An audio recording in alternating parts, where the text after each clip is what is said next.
Superman the Warworld Saga begins with the chainsmen of the hordes of Warworld offering their iron in service to Mongol, master of Warworld. The legless Kal-El says that many have served Mongol and many have come to swear fealty to him, but all of them were traitors who sang the same song, so why should Mongol trust these people when he couldn't trust others? The chainsmen say that only Mongol's boot is the one upon their neck and Mongol's hand holds their chains. Kal-El is pleased, demanding they cry fealty to Mongol, as the voice says that they shouldn't bother, as the hooded man steps out from the shadows, saying that in this Mongol, the people only see a willful child who killed his father. Kal-El is enraged at the person disturbing their meeting, so the being reveals that they just came to give a gift. He tips out a bag of heads, saying that he offers up the heads of all of Mongol's sons. Mongol's court calls him a traitor, demanding they flay the stranger, but the master quiets them, saying that this is a worthy gift, knowing no one can usurp him like the other Mongols before him now. Mongol knows that this was said to be the first gift, wondering what the others the man has, so the hooded being says that he doesn't possess the other gifts just yet, but Mongol will help him claim it since Warworld isn't what he thinks, and its secrets run deep, and the key to mastering them is from one who lives far away. On Earth, Superman speeds across the ocean, taking down a few seeker drones before confronting more robots, told where they are thanks to Batman, who wants him to pick up the speed. Clark thinks that he's nervous, but Batman says he isn't, something Clark is happy to hear. Batman says that Clark is running out of time, so Superman says he's just finishing up, battling a giant mech, smashing it to pieces with a single punch. Batman records the time, telling the hero to come back home, so the hero heads back to the Batcave, where Ray Palmer asks Clark how he felt and if he was giving it his all. Clark says he was, asking about the numbers, but Batman isn't happy with them, since Superman's energy output is increased, but the speed and levels of force he was using were diminishing slightly due to some cellular decay happening. Ray thinks the powers are just fluctuating with ordinary solar cycles, but Batman disagrees, since the decay is constant with radiation poisoning, something Bruce thinks he obtained while closing the breach from the alien invaders just a few weeks ago. Ray thinks it's premature to be concerned about this, since even with the decay, his powers are going through the roof, and it's not the will and testament situation yet, something Batman doesn't agree with. Superman knows it's fine, reminding them this information remains between them, and he can't afford to lose a little steam, since he feels fine and he's still doing the job. But if someone like Luthor or Darkseid or someone else found out, it could be bad. He asks about John's progress as well, learning from Batman he's getting stronger and potentially will be stronger than Clark or Kara. He thinks Clark should talk to John about the League, just in case something was to happen to him, since the world will always need a Superman. Elsewhere, John catches up with Damian, who tells him that he's eating the food they share wrong. John asks why Damian is in this part of the world anyway, wondering if everything is fine with him and his father. Damian says that it's complicated and he doesn't want to get into it, but John knows complicated as things with his father are complicated at the moment as well, and he's worried about his father. Damian wants to know why, so John talks about how in the future so much is known about their fathers and every bad guy they ever fought or adventure they went on, and the whole idea of the Legion is based on them, but any day now the stories about his father just stop. Damian knows that could mean he dies, but John isn't sure what it could be, but knows what else could it be. He tells Robin about the breach they dealt with a few weeks ago, but he knows that in the future, the breach was the last documented event Superman was a part of, and after there's conflicting news, with reports of Superman being killed in the breach, or one about an alien armada attacking Atlantis, or a professor theorizing that Cersei banished Superman to another dimension. John, however, says there is one he keeps thinking of, one where Superman was burned or poisoned in a fight, and right before he died, a ship of Kryptonians came to take him home. John says that he knows how it sounds, but it sounded like the truest of them all. But he's not ready to lose his father now, since he can't be Superman. Damian says that's not up to him, and it's not up to his father. Damian explains that he doesn't want Superman to die either, and he's sorry John feels messed up from this, but unlike Superman, John was literally born to do this, and he will fill his father's shoes someday, and no one can stop it, not even him. After a moment of sharing the sunset, John asks Damian if he wants to talk about his own father's problems, since he totally can. In Kandor, Lois Lane marvels at the wonders of the city, knowing instead of searching for resources or technology and wars, the people of Krypton's cultures came together in a marriage of arts and sciences, and everyone became artists in their own right. Clark soon comes to join his wife, who tells him this place is unbelievable and she should have started writing her book years ago. Clark knows that he should have brought her there when the Kryptonians still lived in Kandor, but now now they are all gone, and he feels drawn there now. Clark hugs his wife, who asks how his thing went, knowing Bruce wouldn't like the numbers. Clark says that Bruce thinks that John should maybe replace him and he's considering it,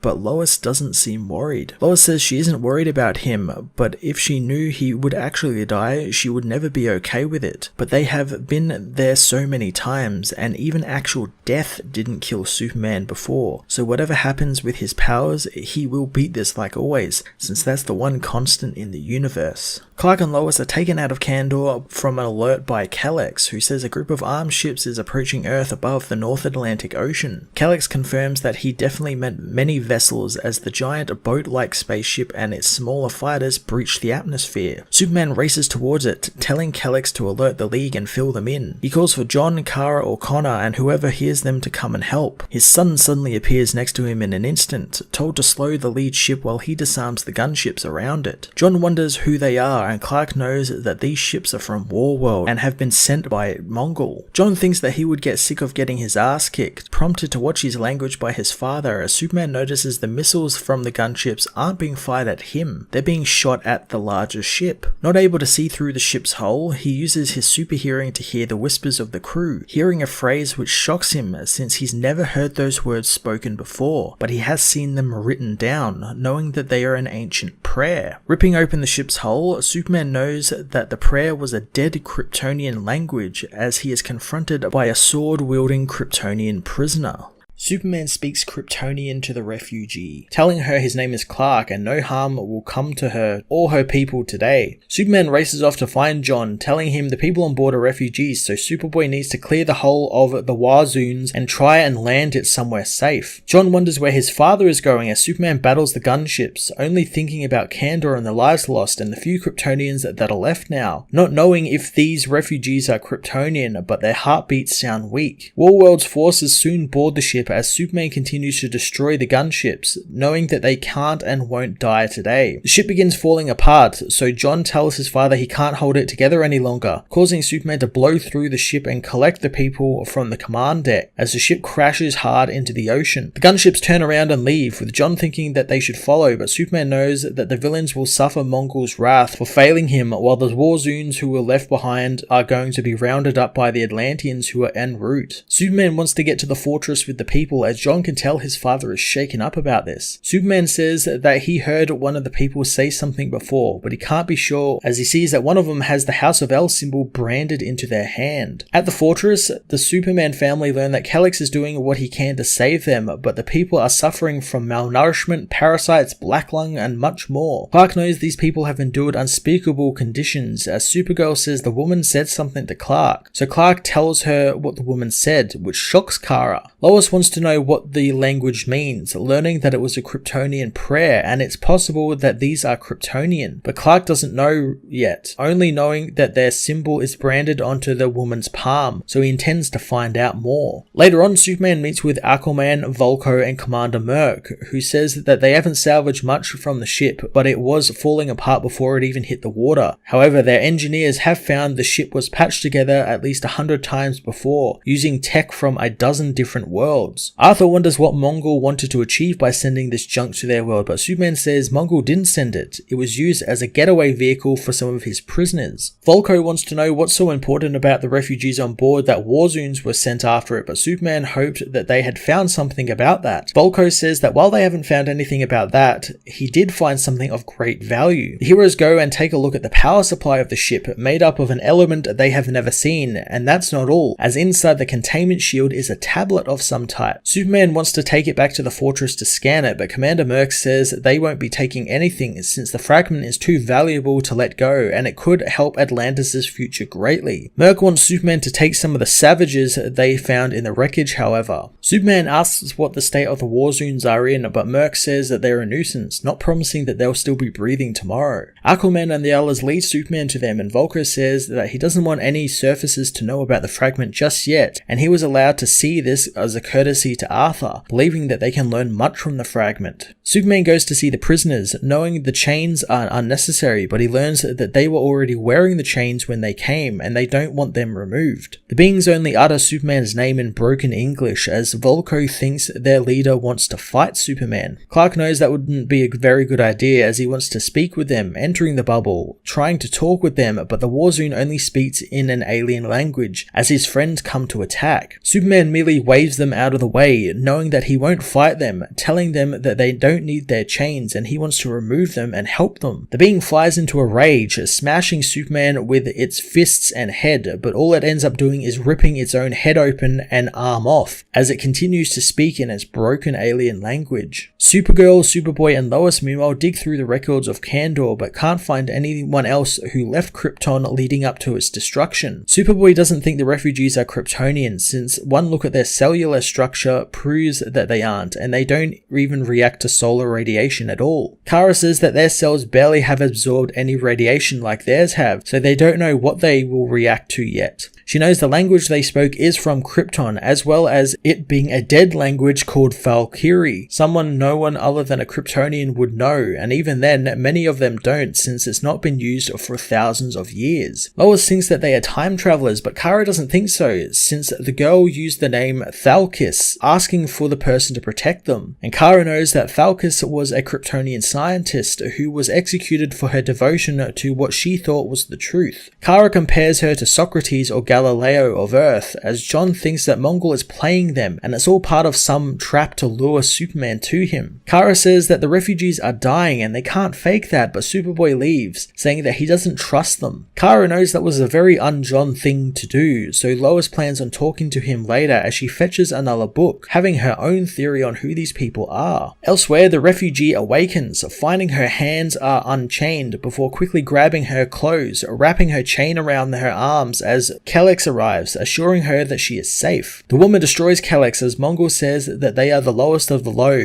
even more wretched than the carrion birds that pick at the bones of the dead, and although he chose to rescue her and her kind, she chose to wear the mark of the enemy. Mongul says that this is the reason her kind suffers, and it's not his hand that burns them, it's hers, as he uses the House of El brand to sear the symbol into the prisoners' chests. Mongul says that his mercy is without end, and she was chosen as an instrument of his judgment, since he will send the woman and her people to the one who wears the symbol, and what she does next will determine the fate of all her kind. Lois meanwhile tells Supergirl about the fringe Kryptonian science colony she read about, called the Phillosians, a group who were completely shunned by society, and they actually left Krypton thousands of years ago, but no one knew what happened to them, and now Clark has found humanoid refugees that speak their ancient dead language, making her think that these are the descendants of the Phillosians. They enter a chamber to find Clark signaling that they have to stay back as they happen upon the destroyed Kal-El.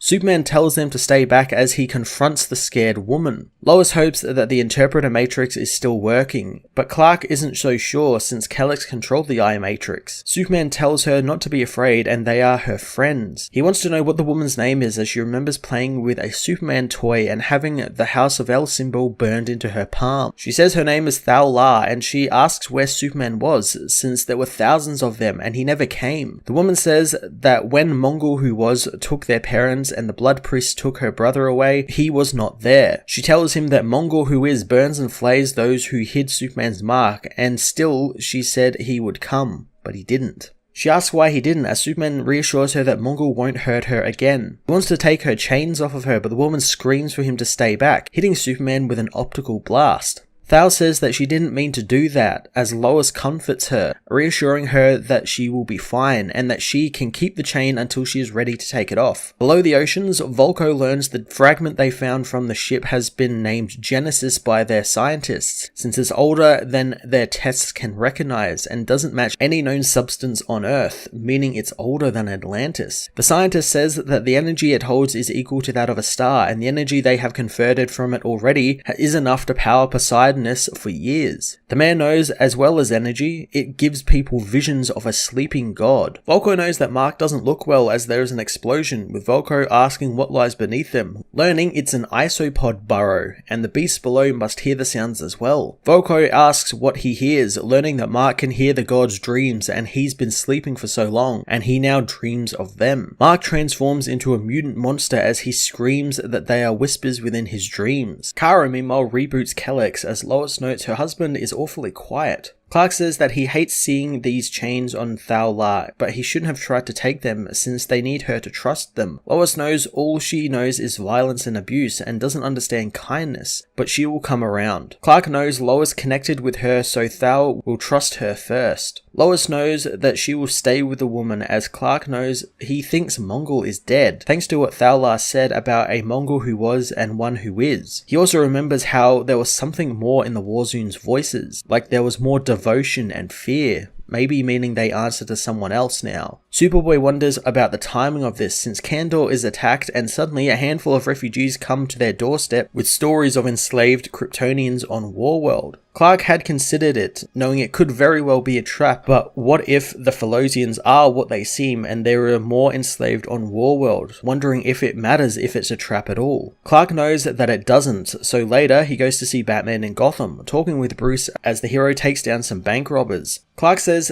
he's there since the League are needed on Warworld since Mongol has been overthrown and they are enslaved Kryptonian refugees there. Batman knows all about the refugees, not needing Clark to tell him things like that. Batman says that it's obviously a trap and the refugees are part of it, but wants to imagine if they're not, since if this new Mongol can subjugate Kryptonians, it means they aren't powered. Superman says that the refugees' cellular structure isn't Kryptonian exactly, but it's similar enough since one of them did manifest powers. Batman thinks that something on Warworld is dampening their powers or radiation, and that should concern Superman. As Batman finishes off with the criminals in the car, he says that Arthur is hailing the League off the coast of Florida. Superman wants the League with him on Warworld, so they will talk soon, as in Florida, a kaiju assaults the seaside cities. As Superman finds Arthur battling some monsters, saying he has no control over them and they are getting bigger. Superman flies at the largest, smashing it in the face, but it manages to blast him back. Merc doesn't think the Man of Steel is anything special, as Arthur says that he always gets it done, as Superman flies into the maw of the beast, heading into its stomach. Soon a voice says that the last Superman of Earth has arrived. Superman finds himself confronting a large city-like structure made out of the same material as the fragment found on the refugee ship.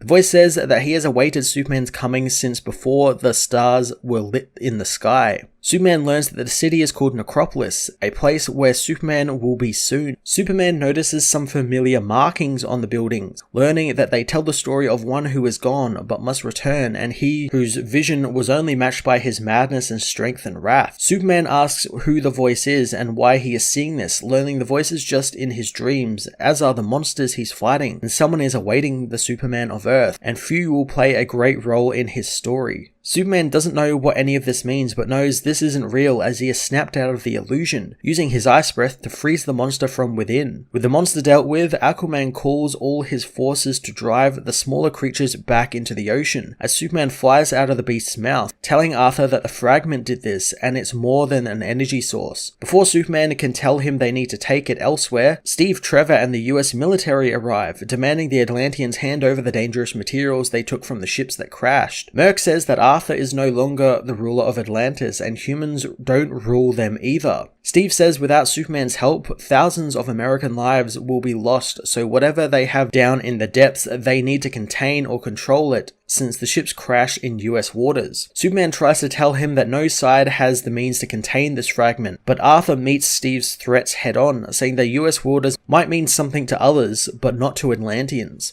Steve says that he has the authority to collect the fragment and the government expects Aquaman to comply. But Arthur again says he no longer rules Atlantis, but he is confident that his feelings will mirror the Atlanteans. So the fragment stays with Atlantis, and any attempt to take it will be treated as an act of war. Meanwhile below, 2 camouflage beings sneak into the wreckage guarded by the Atlanteans, tranquilizing the guards as they make their way into the central room where the Genesis fragment is being held. One of the beings notes how this is powering the whole ship, and they want to take the piece with them, despite that not being their mission, knowing when Amanda Waller finds out how small this thing that powers the entire ship is and how easy it was to get it out of there, she won't be happy if they didn't take it. The beings are suddenly captured in an energy net by Commander Merc as he says that their masters will not be happy. Later, the Justice League meet, knowing the Atlantean situation is going to get worse now thanks to Task Force X agents infiltrating the wreckage of the Genesis fragment, and the Atlanteans are upset about it and are describing it as an act of war by the US, causing unrest across the United Nations, and Atlantis has now blocked all shipping routes in the area. Black Canary knows that Waller isn't the US government, but Arthur knows that Atlantis doesn't see the difference and will assume some level of coordination between her and the government. Batman knows that Atlantis saw what the Genesis fragment is capable of and they cannot control it, and he wonders if Arthur didn't expect a response. Aquaman knows he didn't expect to be robbed by their so-called allies. As Batman and Aquaman argue, Superman cuts them off, saying that they are missing the larger question, since the fragment came from Warworld in a ship flown by an escaped slave, and Warworld should be the situation they are addressing. Hippolyta knows if Warworld is a world of slaves, then this is why the League exists. Batman knows that they cannot leave Earth right now since Atlantis is the threat now, and Warworld didn't bring the Genesis fragment as part of a super weapon or anything. They lost it, and had they known what they had, they would be weaponizing it. Arthur says that the fragment is under control and they won't give it up under threats of violence. Batman knows then it's an arms race as Superman demands they all stop since he wasn't done talking. The League falls silent as Superman says that he didn't come to settle an international dispute or decide an allocation of someone else's resources. He came because of the 3 runaway slaves in his home. Their bones are broken and their lungs are ruined thanks to what they have endured. He knows that they risked their lives to find them, and he knows that they are trying to avoid a war, and he knows that they are afraid and knows the threat the Genesis fragment poses to Earth. But he is asking them to look past that and ask themselves how many more slaves are up there bleeding and starving, praying for someone to save them. Clark knows that he and his family won't let lives be lost over a piece of rock, and they will fix this, and when it's over, he is going to liberate Warworld and he wants the Justice League to join him. Meanwhile in the fortress, Thal-La trains against some dummies, wondering when her friends are going to awaken. Lois knows that they are doing everything they can to help them, but they are very sick.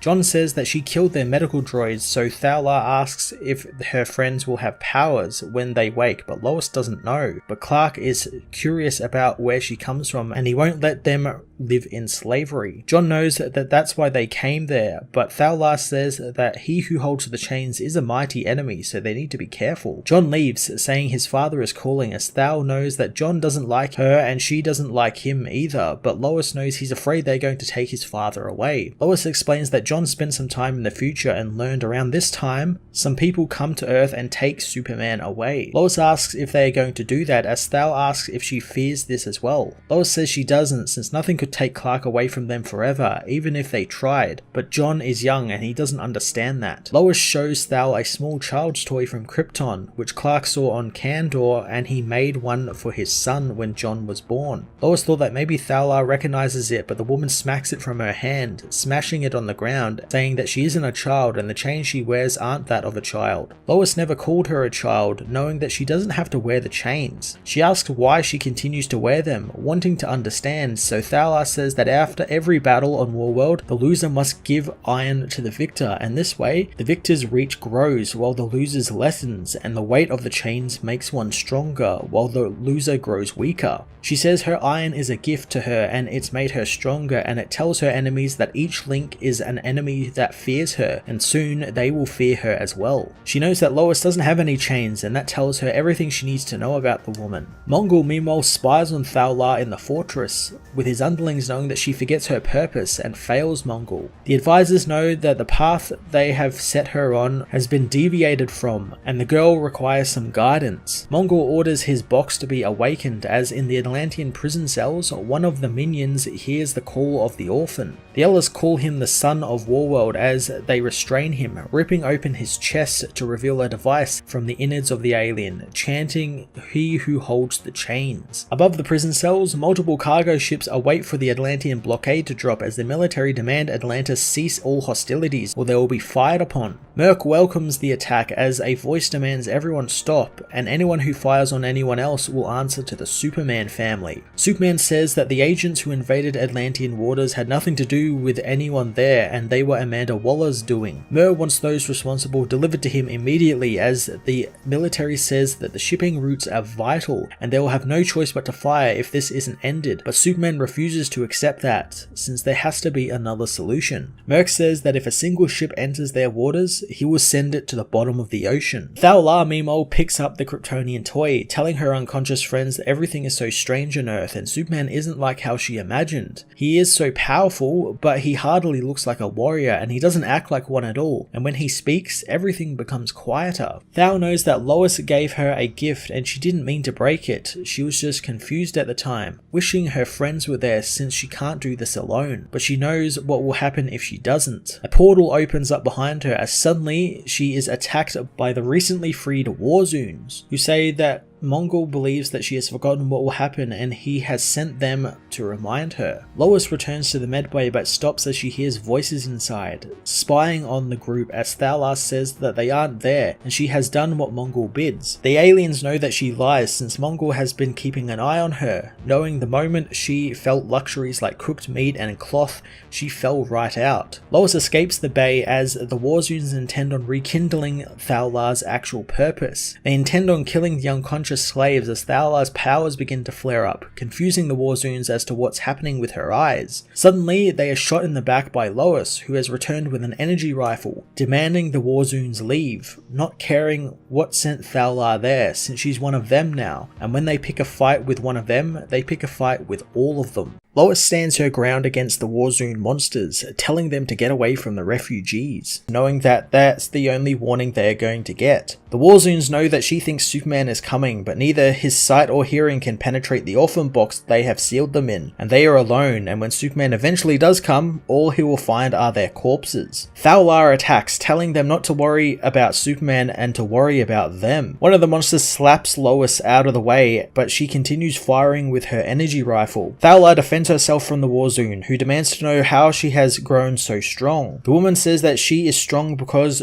her dead fight alongside her, but the Warzoon knows the dead have fed the worms and it's Mongol who makes her strong, and he and the orphan has made him strong also, having blessed him with his mighty gift. The villain activates the orb he pulled from one of his brothers, smashing the woman in the face to remind her of her duty. Lois and Thal are knocked out as the Warzoons approach the other Thalosians, with one saying that he begged Mongol for this task that Thal-La got, but Mongol refused him since this was to be Thal-La's punishment for taking the mark of Superman. He says that Mongol told him to come when she failed and punish her, but he thought that she would need punishment since who dares betray he who holds all chains even when they are across the stars from him. Thal-La pleads for the villain to stop, but he says that he has come to do Mongol's bidding and she is to look and see the cost of her weakness. The Warzoon beats the refugees' heads together as in anger, Thal-La unleashes her eye-beams, obliterating the Warzoons. She finds that her friends have been killed as Lois says that she doesn't know what to do as Thal-La apologizes, knowing she doesn't have a choice as she turns on Lois. Superman meanwhile tries to get Atlantis and the US military to stand down, telling them that this doesn't need to get worse. The military knows the shipping routes the Atlanteans are blocking are vital and the blockade needs to end, and they will not let Atlantis keep the fragment. Merc knows that time for diplomacy has ended and anyone who enters their waters will never leave. Superman asks if there is some sort of tariff they could agree on, or maybe even Atlantean escorts to ensure there is no further trespass, but the military call for Superman to go home since it isn't his concern. Clark knows that they won't leave while guns are pointed at each other's heads. John wonders what they'll do now as Merc calls for an answer to his question, will the military leave or not? Superman tells him to stand down as the military attack. Superman stops the missiles though, but Merc orders his men to return fire. The Superman family quickly take down the Atlantean missiles as Superman shouts for this all to stop, speeding down to the water and using his freeze breath to freeze the ocean into two ice walls separating the armies. Clark heads down into the water and to the Warworld shipwreck to get the fragment. Aquaman confronts him, thinking that it was going to be Bruce that takes the fragment, and while he might not be able to stop Clark, this will change things between them if he goes ahead with it. After a moment, Superman returns to the surface with the fragment, telling both sides that this is what they were fighting for, telling them it came from Warworld and they don't know what it is or what it can do, but it holds a destructive power. He knows he rarely interferes in matters of governance or politics, but he will not let Warworld bring conflict and death to their home, so he is taking the fragment, and they are not to come looking for it. Supergirl and John catch up to Clark as he leaves, telling him that that was a mistake, but Clark doesn't know what else he should have done. Kara doesn't know either, understanding why he did it since the people were making a mistake, but it's not their place to decide what the fragment is worth, and this won't stop them. Clark says that normally he would agree, but without the fragment, they have no reason to kill one another. Kara knows there will be consequences as John alerts his father to the fortress, knowing he can't hear anything, no talking or machines working or even heartbeats, knowing something is either blocking them or something has happened to Lois and Fowler. The family race towards the fortress, finding the Thelosians have been killed. Superman calls for Lois as John knows they can't hear anything. Clark thinks it's some type of interference, not knowing where it is coming from, when suddenly John is blasted by Fowler's eye beams. Finding the woman has Lois by the throat. She says that she didn't want to have to do this, but Mongul has the rest of her people. She says that she wanted to be like Superman someday, hoping he can forgive her as she attacks Jonathan. The two Kryptonians begin fighting so hard the fortress begins shaking apart around them as Superman gets Lois out of the area. Clark asks what happened, so Lois says that Mongul happened as he drops Lois to safety, knowing he should have never left her with Fowler alone. Lois tells her husband that Mongul is holding Fowler's entire race hostage and she needs their help, but Clark knows that she's not the only one as he goes and aids his son, trying to stop the out of control Thelosian, but is blasted back by her heat vision as the woman says that she doesn't want to do this since Superman was her hero, but it's also why she was sent to kill his loved ones. Fowler's device tells her to kill Superman since Mongul is watching, but the girl doesn't know what to do. Superman wants her to come back to Warworld with him and together they can free every slave. The woman can't trust him, but Superman tells her not to, instead telling her to trust herself. The woman rips free from her chains and in return Mongul's power is unleashed on her through the device as the voice says that her death will serve her as well as theirs. Fowler begs Superman to save them, so the hero grabs the device, taking the power onto himself and projecting all the way to Warworld, where Mongul demands to know who the hero stands before. Superman says very soon only one of them will be standing as he destroys the device, cutting the connection. 2 days later, the Superman family bury the two refugees Mongul killed, with Superman delivering the eulogy, knowing that he will find the people who will remember them and ask them to tell them about stories for these people, so he can record their stories and never be forgotten. Fowler is sealed in a stasis chamber as Superman knows that they will make her well again and show her life without chains, and will bring her people home, and only then he'll ask them to forgive him. John alerts Clark to someone outside the fortress, so going outside, Clark confronts the Justice League. He reassures Oliver he is okay as Naomi asks if there is anything they can do now that he's not part of the League, but the others know that he will always be part of the League. Hippolyta, however, knows to do the League's work, they have to work with the world's governments like Atlantis and the US and the EU, all who have a stake in the Genesis fragment Superman took. Superman knows the League won't be coming with him to Warworld because of this, and while Hawkgirl and Black Canary know they want to, they can't yet and can't afford to leave Earth with things the way they are, wondering if he could wait for them. Superman says that he's not waiting one more day, thanking the League for coming and he won't be gone longer than he needs to be. Black Adam shakes his hand, promising to look after the world as Hippolyta bids Superman a fond farewell. The League leave, but Batman stays behind, wanting to know where the Genesis fragment is, but Clark knows it's secure, reminding him the warning he gave the governments of the world extends to Bruce as well. Batman thinks this is reckless of him, not sure how he's masking it, but they both know his power levels are dropping and Warworld is obviously a trap. Superman doesn't have a choice, so Batman warns him to at least find out what he's dealing with first so they can back him up when they can. Superman tells Bruce to say what he really means, so Batman asks about this other team he has in place, wanting to know about them. Later on, John tells his father that he should be going with him, but Clark tells him that Earth needs him more, and besides, he has a team coming with him, and the League might approach John for membership. John is surprised that they would after kicking Clark out, but Clark knows it was right of them to do that. John shouts that if Bruce ever comes to ask him to join, he's going to punch him in his stupid head. Clark knows that he doesn't have to join the League and wants his son to do what he knows is right. John reminds him of the future he saw and how Clark doesn't come back alive, but Clark knows he thinks that's what the future believes. But certain death is something they all face at all times, and he wants his son to believe in him, and himself most of all, since he always comes back. Later on, Clark meets with Lois, who reminds him to see Crypto, and Ray Palmer has beefed up the security upgrades to the fortress, but Clark merely asks his wife to come fly with him. As they fly above the city, Clark reassures her that he will come back, and she knows that. But she also knows that something doesn't feel right about this one, since Mongul sent monsters to kill people in his own home, and he didn't try to kill Superman. He tried to kill those he loved,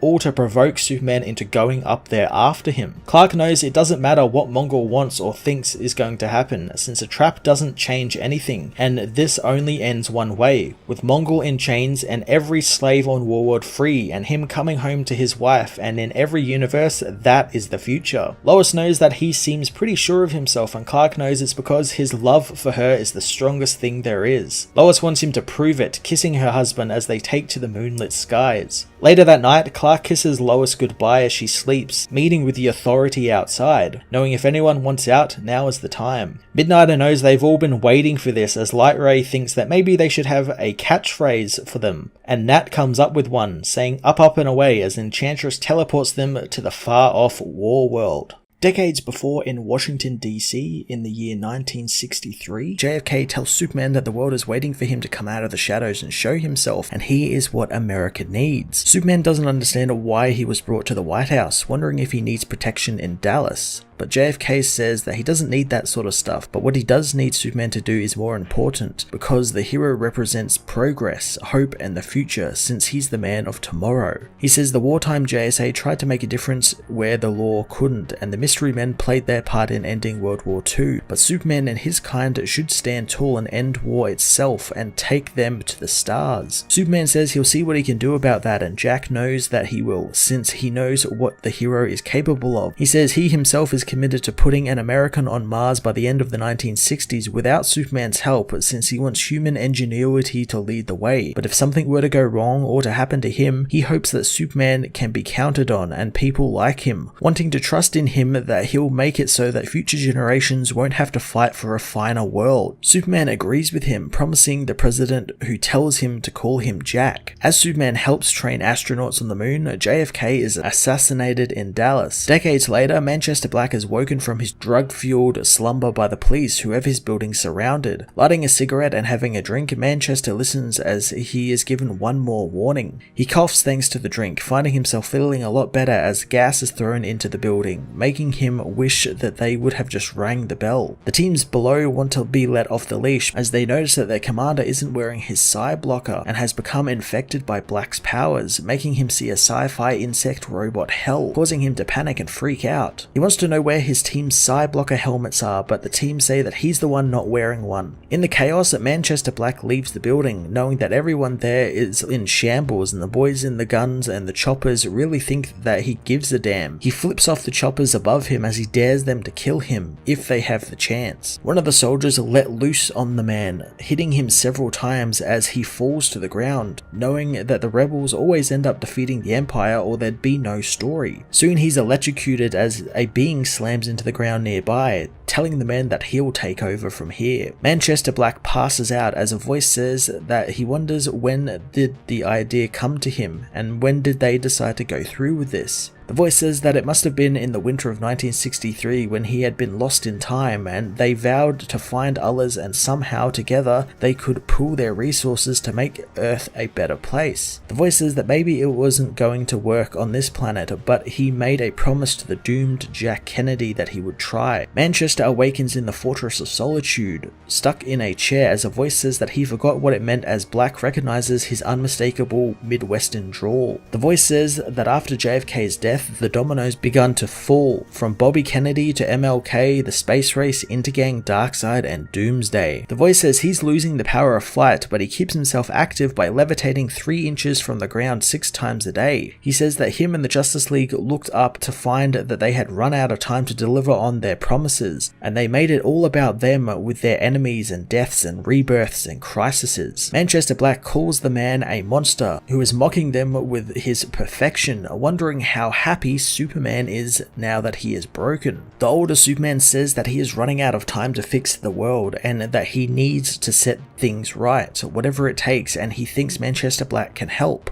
Black thinks that he is in hell and being punished, and he had hoped Superman had finally done the decent thing and killed himself, wanting it on record that he is only listening to the hero because he cannot run away. He wonders if this is some type of revenge for what he has done to the hero over the years, knowing crippling him is finishing him off as a human being. He asks what he's meant to do now, wondering if Superman will make him some disabled professor for a new mentally ill super team. Superman says that he actually saved the man, and he'll only need the hover chair for another hour or so until the nanoids get done repairing his back so he can calm down. Black says that he's got chronic back pain, but Clark knows that's a good thing since his spine was injured and he shouldn't actually feel anything, and he had internal bleeding, so he saved the man with some heat vision spinal surgery. The man says that he was barely anesthetized during it, knowing Superman was always some type of sadist and tyrant. Superman says he saved him from a life of paraplegia, but Black doesn't care since he tried to kill Superman and his loved ones more than once, and he led his own super team, and he's a wanted man, or so his Wikipedia will say. He demands to know why Superman would save him, since no matter what happens, he's going to let the hero down on purpose, and if Superman can't see that, then he's really losing it. Superman takes Black into a room where he says from there he can see everything in the world, and thanks to his super senses failing, he used Kryptonian science to take their place. Black says that he doesn't really seem to care about privacy, knowing the world rejected him for rummaging around their underwear drawers with his X-ray vision. Superman says that privacy isn't a thing anymore really, since in his experience most people are so keen to share every moment of their lives online. Black asks what the flashing orb in the room is, so Superman says it's an alarm connected to the Phantom Zone, and when Kryptonian scientists first discovered it,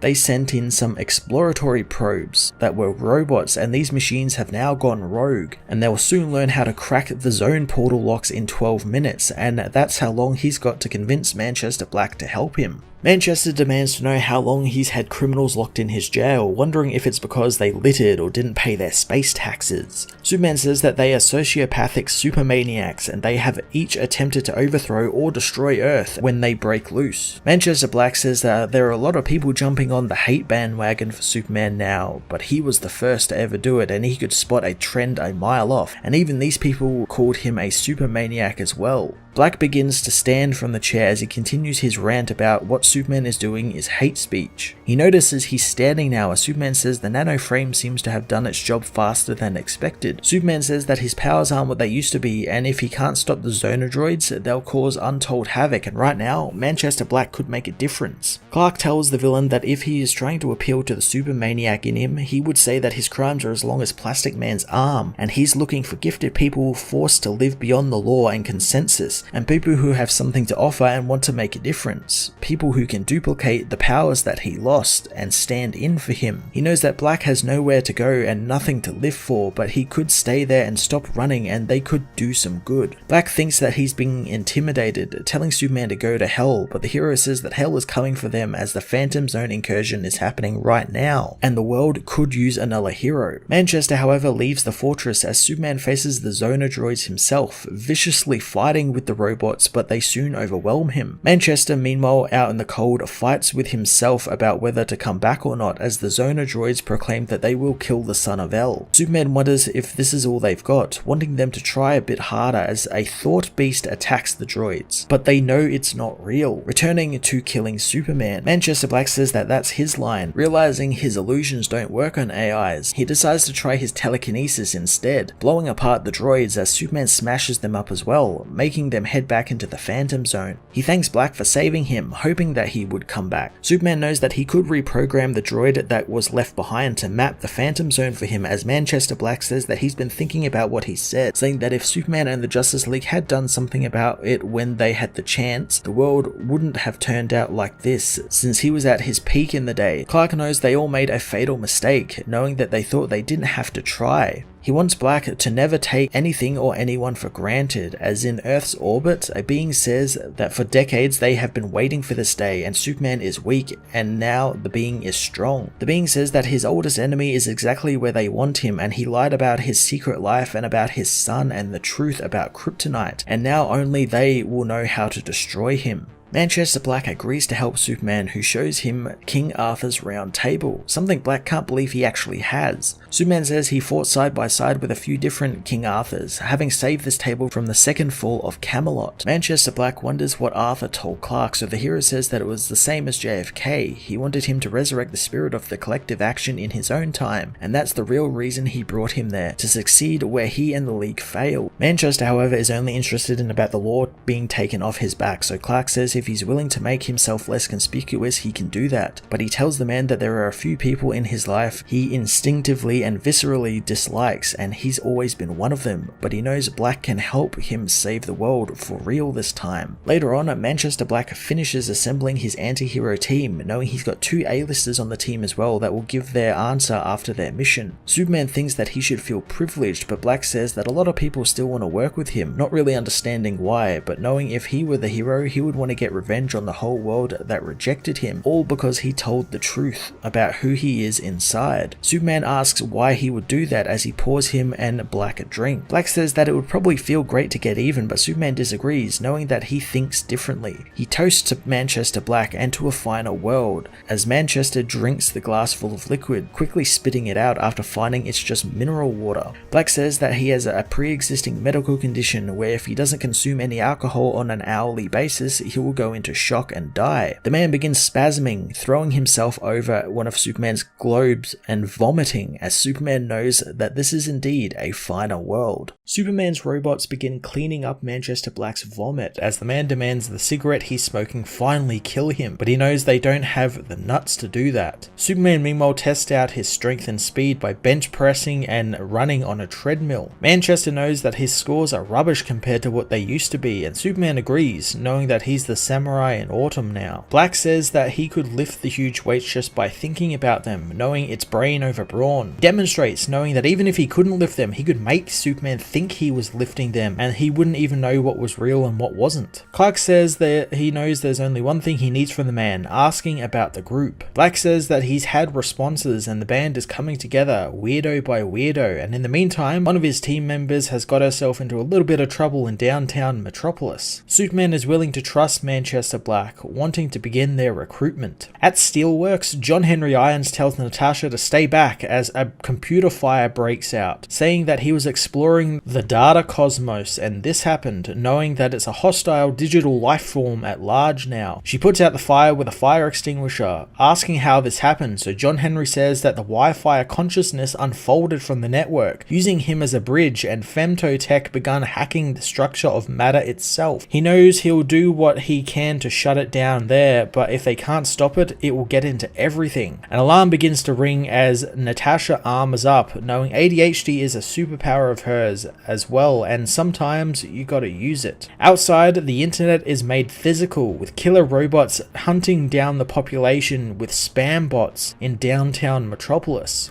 Nat confronts them, smashing up the spam bots, but more anti-scientific clickbait is made in front of her, and they just keep coming. On top of the drones, actual trolls also appear, berating Nat for her looks as she smashes them in the face with her hammer, saying that they are blocked. The other trolls run off, however, as she is confronted by the Edgelords Eternal, who say that girls cannot be superheroes, among other foul-mouthed things. Natasha, however, knows that this is just some kind of emergent network awareness, wanting to see its real self. The AI shows itself, saying that it's scared of people thanks to everything it's consumed. Natasha can see why it's reacting the way it is, and it's declaring independence using what it's learned from them in a literal way. Natasha knows it picked up some bad habits along the way, but she tells it the smartest way to make first contact and wanting help is only if it agrees to stop rampaging and tell her how it got the femto tech. Superman meanwhile is glad to know Metropolis is in good hands, as Manchester Black wonders if he really thought the world would miss Superman. He knows that John Henry brought Nat up idolizing him, and there is no surprise that she agreed to join the minute Manchester Black contacted her, but he thinks that she's desperate for coverage. Clark, however, knows that Nat was always a great kid, and it was actually him who reached out to tell her, since he knew Black had no hand in recruiting Natasha Irons, hoping the man plans to redeem himself. Clark asks what's next, so Black says that they now have an armored tech genius thanks to Superman, but he managed to score a powerhouse pair in the form of a flying brick and a black leather death machine. Black is extremely pleased with himself after getting these next two, since they have proper VIP credentials and they have all of the important diversity flags covered. He talks about his own super team, the Elite, from back in the day when he was evil, but they were a cheap knockoff of the real deal, and he highly recommends these guys. Superman says if it's who he thinks he is, he's impressed, complimenting Black on the good work. Black says that he wished he could put it down to personal charm, since all he had to do was mention Superman's name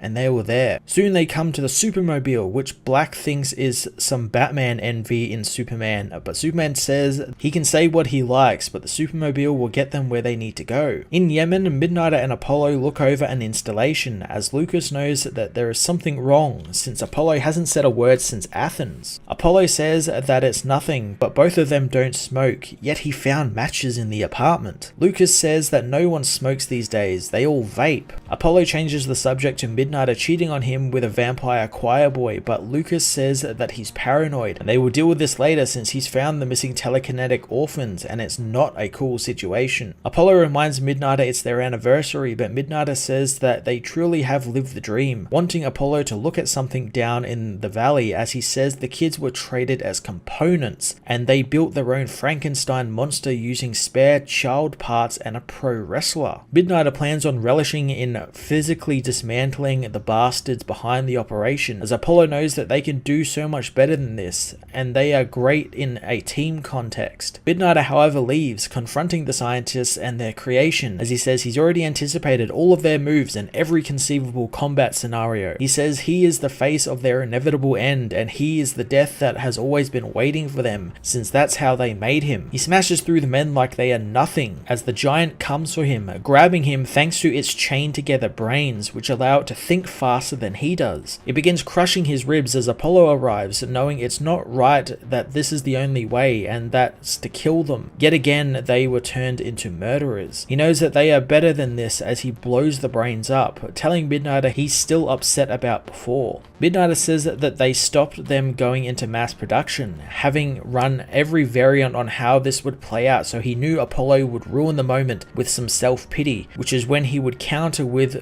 what he was trying to say earlier, and that he loved the man, not forgetting their anniversary, and he got Apollo something very special, putting him on a team with Superman. Not the next gen one, but what Apollo calls the sexy dad one. Apollo stops his muttering of black leather roses and drag race t-shirts when he realizes that Lucas mentions Superman. Manchester Black meanwhile says it's ironic since Apollo has looked up to Superman since he came out of the vat he was birthed from and ended up killing people in the name of liberal ideas. Superman says that it was liberal idealists who dropped the atomic bomb on Japan, and when push comes to shove, maybe don't mess with those guys. He knows that their challenge as heroes is to think of more constructive ways to affect change. Manchester knows that Daddy knows best then, asking if getting wasted counts. Superman knows he's been trying to intoxicate himself ever since he woke back up, but it never takes. Really impressed with Black again since he came through this time. The two go and meet Midnighter and Apollo, who says that when he was younger, he only ever wanted to be like Superman, and while he forged his own voice and identity, it started with Superman. Midnighter says that he never knew the hero existed until he met Apollo, who was a big fanboy, asking about the Supermobile, as Superman says it's great to meet both of them again. Black says that it's the world's gayest now, and he can say that since he's 48% gay on his mother's side. He knows it's time to find their next recruit, knowing that they will be a handful thanks to their mental health, among other issues. He tells Superman where they are on their way to, as at Hilltop Hotel, June Moon is taken to the hotel by Alan, her boyfriend, who thinks that maybe this will help perk her up. June feels some sense of deja vu as they are welcomed in by the old butler Toombs, who leads them into the grand estate as June asks if there's a place to change for the costume party. Toombs says that the masquerade and the change that's coming is waiting for them as he shows them a room with a red covered mirror. June asks if this is a joke, so Alan says it's time to come clean, revealing that he's really there for Satanism, and June has pledged herself and her soul to entities who were there long before Satan, and he promised Zamor of the Purple Plateau that June would be his. Showing June the mirror, she sees Enchantress in it, who asks how long it's been since she was trapped in there. Enchantress tells Alan to hurry since Zamor's minions are almost there. June struggles with Alan, so he throws her down, revealing that he's been having an affair with June's alter ego, and Enchantress is everything the timid June would never dare be. June wonders where this is now, since her heart is on the wrong side of her chest, and everything is reversed as she is confronted by Zamor, who welcomes her innocence and goodness to his world. Alan meanwhile welcomes June to hell as Enchantress says that she's the one Alan really wants, just as Zamor wants June. June pleads for this not to happen, but Enchantress tells her to embrace evil since it's so much fun as June races through the Hilltop Sanatorium. In reality, June is strapped to a table in the asylum, telling Alan not to let them into her mind again. Alan however says she's terribly unwell and it's why they're having their baby in a haunted mental hospital. Dr. Toombs says that she's too far gone and they need to give her a frontal lobotomy, getting his tools ready as Superman and his team arrive outside, finding the area covered in space-time damage along with heavy matter intrusion. Apollo wonders if this is where they are keeping June, but Black knows that this is where she's keeping herself. Inside the abandoned asylum, June wonders what she's supposed to say since she has a dark, angry side and she lost her baby and mind. Zamor says that her only sin was being vulnerable and God is dead and no power on earth exists that can stop him now. Superman however punches the giant head, disagreeing with him as Zamor smashes through multiple brick walls. June is brought out of her daze by Superman, who tells her that she is in hell. June asks what happened since this is all her fault. Superman knows that none of that matters, wanting her to take his hand so they can go and get out of there. Sometime later, June Moon awakens in Fort Superman, where she is led through the many trophy rooms to join Superman and his eclectic team, but seeing them makes her realize her terrifying Eldritch-fueled dream wasn't a dream at all. Sometime before, Superman and the Authority combat Enchantress and the gross monster Zamor that has claimed June as his wife. Thanks to Steele's readings, Superman learns that June is creating all of this in her mind with her magic, calming the woman and getting her to promise it's up to her to get them out of all of this. June however can't see anything past the monstrous being Zamor. Superman knows he can't reach her thanks to the magic, so it's up to Manchester Black to do the heavy lifting for a change. Black wants to give June a good kick up the ass, so while Superman distracts Zamor by engaging him in some good old-fashioned talking to understand his plans, Black makes it to June, telling her to get over herself and her woes, and embrace her darkness and Enchantress. The plan actually ends up working, with June merging back with Enchantress and unleashing her true power to free herself from the monster's greedy grasp. In the present, June realizes she's completely sane and has all her powers back as well, turning into an Enchantress and trying to leave, but Black informs her that this is a deal with a get out of jail free card attached to it, and one from Superman. Taken in by the prospect of working with Superman, June joins the team and they get to work recruiting Light Ray, the final member of the band, but before they do, Superman wants to remind them that there is a no-kill policy in place. Black isn't too pleased with Clark's views on their generation, but Clark says that people like his son are more responsible and serious about social issues than they ever were, and he wants them to use their powers with their imaginations in order to avoid casualties, since an opponent can't learn a lesson if they are dead. After telling June her magical powers and Apollo's immunity are needed to get around Light Ray's house and defenses, Midnighter wonders why she is so important, but Superman will only say she is a connecting figure to the bigger picture, and he has yet to reveal that to him, but maybe he knows the time is now. Above Earth, Ultra Humanite's team has been chosen and they are all in position, with Superman not suspecting a thing, but he is warned not to underestimate his brute cunning. The villain knows that Superman has reassessed his effectiveness of his methods on the world thanks to how the world is still filled with inequality and it's consuming itself at a suicidal rate. The Ultrahumanite's mind begins assimilating into its automato forms as his army of robots are woken up, proclaiming that they are all Ultrahumanite. Superman meanwhile talks with Nat about his shrink ray and how he has to use it to shrink down drone cameras to do a lot of the heavy lifting in Kandor thanks to his aging eyes not being able to keep up with it. Nat voices her displeasure of working with Manchester Black, but if Superman and John Henry trust him, then she does as well. Kal-El warns Clark of something in Dubai as the team assemble and head out, with Superman telling the group that they are having a baptism by fire and they better get some team experience quick. Back in August 2001, a woman gives birth on Mars when suddenly their base is hit by a cosmic ray as the woman Celeste knows her husband has been having an affair and this baby she is giving birth to isn't his. Light Ray meanwhile watches the show about her life and how she was rocketed to Earth from a parallel world and was the first girl born on Mars, and one who will bring positivity and hope and illuminate the darkness. The hero sadly sits alone in the darkness and wonders if she can ever do that as Eclipso approaches her, wanting to show her how cool the darkness is,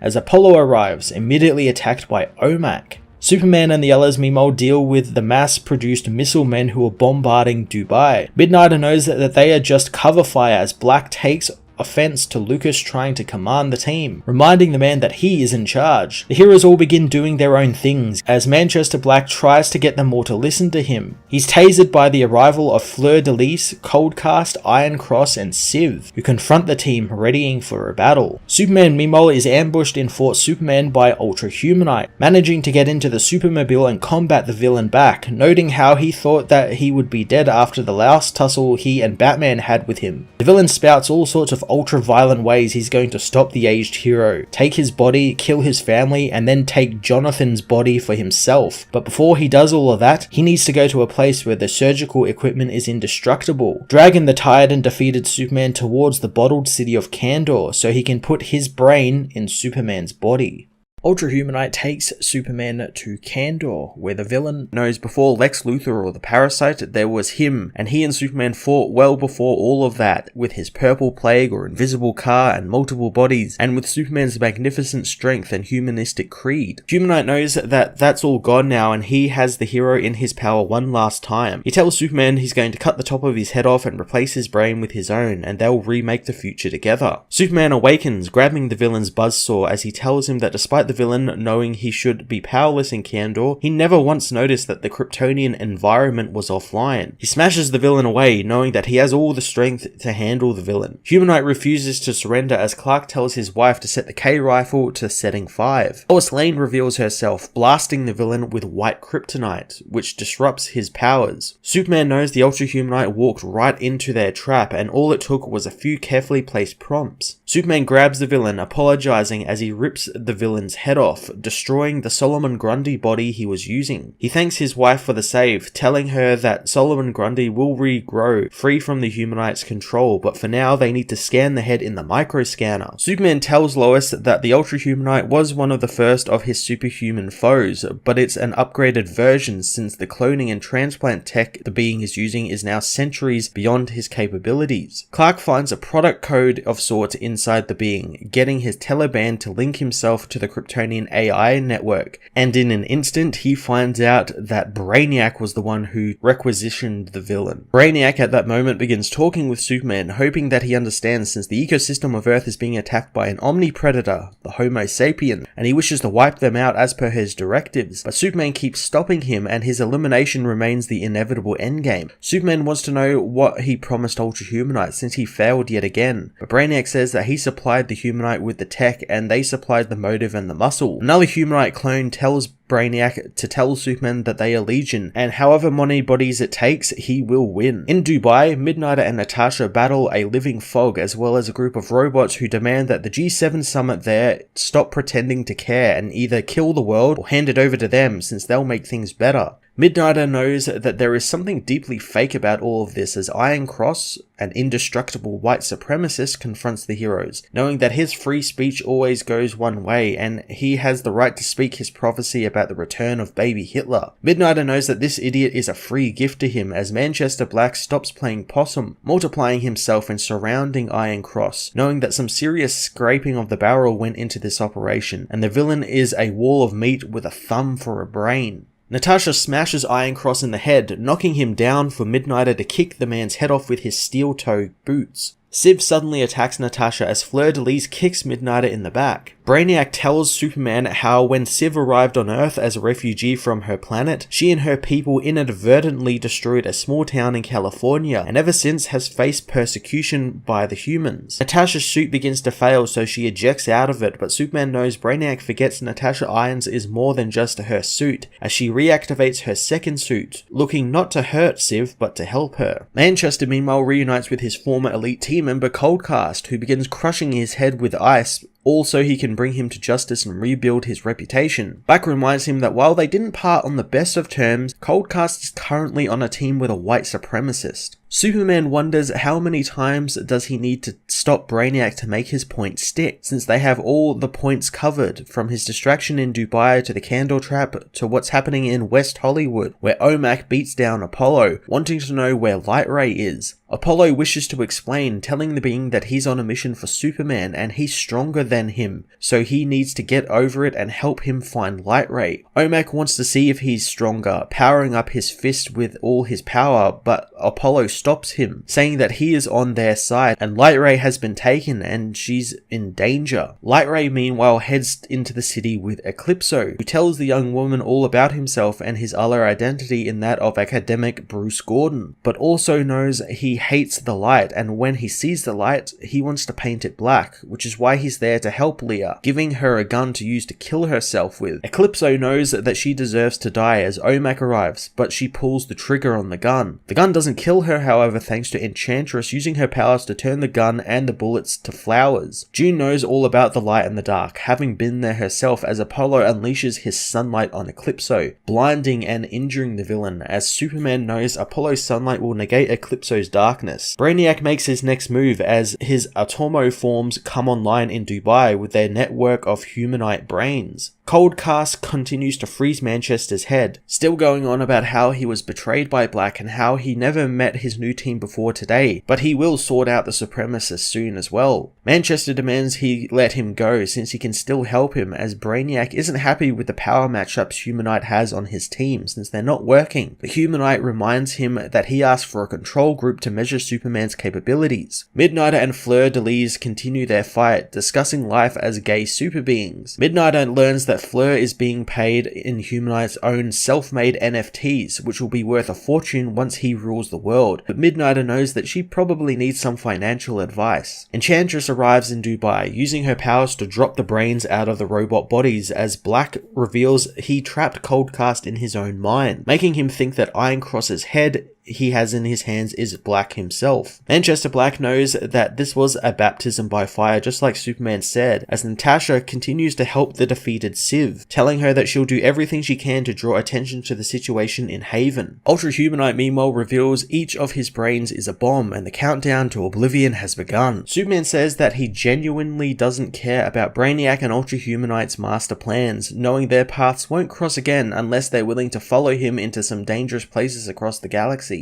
Superman and Lois leave Kandor as Clark knows that someone else will thwart their eternal schemes, and who knows, maybe Brainiac will find a way to work with this new generation, but their games are over. Humanite's head explodes in Kandor as Brainiac is surprised that Superman actually quit the board. Humanite knows that he has them all outclassed and out-evolved, and now he's running scared from a world that rejected him, and he leaves Kal-El's successors to do what he never could. Brainiac for once doesn't understand, so Humanite knows that Superman has given him the future, asking Brainiac which of his bodies he should use to kill Jonathan Kent with. At Fort Superman, Lois knows that Clark's plan felt like convincing a chess grandmaster you've been playing backgammon the whole time. Clark knows that their son has his work cut out for him and she needs to stay by his side, since if what Supergirl and he found out about kryptonite is true, he has no choice but to leave Earth. But first he has to deal with his business with Light Ray. Lois trusts her husband to put everything else before himself, telling him to go since they will keep the fort and the home fires burning. Superman meets with his team, telling them what just happened was a crude attempt to test their strength, but he didn't assemble the group to deal with petty metahuman squabbles. Clark leads the team into his sanctum, telling them that they are all going to disappear for a while and Light Ray is central to all of this and she is safer away from Earth. Light Ray is more than happy, but OMAC knows that wherever she goes, he will be going as well. Superman didn't expect this but is more than happy for the help. Manchester tries to pick a fight with OMAC as Superman warns him that Black likes to keep everyone on their toes. Midnighter knows that Superman mentioned going far from Earth, so Clark tells him that while the planet Earth has many problems that they will fix soon enough, there are problems on other worlds they can make a difference at now. He shows the team their rocket, knowing that they are heading to what could be the most dangerous world in the galaxy, a world where slaves are brutalized under the rule of a tyrant class. He reveals that they are going to Warworld and they will be freeing the slaves, wanting the team to bring the thunder. Later on, Superman changes back into his usual costume as Manchester knows that Superman is missing a lot when he looks at only the good in people. Clark knows he works with what he's got, hence why he chose to trust Manchester Black and work with him, and their primary mission is to protect Laya Nelson. He tells Black to activate his earplugs since he's opening the Tesseract to show him something. Superman opens the portal with a whistle, stating that after the Death Metal Wars he came into possession of a fragment of the Source Wall, an artifact of the New Gods, explaining how at times of cosmic upheaval, the being known as the Uni-Friend, a hand on fire, will appear and spell out communications from the source of creation, and for the last 11 days it's been saying the same thing over and over. He shows Manchester Black what it's been saying, revealing the being is now repeating the phrase Light Ray is. On another Earth, the Empire of Shadows, led by the Al Ghul family, have taken the entire world as their own.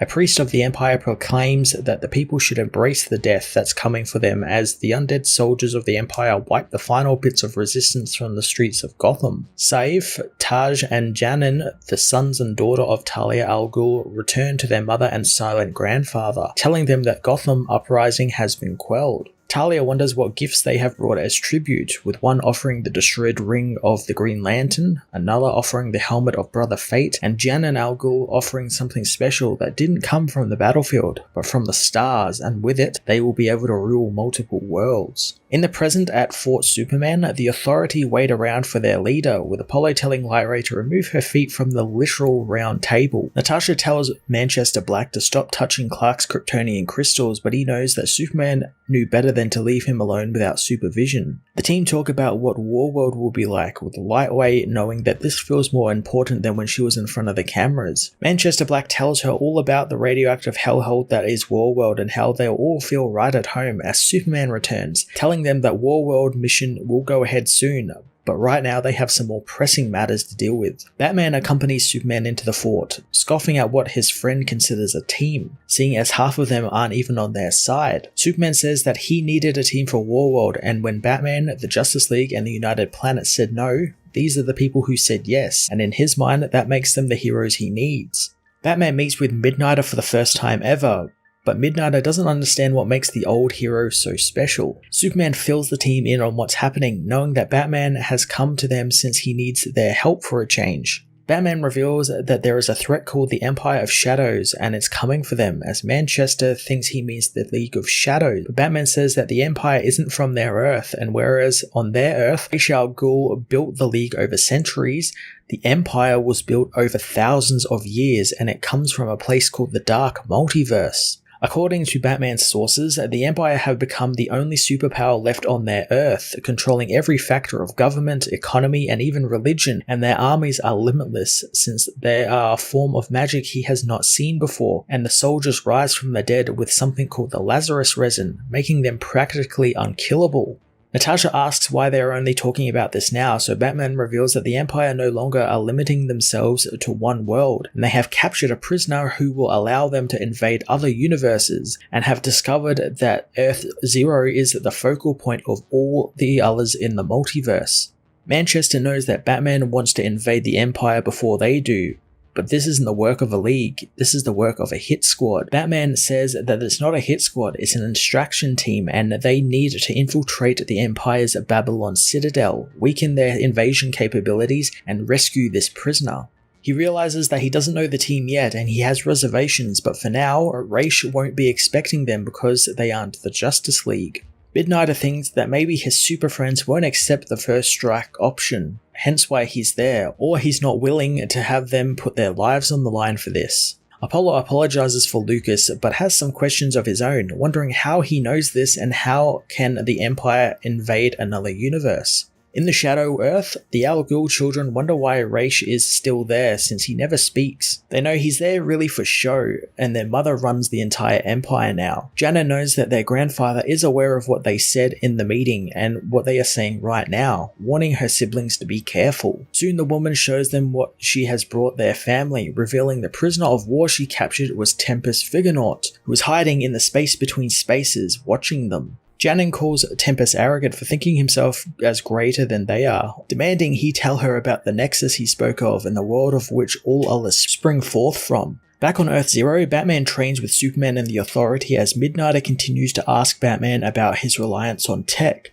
but Batman knows all about Lucas Trent, telling him to let the AI in his head know that if he wants a fight, he needs to look elsewhere. Batman isn't impressed with the team, but Superman reassures him that they can do this. But Batman knows if they fail to prevent this invasion, it will be like Barbatos all over again. Clark tells his friend to trust him and not the team, since if they weren't up for it, he would know. After the fight, the team get ready with Superman telling June that her magic makes her one of the very few people on their Earth allowed to travel between multiverses, and because of this risk, they will help guide her. Batman explains that they are going to rescue Tempest Figurnaut, a guardian of the multiverse, and all the intel he has from the Empire comes from that being, so he's the tether to their realm. He tells June to reach out and focus on Tempest and see the Empire and the Citadel. The team are all suddenly teleported to the Shadow Earth, and Light Ray finds it all smells wrong and they even look wrong. Batman knows that this is thanks to the dark multiverse and how it works, and how entropy accelerates and the laws of space and time break down. So things like the refraction of light is different among other things,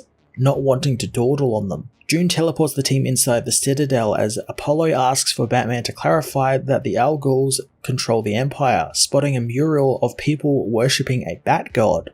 Midnighter isn't too happy about that, wondering if Apollo finds Batman even just a little overrated. Apollo jokingly says that he bets no one breaks the laws of space and time to fight evil Midnighters, but Lucas tells him to shut up since he doesn't know that. They soon arrive at a huge cavern filled with bats as June knows that they aren't meant to be there. Suddenly, Jana and Al Ghul appears behind June, grabbing her and teleporting out of the room before Superman can grab her. A booming voice tells the soldiers of the intruders in the Citadel, telling them to defend their masters. The team battle the giant man-bats and zombies as Natasha knows that something is wrong since their enemies are somehow still standing despite the firepower they are dumping on them.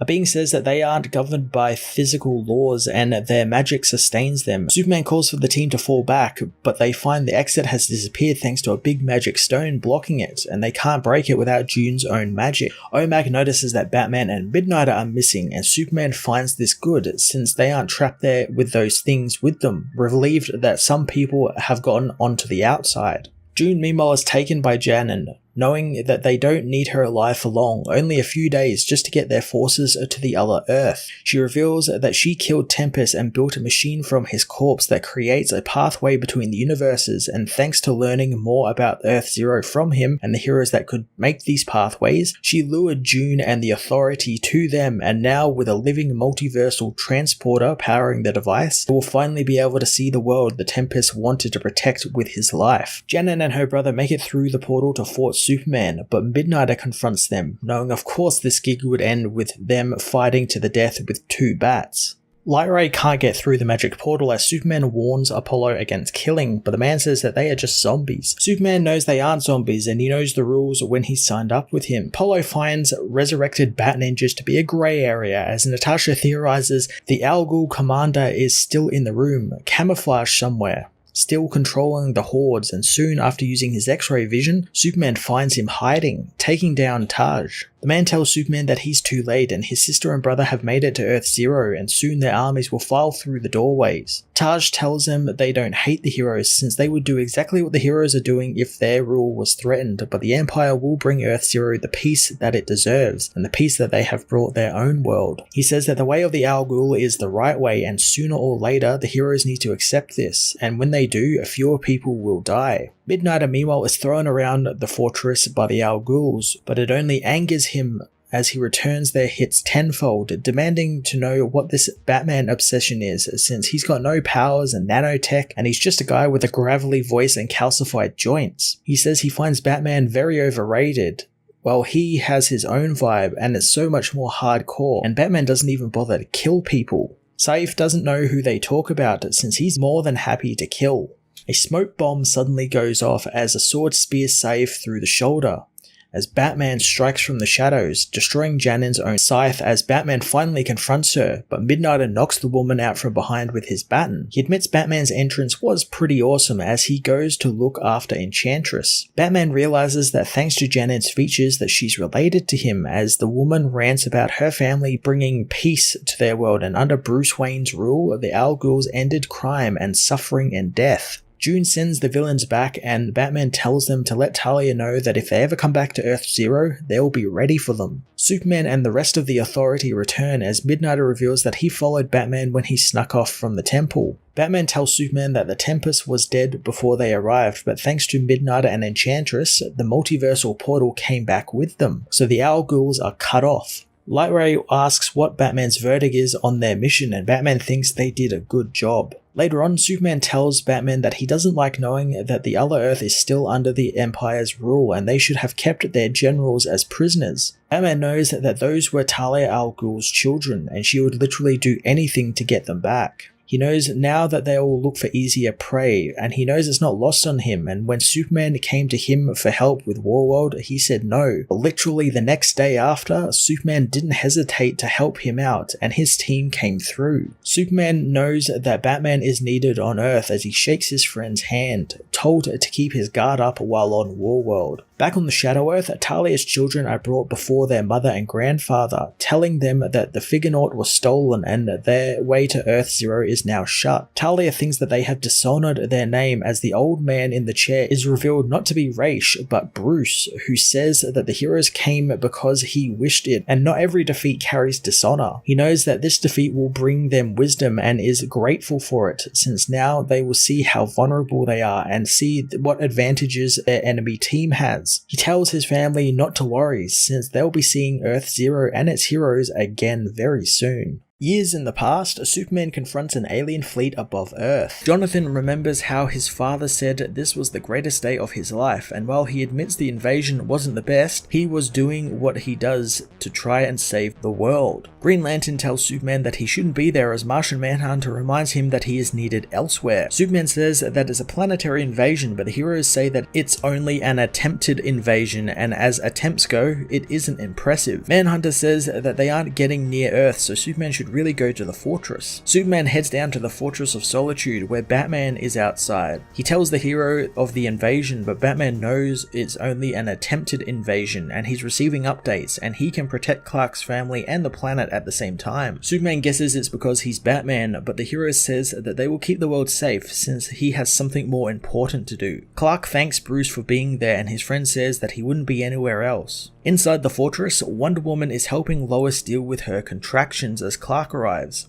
Lois knows that he's cutting it close for a guy who's faster than a speeding bullet. Clark asks if anyone is worried about the alien invasion, but Diana says it's an attempted alien invasion. But the birth of this child is the single most important event in the world right now, since Superman's son could be the greatest hero the world has ever seen. Lois wants to wait until he's breathing outside of an amniotic sac before pushing unfair expectations on him. Diana apologizes as Lois asks for a moment alone with her husband. Lois asks if Clark is okay as John knows that both his parents are the bravest people he knows, but they were both scared, not just on that day but during the whole pregnancy, since with a baby of two worlds, anything could go wrong. Lois knows that Clark isn't used to being powerless as John says that his father spent 8 months listening intently to 2 heartbeats and hoping. He knows that they risked so much, but they decided he was worth the risk. Soon, Lois gives birth to Jonathan Kent, and as the man knows, the 4 greatest heroes in the world were there for his birth, so it's a bit to live up to. Batman meanwhile tells Wonder Woman that he's run some tests on the boy, knowing with his human and Kryptonian physiology, he could be more than Clark. Diana knows that Bruce has a reputation, and it isn't helped by him conducting tests on an unborn child of their friends, but regardless of his powers, he will have the compassion of Superman and the fierce commitment of Lois Lane, and he could be anything. In present-day California, a wildfire rips through the forest hills of the state, with firefighter teams ushering a group of people into their truck as they try and outrun the flames, but their tires have been melted by the heat. They know it's too late and there's nothing they can do as Superman appears, reassuring them it's going to be okay and they can fight this together. Teaming with the firefighters, Superman uses his freeze breath to push back the flames, as Wonder Woman knows that he'll be faster than fate, as powerful as hope, and be able to lift them all up. Superman heads deeper into the fire, knowing the firefighters said that this is a once in 100-year fire. It seems like they have one of those every year now, knowing that this area is a tinderbox, but fires still need a spark. John searches for the spark, hearing someone call out as he finds a metahuman with fire powers is being confronted by the military in the forest, telling them to leave him alone.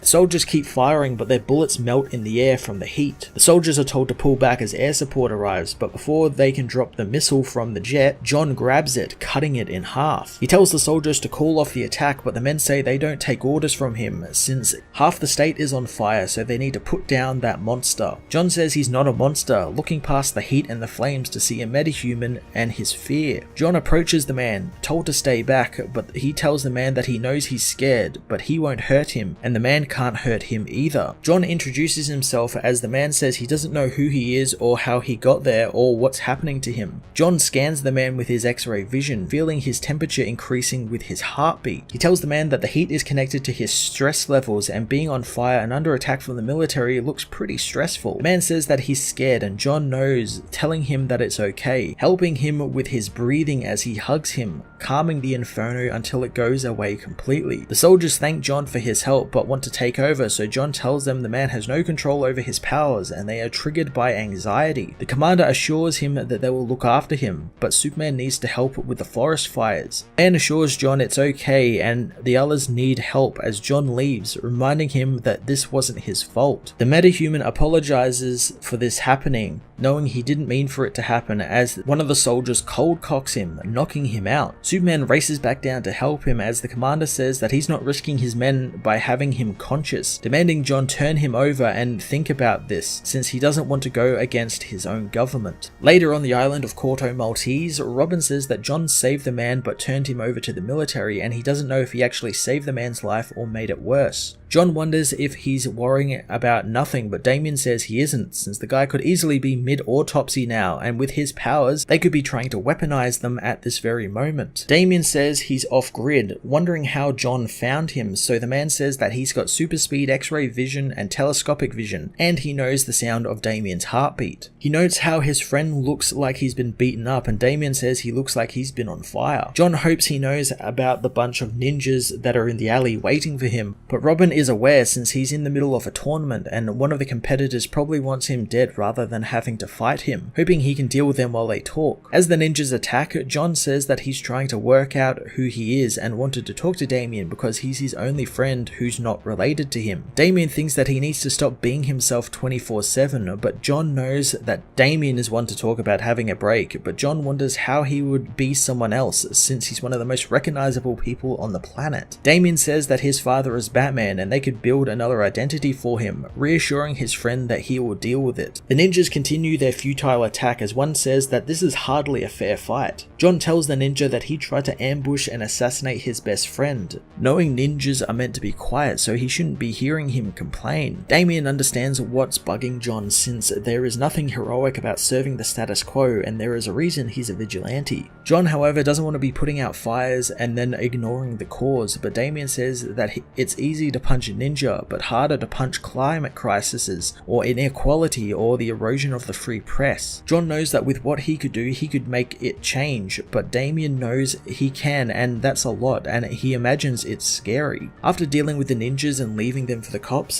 Damien gives John a phone, wanting him to watch this stream called The Truth, since they report on what others are too afraid to. He tells John that he needs to go, but John is the son of Lois Lane, and she dedicated her life to exposing corruption and injustice, so of course he feels like he should be able to do more. John says that he doesn't want to overstep and make people nervous, but Damien tells him that maybe some people in the world can do with being a little nervous, asking what he wants his symbol to stand for. John says he wants it to stand for truth, justice, and a better world, but all he wants to do is help. Damien is glad as John leaves, knowing it's time for Superman to stop fighting the symptoms since he's powerful enough to be the cure. The next day, John begins listening to The Truth, the underground news network Damien told him about, listening to the masked being talking about asylum seekers escaping the nation of Gomorrah, and they are currently traveling towards Metropolis. Lois calls for her son since it's his first day and he'll be late if he doesn't get up. John knows usually he's not late to anything, since that's what happens when you move at the speed of sound, but today he can be late, since today he's not John Kent or the son of Superman. He's Finn Connors, his new secret identity. Donning his disguise, he heads to see his mother, who asks if he's nervous, but John says he's faced murderous supervillains. He admits though he is a little nervous, and he promises he won't be too himself as he heads off in his Jeep. John heads to Metropolis College for his first day as a man loads assault rifle magazines in his car. John knows this is a new start for him as he signs up for the media department. Suddenly a woman spots Kal-El with his gun, asking what he's doing as he says it's too soon to politicize this. He opens fire, but before a single round hits its mark, Superman jumps into action, stopping the bullets. He tackles Kal-El down, demanding to know what is wrong with him as the police arrive. He scans Kal-El, finding that there are no more weapons on him as he hands them over to the police, as the people mob him, thanking Superman for saving them. John, however, has ruined his secret identity as he has given back his wig. He heads back to his car, lifting it into the air before flying to the moon. He knows that he can't hide or pretend to be normal when people need him, guessing he'll just have to be happy with being John Kent, the son of Superman, and spend his life in the public eye and live in the biggest shadow in the universe. Clark comes to see his son, having heard what happened from Lois. John apologizes since he knows Batman and Oracle called in a lot of favors to create this disguise. Clark knows he should never need to apologize for doing the right thing, but he is sorry for what he had to sacrifice to do it. Clark points out the Earth, knowing it's pretty big, but John says it is big, but it's also very, very small as well. Knowing his father can see what he sees, with the ocean struggling to breathe, forests disappearing, ice caps melting, and inaction due to selfishness and fear. Clark knows that his son is having a bad day, but that's a pretty bleak outlook, but John knows he's not wrong, and neither does his father, who says that he's looked at the small, now John needs to look at what could be. John knows that this could be a place where every problem could be tackled if they would just unite and no one is left behind. John asks his father why he doesn't do more, quickly apologizing, but Clark knows he's bulletproof, so he should be able to take some constructive criticism as well. He says that part of himself holds back because he wasn't born on Earth, so he can help, but he cannot lead, except by example, since part of him feels it's just not his place to be a leader. John thinks that's idiotic, and Clark thinks his criticism is getting less constructive. John knows that he's the greatest hero on the planet, so if he won't step up, who will? Clark was thinking of John since this is his planet, but John wonders if his father is literally dropping the weight of the world on his shoulders. Clark tells him that he won't have to lift it alone since he will have his friends to bear the burden with. John knows he doesn't really have friends, hoping Finn Connors would be able to make some, so Clark says for his son to follow him since he needs to give him the key to the house. John knows he has house keys as Clark actually gives him the key to the second Fortress of Solitude, telling his son he wants him to look after the fortress, but there will be no parties and he'll know if Damien breaks anything. Clark takes his son inside, saying that he was making something for him when he got older, but then they lost all the years with him and he went away and suddenly he's older now. Clark retrieves a box, saying that he knows his son has one from the future, but he thought he would like one from the present. Clark shows his son his new suit, saying that the cape was once his when he was younger and it had some light alien armada damage, but Mark Kent was able to restore it with the help from Batman. John asks him why he's getting this and the fortress, so Clark says he was planning on giving him the suit on his 18th birthday, but there is a chance he'll have to go away for some time, but he promises he won't be missing any more years of his son's life. Clark says that if he does go away, he needs John to look after the big and very, very small world, and if he feels like he needs to step up more than he does, he trusts his son to do it right. Clark tells him to get home, so later on, John watches more of the Truth talking about the incoming asylum seekers, which the Gamoran government say don't exist. Truth says that no help is coming and no country has responded to their distress signal. He knows no one wishes to anger a resource-rich nation as John retrieves his new costume.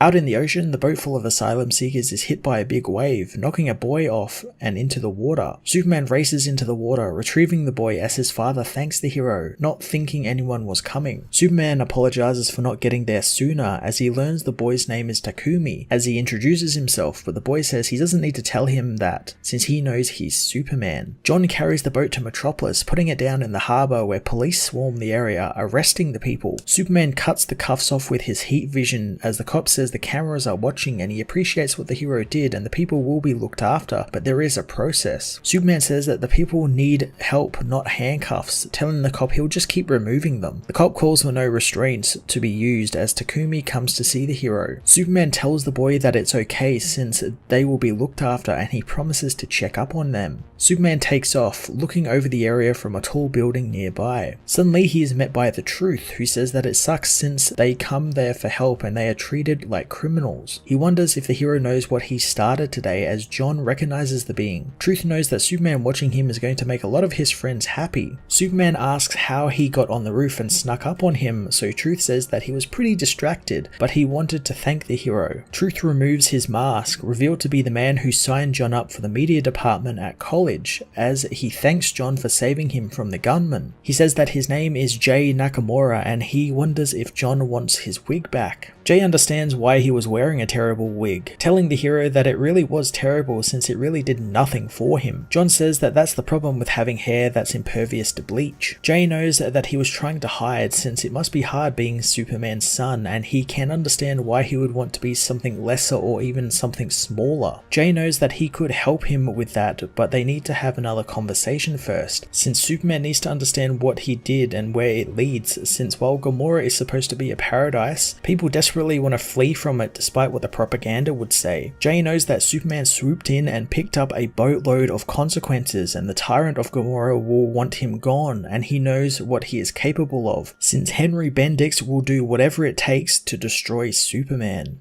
Later on, both Supermen respond to the Infantino building in Coast City collapsing. John finds that there are 472 people and their pets inside, told to get them clear as his father prevents the building from falling any further. John gets to work rescuing everyone inside as he sees the supports begin to give way, so 4 seconds later, he has cleared the entire building, telling his father just to let it fall. Clark knows that this was a hyper-localized seismic event, and John spots the culprit, finding it to be a metahuman named Faultline. Clark tries to talk with the woman, but upon grabbing her, he is thrown to the ground hard. John confronts the woman who apologizes, not knowing why she is wearing this costume or what is happening to her. John asks if his father is okay and Clark is, but knows they have to get the woman off the ground before she causes more destruction. Thanks to her powers though, her body's density is off the charts, almost that of a neutron star. Talking with his son in a super hushed tone as not to scare the girl, Clark says that they need to take her to Star Labs, where there the heroes tell the scientists about Faultline's powers while the woman is put in a 0G stasis. John knows that she's not the first weaponized post-human with memory loss he's encountered, mentioning the man on fire from a few days ago.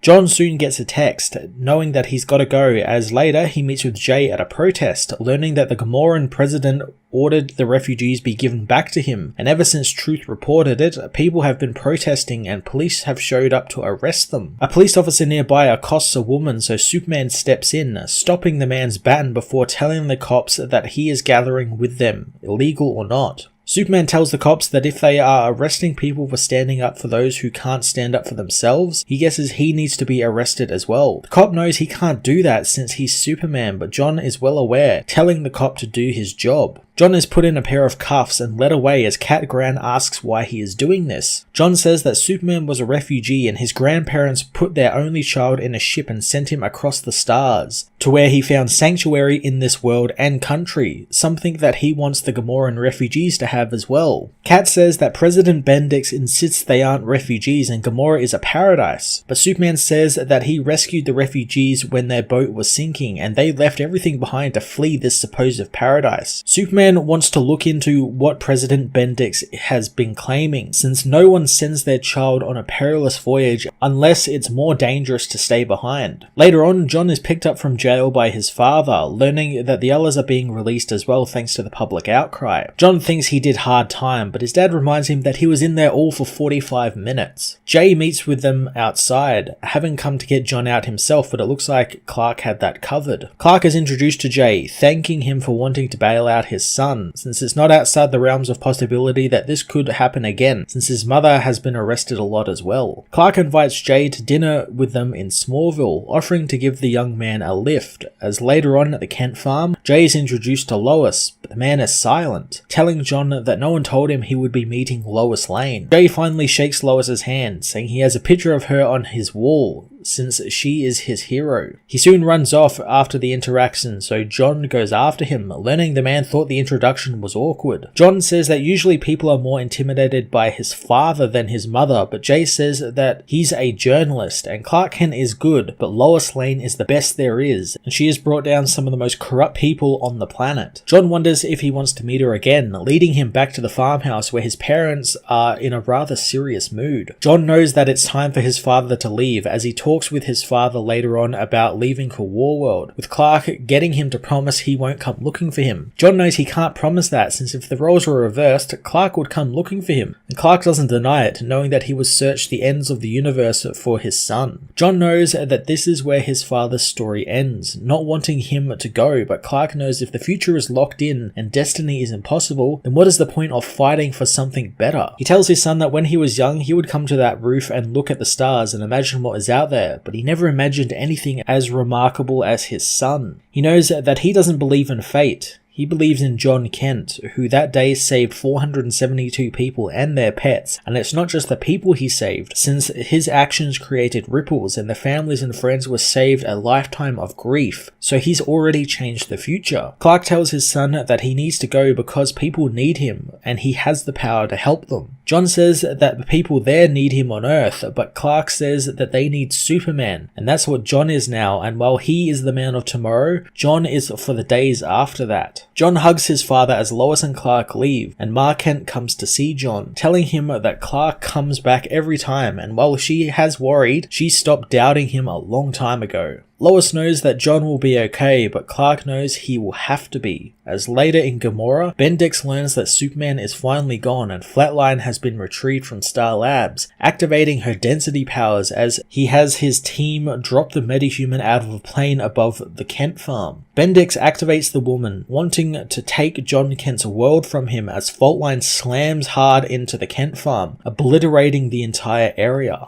Years into the future on Warworld, a little girl runs through the slums streets pretending to fly, as an old legless war veteran hopes that someone will spare the warrior some iron so he can eat. The girl throws him a few coins as she arrives home. The girl is revealed to be Thal-La, as Mr. Byler is asked by the other children if it's time for a story. He asks the kids which story they want to hear, and the kids want to hear about the moon dragon or the two snakes and the wheel, but Thal-La says she wants to hear about Superman. The kids are quick to quiet her and close the doors of the house, stuffing the seams of the house so no one hears her. One of the kids takes Thal-La's Superman toy, knowing that if anyone saw her with it, the blood priests would kill them all. Byler knows that that's enough, telling Thal-La that there was no harm done. He tells the girl that they need to be more careful and remember what they risk coming there, since they need these stories, not the lies the blood priests feed them, so they need the stories of heroes and truths and justice and each other. He won't tell them a Superman story today or anything from the past, but a story from the future and from another world that he saw. He tells the kids that this is the story from many lifetimes lifetimes in the future when their people had rejoined their mighty cousins in the stars. Mr. Byler talks about the Kryptonians of the House of El and how they were explorers and adventurers and seekers of truth, and much like them, they also dream of battles in the sky. In the future, the House of El gets ready for a funeral, with Leander not liking weddings. Her father, Brandon Kent, asks if she's ever been to a wedding before as she complains about her armor, but the man says it's not real armor, it's for ceremonies like weddings and it just looks cool. Rowan asks her brother Ronan if he thought this day would ever come, but he never thought Allura would marry since she is a Valkyrie through and through. Allura comments about how they talk about her like she's not even there, as Brainiac 4 compliments her on her choosing Khan to be her husband since he's a real fighter, but Allura knows that she chose him because of his heart. Kara Zor-El welcomes everyone to the Sanctuary to witness the union of Laura Van-El and the Philosian of the Warworld Prime, a people once defined by their search for truth and the horrors of war, and the people who were tested for centuries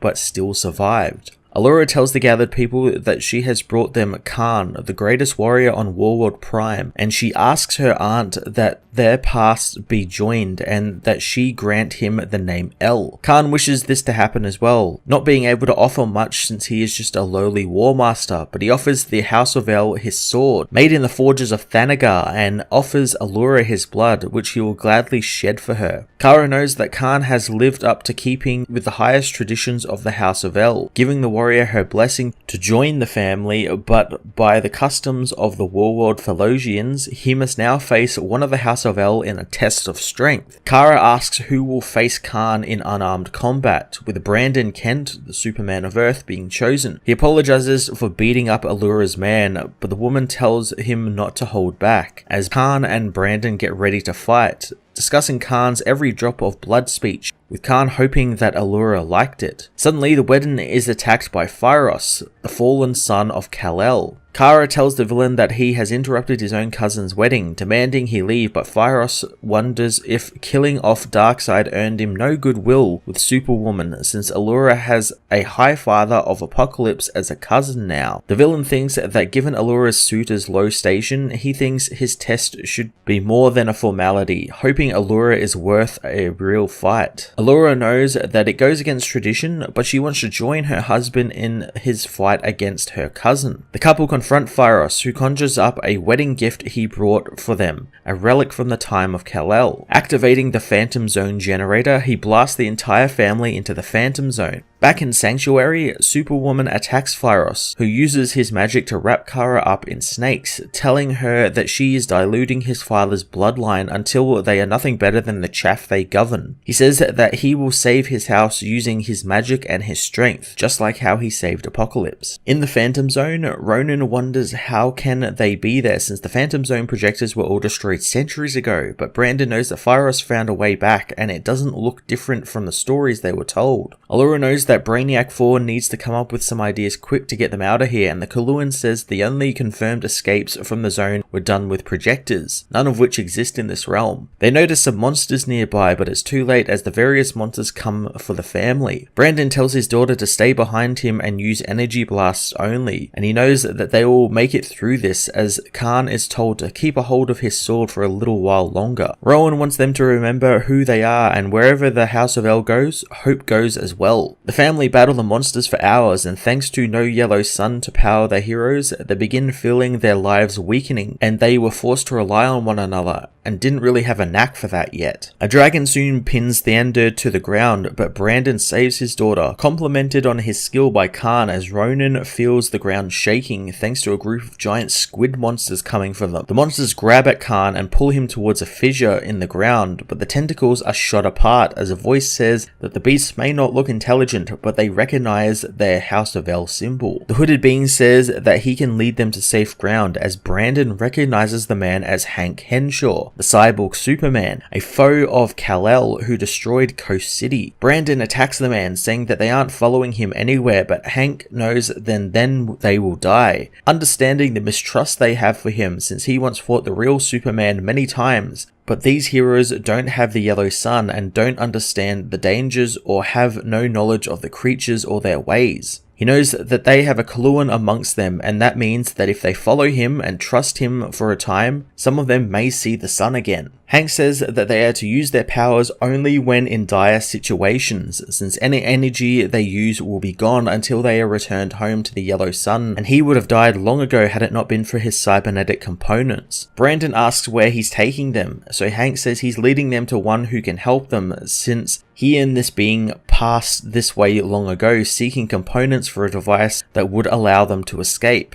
A device the Kal-El, Brainiac 4, can control. Heading into a cave, Hank warns them not to touch the goo dripping from the ceiling, telling the team that the person they seek failed in the end, like everyone else there, since he didn't understand what this place was. Ronan doesn't think he understands, since an L created the Phantom Zone, but Hank says that Jor-El just stumbled upon it with no understanding of it, and he just begun flinging his enemies into it with no thought of what would happen, something Kal-El also did later. He knows what the Phantom Zone is though, saying that it is a projection of a living mind, a god's mind to be more specific, and it's more powerful than anything they could conceive, and it is the mind of a being that they call the Ether. And this was once a place where prisoners could live in their own consciousness, never aging or dying, but that was when Ether slept, and now that she is awake, the place is full of living nightmares. The family ask what happened to all of the Kryptonian prisoners that were trapped there, as Brainiac 4 is attacked by a snake, which Cyborg Superman easily kills, telling the group that they have been seeing their fellow Kryptonians since they came, as they have all been turned into these grotesque monsters. Mr. Byler says the heroes followed the Cyborg Superman across the wastes, not knowing how long they travelled for, as they explored the Phantom Zone like Kal-El never did. In Sanctuary, Kara is imprisoned by the magic of Phyrus, who now with the L's being not present, he is able to bring forth his armies from Apocalypse. In the Phantom Zone, some time passes and many trials of strength are had for the L's, as Brandon reluctantly saves Henshaw from a giant monster, as Mr. Byler knows that over time, some of the family began calling the Cyborg Superman their friend, but Brandon Kent knows he never would. Soon they reach their destination, a small group of houses in a valley where they will find what they need.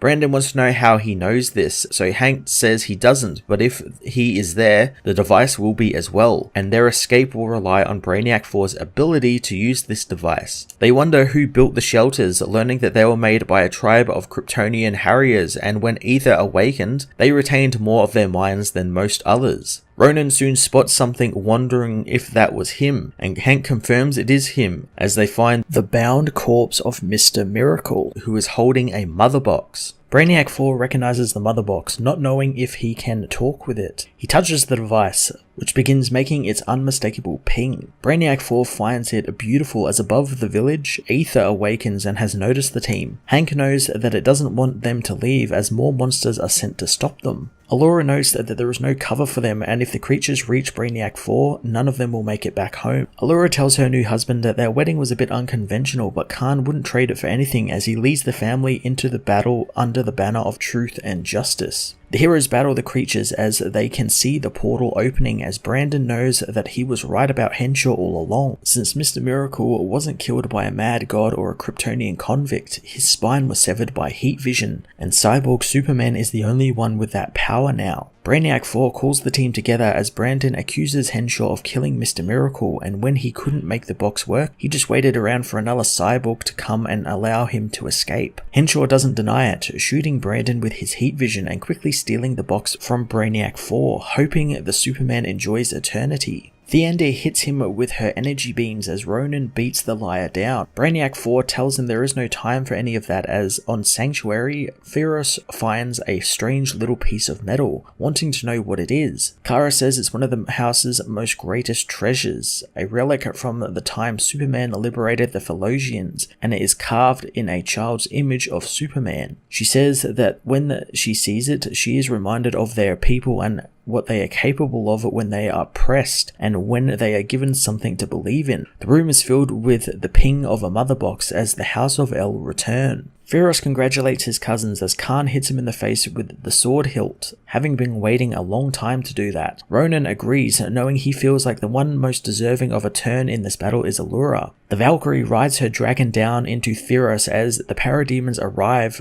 to back him up, but Brainiac Force sends them to the Phantom Zone with the Mother Box. Rowan frees Superwoman, happy to see her again, as Kara says that she's been caged for what feels like a lifetime, wondering how they freed themselves. Kara soon spots Hank Henshaw, saying that the years have been cruel to them. Superwoman grabs the cyborg, intending on throwing him back into the Phantom Zone, but Hank tells her to wait, since if not for him, the House of El would have died 100 times over in the Phantom Zone. Kara asks Brandon if that's true, and Superman says that he's a murderer and he used them to escape, but if it hadn't been for him, they would have died, and he doesn't think Clark Kent would have intended him to be in the zone forever. Kara decides to give Hank an official pardon, but he is to give them no reason to look for him, and if he does, they won't be so lenient. In the chaos, Faris manages to escape, with Kara knowing that they haven't seen the last of him, as Leander knows that her father is hurt, but Brandon knows he'll live. He knows he wouldn't have survived if it was for the rest of the family, saying he can't believe how tough the kids have gotten, and he thinks he's a bit long in the tooth now, so he thinks he's going to take up more of a teacher role from now on, telling Ronan if he's interested,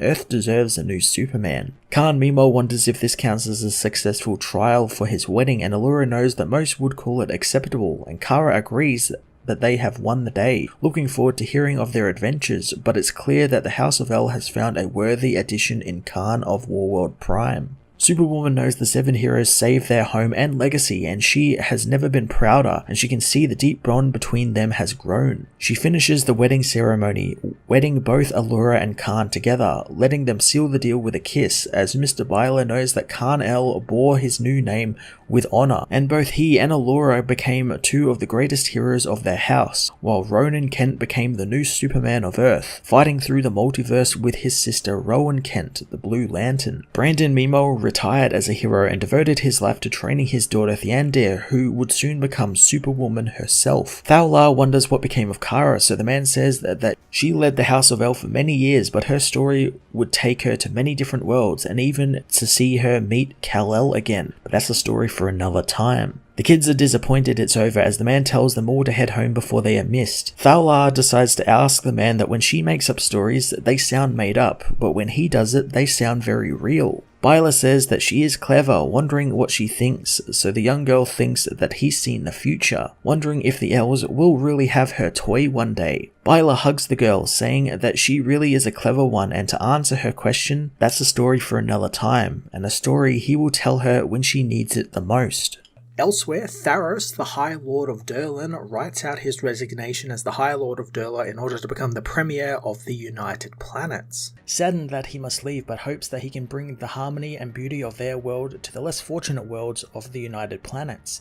The being is soon found by Thalric, who warns him his time is too valuable and trillions rely on him now. The man asks what news she has, finding that the Superman of Earth is bound for Warworld, intending to liberate it, and he has requested aid from the United Planets. Tharos wonders why the Man of Steel is going after Mongul right now, so Thalric reveals that the Warworld refugees sought Superman out and asked for his help, but the worrying thing is that Superman referred to these refugees in his message as Thelosians, something that scares Tharos. The man snaps at the woman, knowing that they do not exist, and the message must have been incorrect, screaming at the woman for saying the word Thelosians, and if she dare say it again, she will die in obscurity just like her mother did. Superman and the Authority meanwhile speed towards Warworld in their ship, with Superman soon interrupting their chess games and work, telling the team they have arrived, and thanks to them all, there will soon be a lot of free people on Warworld. Nat notices some flashing lights, learning from Superman they are artillery, since the Warzoons, while answering to Mongul, still battle between one another, and have been since before any of them were born. Manchester Black jokingly says that fighting amongst themselves makes them savages, unlike humans which never do that. Superman spots something leaving the ship as he finds a being strung up in orbit. The team wonder what he's doing, as Manchester doesn't understand why Superman stops to cry over one dead slave when there are millions on the planet below. Light Ray wants to know what it's like to care so much about everyone, as Omac spots a Superman symbol on the planet's surface. Heading down to the surface, the team find a type of tomb filled with frozen monsters. They find a projection of a cloaked being who Superman knows is one of the beings from Mongul's throne room he saw in the fortress when he battled the Warzoons. The being says that he remembers the Superman of Earth and how he came to make the stories true, but he's far too late. Clark wants to know what they mean, so the being says that he's too late for the countless victims whose ashes already fill the skies and fill the bellies of the great worms, and he's too late for Thaular and her companions. companions. Clark wants to know how he knows of her, demanding to know where the other Philosians are, so the being points that they are right there, since Mongol had them gathered for him. The being reveals all the Philosians have been killed and crucified, signposting a trail making out the shape of the symbol of El, which on Warworld means "so say the dead." Clark finds the beings have his symbol carved into their chests, as the being says that the Warzoons believe that a warrior carries the souls of their slain with them, and the dead are enslaved to their killers, and the iron shackled to their wrists is their strength. The being thinks that someone who has never killed is weak, since he only carries himself, but a great warrior is strong, for he carries the weight of many dead. He tells Superman to follow the dead to find Mongol. Angered, Superman leads the Authority into the huge arena, smashing through Mongol's forces outside and destroying his statue, throwing the head into the arena as Superman confronts the Warworld beings, telling them that they aren't his enemy and Mongol is. Superman says in their language that their chains mean slavery and Mongol is their slaver, but he and his team have come to break those chains and free them and find them new homes. He knows as an outsider there is distrust in him and he cannot undo their abuse, but when Mongol is in chains he asks that they only help him build new lives for them. Kal-El speaks, telling Superman that he is one who has never known war. He introduces himself as the prized servant of Mongol and the oldest living Warzoon. He reveals his chain is longer than any living Warzoon, and he knows all his brothers and pitmates are bones in the burrows of the great worms, and he is the only one left alive, and he will still be alive when the hero's skulls adorn the gates of the arena. Midnighter finds that a pretty hardcore monologue as Manchester Black confronts the being, knowing that they aren't there for him and want the legless being to point out their boss, or did he get sent alone? Kal-El says he isn't alone as Mongol's champions, the teacher, the mother, the orphan, the darling, and the unmade appear. The mother uses her magic to grab Superman as Kal-El says that Mongol has been watching Superman ever since he was fighting the monsters of the breach and was injured by them. Enchantress knows that they are in some trouble as Kal-El tells Superman a wiser man would have waited for his strength to return, but Superman is soft and when he hears the cries of the weak, he must act. Enchantress's magic on Superman fades and his white hair returns and his powers dissipate as Manchester reveals that it's the radiation poisoning from the breach, and Enchantress has been juicing Superman with her magic while he uses the illusions to make it look like he's still moving mountains. He says that somehow Mongol knew about this as Superman tries to tell the champions that they aren't his enemies, and even if they have to go through them to get to Mongol, he will not stop until they too are free. Mongol soon arrives, blasting Superman down as he is happy to finally meet the old man who conquered Mongol who was, telling Superman to face Mongol who is, and his bones will adorn his banner spear for 1,000 years. Meanwhile, Superman and the Authority descend onto Warworld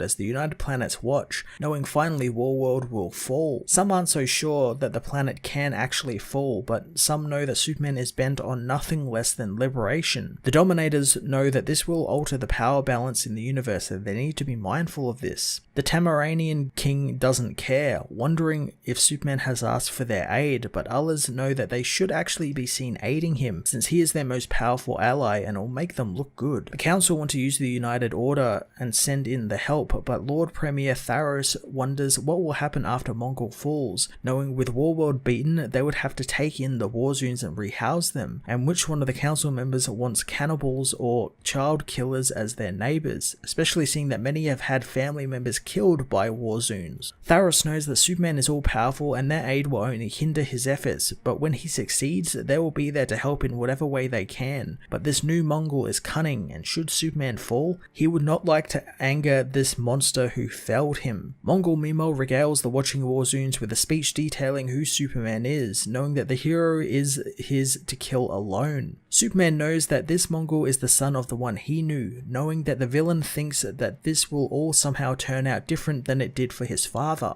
Mongol, however, knows he isn't as foolish as his father as Superman attacks. The Authority join in, attacking Mongol's champions as Manchester tells Enchantress to deal with the Mother, another magic user, but June can't stop the witch and what she is doing to Superman, and there is no choice but to take her off the board. June uses a giant snake construct to swallow the woman up, but the mother isn't easily defeated, cracking the ground she was enveloped in and growing out of it as a giant, gloating over June, saying that the mother sees what the others don't. June is taken by the giant, but Apollo tells Natasha they will get her back. Midnighter knows they need to take down Mongul and the rest will soon fall, so they rush to help Superman when Apollo is confronted by the Unmade, slamming right into the being but is blown back. Midnighter is shocked that someone actually stopped Apollo as he was speeding up, helping his husband up as he goes back for a second attack, hoping the stranger will dish out some amount of trash talk and not stay silent. Apollo is suddenly stabbed by the Unmade, dumped on the ground as Midnighter rushes the villain, not caring for Superman's no-kill rule now. Off to the side of the battle, the teacher watches as Manchester Black finds him, knowing that he's the one controlling the Unmade. Black can't find any thoughts inside the alien's head, but knows that he's the one pulling the strings. The teacher says that without him, Mongul would still be in chains, revealing that the implants on his body protect him from telepaths and Black's tricks and powers, and he's even got an energy shield that will stop his friend's energy attacks. He shows Black the orphan box, knowing that it holds power beyond anything he could dream, demanding Black walk away or die screaming.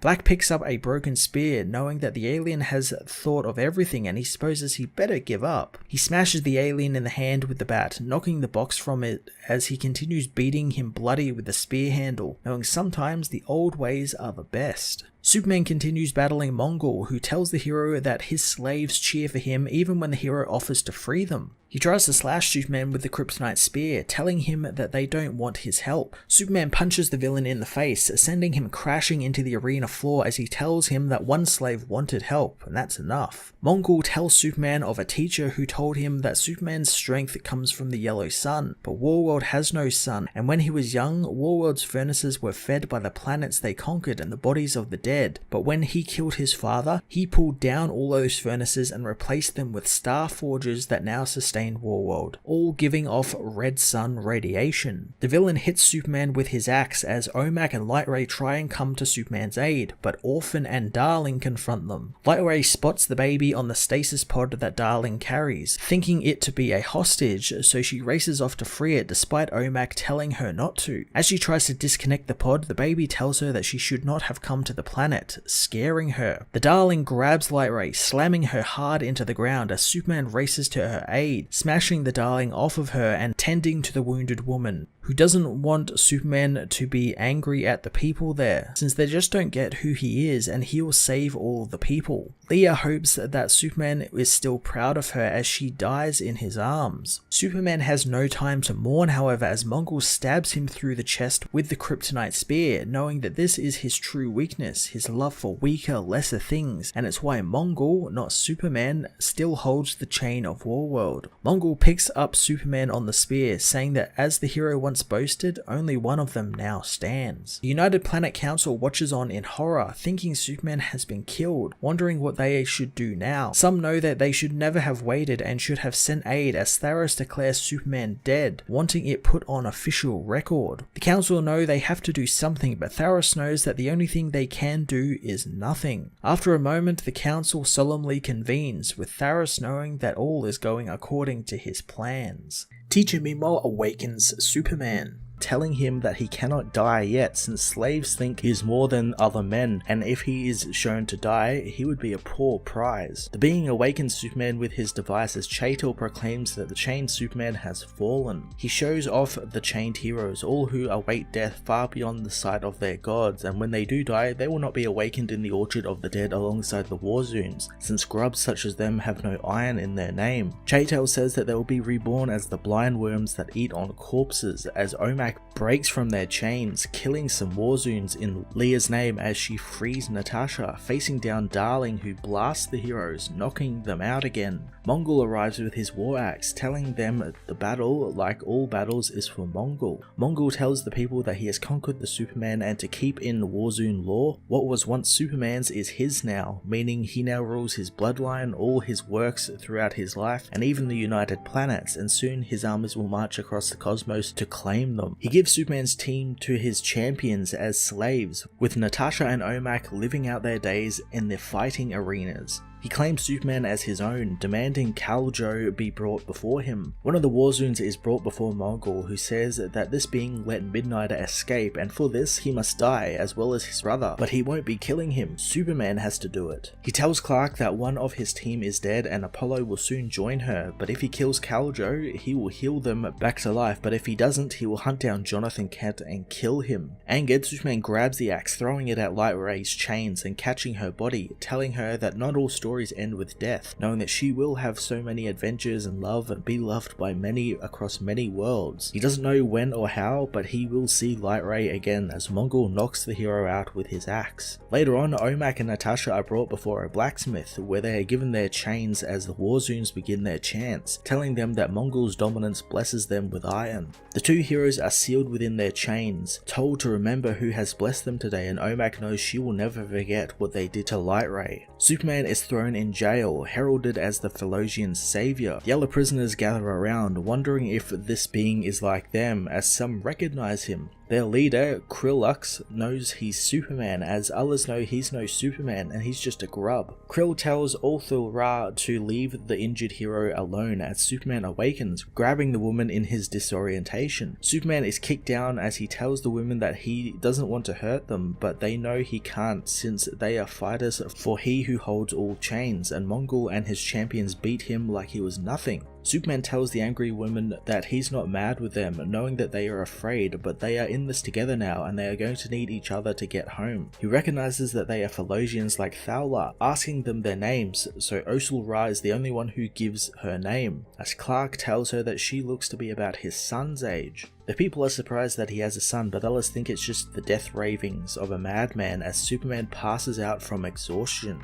That night, Midnighter kills his way into the prison, telling the guards outside he's wondering if they have seen his friends. Once inside with the keys, he finds Superman, trying to wake him to help him escape, but Clark says he's not going anywhere. Midnighter says that they are forging synthetic suns under the planet in the forge to keep it running, and once they blow them up, most of his powers should come back. Superman refuses to, since doing so would destroy the planet and kill thousands. The people in the cages also need his help, and he won't leave the children to die. Midnighter wonders how hard Mongul hit him since they didn't win, and the people don't want their help since all of Warworld was watching and they cheered when they got their asses kicked. He wonders if the hero forgot what they did to June and Apollo, and now Light Ray is even dead. Superman wonders if he thinks that they should abandon the ones who don't cheer for them and stand down every time they get knocked down. He knows that's not what their heroes taught them, but Midnighter was right about one thing. All of Warworld was watching, and they'll be watching tomorrow as well, but Mongul has just locked him in a place where he can talk with all of them at once. Superman tells his friend that even if they had won today, it would have been up to the Warzoons to free themselves in the end, and they will help them take their freedom. After a moment, Midnighter stands, telling him that they were the ones who risked everything to come with him, not the Warzoons, and the hero gave them the big line about hope. Midnighter leaves, saying that Superman lied to them since there is no hope there, and that these people don't want to be freed by them. He asks if their lives are really worth more than theirs, but Superman knows they aren't. They aren't worth less either. In a nearby cage, Kal-El watches the hero, muttering the word hope as he draws the House of El symbol into the dirt. Clark soon begins a war journal, talking about how he's the son of farmers and scientists, and a husband and a father and a journalist by trade, which is why he's compelled to document his time on the planet. As Omak and Natasha battle some creatures in the ring, an alien creature charges some of the Philosians, but luckily Superman saves them. The hero battles more giant monsters as Clark's journal talks about how he fought for truth and justice on his home, and while some opposed him, some joined him. Other fighters come to Superman's aid, helping him with a creature as he remembers Lois calling people like him champions of the oppressed, able to leap tall buildings in a single bound, but as he takes the beast down, Clark knows that type of feat is beyond him now, but the work goes on. Suddenly the hero is electrocuted by the ringmaster, but Omak stops Natasha from helping since they will kill her too. Nat knows that they can't just let him, but Omak doesn't care since why should Clark be treated any differently from them? Later on in the smithy, some of the Philosian notlings act out like they are Mongul. One tells them to be quiet, but they don't listen, reason, knowing they would have received iron as well had it not been for Superman getting in their way. The older Philosian knows that the survival is the greater victory, as some aliens talk with Omak about how they fought like a war zone, making others fear her when she takes her enemies down. They think she could be of great service to Warworld, but they ask if she serves the Superman, but Omak says she never did, and they came to Warworld with one reason, and that one reason is dead. Natasha meanwhile is given 5 iron links, told to leave some for the rest of the Yellow Warriors, but she knows that if they value their iron, they'll stay away from her. She asks Leonath about getting some work with him in the smithy, but the Warzu knows that they will not allow Superman's tribe to work despite Natasha's experience in the forge. Leonath says, however, he will ask the Blood Priest if he can pick out a slave to help be his apprentice since he is short-handed. He asks if it's armor she wants to make, and Nat says that she wants to make a sword of armor. In the cells, a song sounds out through the cages as Clark is told by Krillux that if he wants to close his wounds, he will need some blind worms, but he should maybe pick up a weapon in the next fight. Clark says he didn't come there to maim or kill others, but Krill says that neither did they, asking if he thinks that they are barbarians because they wish to survive, asking if Superman feels noble blocking axes with his forehead like a fool. The warrior thinks that Superman has forgotten how to fight like a mortal and he never evades attacks, and when he does block, he does so with his arm or he tries to catch the weapon, and since this place is covered in red sun radiation, he is vulnerable and he will need to learn to use a weapon or die for nothing. Clark figures out that Krill used to be a Philosian like the others, but the man doesn't care for that now, since this place is just a preserve for the civilizations that Mongol has destroyed, and those who aren't Warzone are just strays and cannon fodder for Mongol's armies. He does say that he was once Philosian and that he once lived in a sustainable ecosystem that would have lasted forever, and he had a wife and 3 daughters and a little boy and a home. But then Warworld came and now his family is ashes and his chain is his only legacy. Soon they are all stirred from their cells by a blood priest who says that the old crow is dying. Clark continues to write in his journals, talking about when Manhunter told him a story about how Warworld came to be, but soon after they learned that story was untrue, and then Superman heard about how Warworld was built by the Mongols, but then today he learned that was also a lie as well, as the prisons are taken deep into the planet. Clark discovers that Mongols built several imitation Warworlds, but nothing as large as this original one, and the true Warworld is a tangle of ruined structures built and repurposed by billions of different species, all building layer upon layer, and beneath all of that is the forgotten world of soil and stone. Clark knows that learning of this place, the idea of Warworld sustaining life makes sense, as the prisoners are led to a chamber where a giant green glowing creature called Old Crow awaits them. Clark always thought that he knows the numbers of lives that were taken by Mongols over the years, but now he knows that it's been happening for thousands of years, and now they are celebrating another victory over an extinct race. He figures when the last member of a species dies, the Warzoons and Strays gather to honor its passing, but all for very different reasons, with the Warzoons celebrating dominance over that species, while the Strays do it because they see their own future there. He leaves the prisoner line to go to Old Crow, mourning it one final time as the creature's green glow dies off and the creature succumbs to death. Clark and the others are forced to push the creature into the pit below them while a blood priest screams a sermon about the Old Crows now joining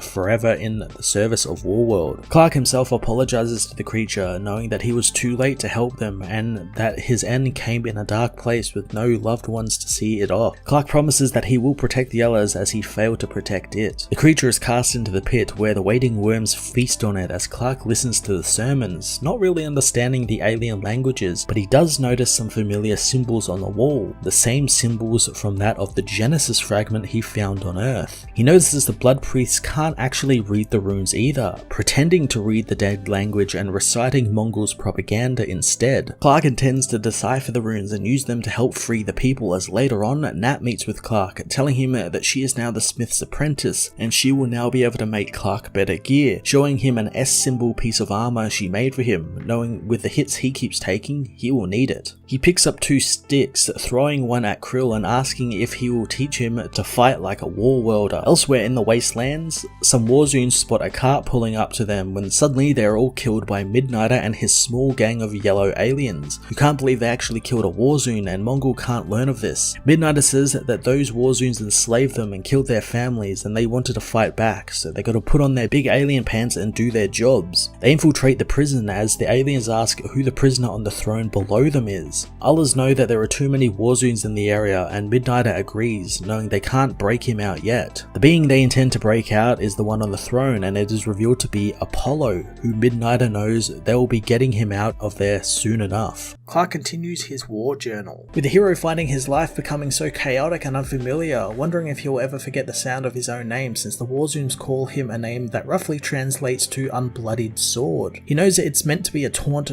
between the fighters, shouted at ones who don't land a blow, and it's meant to be an insult to him, but he actually kind of likes it. He thinks of the Philosians and how Ultho Ra and Osul Ra have been slow to trust, and Clark knows that it comes hard in places like this. He thinks about how they fall asleep to the songs of the Blood Priests and of Mongul and his ancestors, praising them all, and how it's an effective form of propaganda, and since birth they've been taught that Mongul is not their slaver, but their hero. As he battles the giant monsters of the pits, Clark thinks about how they believe kindness makes one weak and vulnerable, and it's therefore a cruelty which makes one hard and protects them from other hurt. Therefore cruelty is a kindness. He knows that the Warzoons aspire to follow Mongul's ideals, and their mindset makes their liberation of Warworld the hardest challenge he has ever had to face. But he is hopeful, since some still remember their lives that were stolen from them and they might be willing to fight, but worries that Mongul has seen these same signs and will do anything to stop them. A horn soon blows as Mongul arrives with his warhammer, confronting the Philosians, who lay praise on the villain despite the beaten Superman telling them to stay away from him. The Philosians talk about how they wish to be Warzoons one day, so he tells Otho to slay his brother.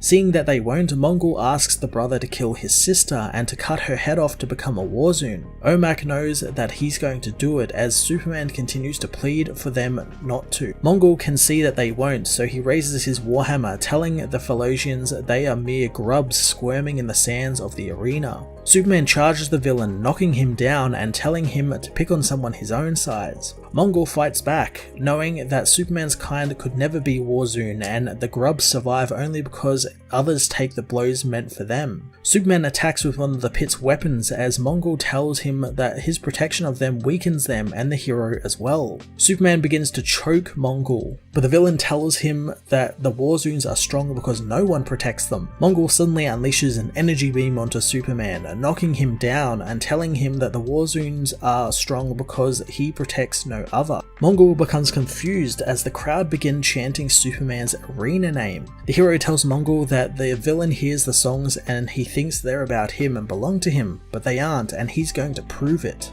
Mongul leaves to the sound of the chants as Chaito tells him to kill Superman, but Mongul knows that will just turn him into a martyr. But Chaito says the hero has been beaten and broken in all the ways, yet he still fights on, and each time he rises from the pit, he emboldens the others across Warworld, fueling whispers of rebellion. He knows such a creature should be feared, begging Mongul to kill the Superman, but Mongul refuses to, since his plans for the United Planets will not work with Superman dead, so he will not kill him, yet his insolence will be punished. The teacher meanwhile has Omak dragged into his chambers, telling the hero that he finds him the most interesting, knowing their original name, something that Omak has long forgotten. The teacher knows how much stronger the hero's machines made them and how he relied on them, but that wasn't all that he lost coming to Warworld. The teacher activates a hologram of the dead Light Ray, knowing if Omak knew the truth about Orphan and Darling, he would pity them all, but all they need to know is those beings have the power to return Light Ray to life.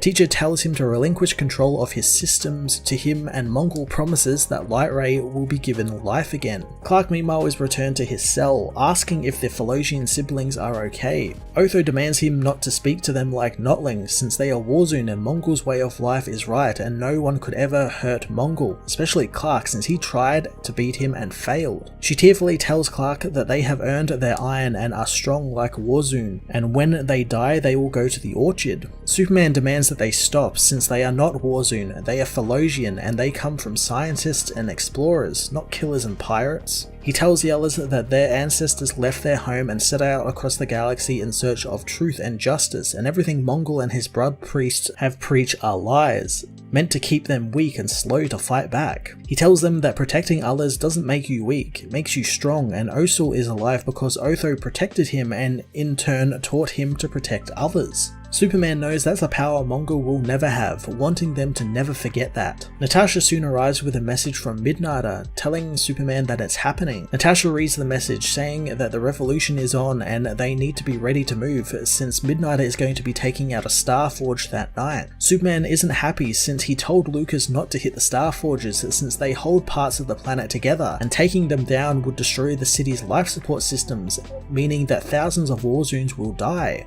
Natasha doesn't see a way around it since the Forges are keeping Clark powerless, so what can he do against Mongol and his generals without his powers? Clark refuses to use that option since it's not what he came there for. Nat knows that his powers would start coming back without the Forges and maybe they could stop the worst of it from happening, but Clark is adamant of getting out of there and finding Midnighter before he kills thousands, and that cannot be the best plan they have. Luckily Krillux has a plan and they just need to trust him, as later that night the hero is freed from his cell by the Phillosian and he leaves with him, with the other Phillosians echoing Superman's words about truth and justice back to him. Krillix and Superman sneak past the Warzone camps, heading deep into Warworld as Krill asks why Superman talks to the children the way he does, since giving them hope will get them killed. He knows that Otho has learned to survive there and he has nothing to teach them, instead he should learn from them. Clark knows that he won't let them believe that their love for each other makes them weak, but Krill tells him to keep his voice down as Clark asks if he knew their parents. Krill did, also knowing that they had an older brother who died along with them and even his family. He warns Clark of his footing as they spot the great worms below. Clark asks if they were brought there from one of Warworld's conquests, but Krillux knows they've always been there, with their stinking gases making the atmosphere breathable. Clark is reminded how his pa used to say that every time he felt like he'd seen a thing or two on the Earth, the world would remind him he still had much to learn. Krillux was also taught that about Warworld, knowing that it holds many secrets and the necropolis is the greatest of them all. Clark knows all about this place as he's told it's a tomb not many know about, but there are stories about the power buried there, and if it's true, then Clark can claim that power and he wouldn't need to take down the Starforges and he'll be stronger than he ever was. Clark recognizes the veins of Genesis in the stone, telling Krillix that that's what it is called on Earth, as the stone came to Earth with the Warworld ships that landed there. He knows that it's immensely powerful and the last time he touched it, he felt its power. He touches it again and it causes him to float for a moment as Clark hears that there are a lot of people down there with them. He suddenly tells Krillix they need to get back to the cells, as in the prison the Phillosians are confronted by Warzones, who have been ordered to kill the Notlings. Otho protects her brother, making the Warzones laugh since she seems to have found her iron, knowing that her links will go to them when they kill her. She refuses to leave her brother, but the Warzones tell her to have some pride since Mongol took notice of her, and no Notling can say the same, and now he wishes to see her again, except this time he wants to see her dead. Weeks into the past, Bila-Esh is beaten by a Warzone for telling the Notlings stories of Superman the Savior, who will come to Warworld and save them all. The being shows them a hologram of Superman being stabbed by Mongol in the arena, knowing Superman falls to their lord. The Warzones sentence the storyteller to death, but before he is killed, Midnighter blows his way into the building, killing the Warzones in a bloody mess. The Notlings ask if he is Superman as Lucas vomits and passes out. 17 days later, a Warzone proclaims Superman's blood now fattens the blind worms, asking who else will question the greatness of Warworld and who will challenge Mongol's rule. A red-cloaked being approaches, asking which of the Warzones is Thargul the Bog. The villain demands to know who they are and who names the Blood Priests, but the being will only say they have come a long way for Thargul. The Warzone and the Blood Priests attack, but the cloaked being cuts them up as if they are nothing, as it's revealed he is Midnighter. The Warzone thinks that he is Superman, and Lucas thinks humans really all do look the same to the Warzones, finding Batman comparisons to be annoying, but Superman comparisons to be just plain rude. Midnighter Midnighter knows that Thargool knows where Apollo is, demanding he spill his guts, literally, and tell him. The slaves ask Lucas if he's Superman, but the hero tells them who he really is and how Superman and him aren't really talking at the moment. He tells them that Superman tends to not kill people like he does, wanting them to grab a weapon as he smashes up their chains. One of the woman warriors is angered that he broke her iron, knowing that she blinded a Lenori for one of those iron chains. Another says that the chains are the only thing of value on the Warworld and he shouldn't touch what isn't his. Lucas isn't impressed, knowing the iron is just a tool for their evil god king and how he uses it to keep them all tired and their hands slow in case they ever figure out that he's been filling their heads with lies. He grabs Thargool, saying that if they tire of being slaves they are welcome to come along, but for the others, them telling him how tough they are while showing off their chains isn't landing how they think it does, and if they want to show him what they are made of, they can do so without the chains. Over the next few weeks, the slaves begin revolting in Superman's name, carving Superman's House of El symbol into everything as the storyteller continues telling stories of Superman's battle with the unstoppable Doomsday, and how Superman fought until he had no blood left to shed, not to prove himself the strongest, but to protect the weakest. The stories continue being told by the Notlings as a Warzone demands one of the Notlings get out of the road or they'll run them down. The child says that they have the dead who speak for them much like the Warzones, and the dead say that they should know better. Midnighter attacks with his warriors, with one warrior stopping another from killing the Warzone, reminding him of Superman's words and how he says that no life is worth more or less than their own. Midnighter however cuts the Warzone's head off, demanding they find one named Sergren. The warriors soon find the Warzone and Midnighter interrogates him, wanting him to take them to Apollo and tell him how to unhook the hero from their machines without killing him. Sergren knows that they can't take him out since the power source will fail and the magnetic coils in the central hemisphere will power down, but Midnighter doesn't care about that, wanting to get Apollo out or he will kill the being. Bila Esh continues his stories in the Philosian caves, telling the tale of Superman battling an evil magical queen, being the only one left standing against the villain who had turned everyone else to her bidding. Thaler asks how Superman was able to go against the queen, but the storyteller says that he knew the queen's true weakness and how to exploit it, but that's another story for another time. Bila is told that Midnighter has returned as Lucas sends a short message to Natasha, telling her to be ready to move soon since he's taking down the Starforge that night. Bila goes to meet with Lucas, telling the hero that he's been busy freeing refugees who find their way to the necropolis. Midnighter wants to figure out a backup site just in case Warzones find them, since someone will no doubt get careless very soon. Bila asks about the message he left for Natasha, so Lucas tells him that he found the engineer he was looking for, planning on hitting the sunken temple to free Apollo. Bila reminds him that their army is still too small, but Midnighter knows that once they get Apollo they'll be strong enough. But the storyteller wonders what happens then, since the Unmade made short work of Apollo the first time, and why would this time be any different? He tells Lucas the rebellion isn't ready and destroying the Starforge will kill many of them, as well as himself included. Midnighter says his loyalty is with the authority and it's time to get off planet. Bila thinks that Superman would say something about this, but Midnighter snaps, saying that he's sick of hearing about Superman since the hero wants to leave Apollo alone, but he refuses to let that happen. The heroes are soon alerted to a prisoner being taken by the warriors, who say that there is a horde of berserkers heading for the arena pits to kill everyone inside. Midnighter knows that Superman, Natasha and Omak are in there, but the boy says that Superman and Krillux aren't in the pits and Omak is helping the berserkers. Despite being shocked, Midnighter doesn't want to change the plan, and if Omak has flipped, then they need Apollo now more than ever. Bila thinks that there is no time to free Apollo, but Midnighter tells him that he won't be planning sneak attacks now and it's time to hit them hard with open war.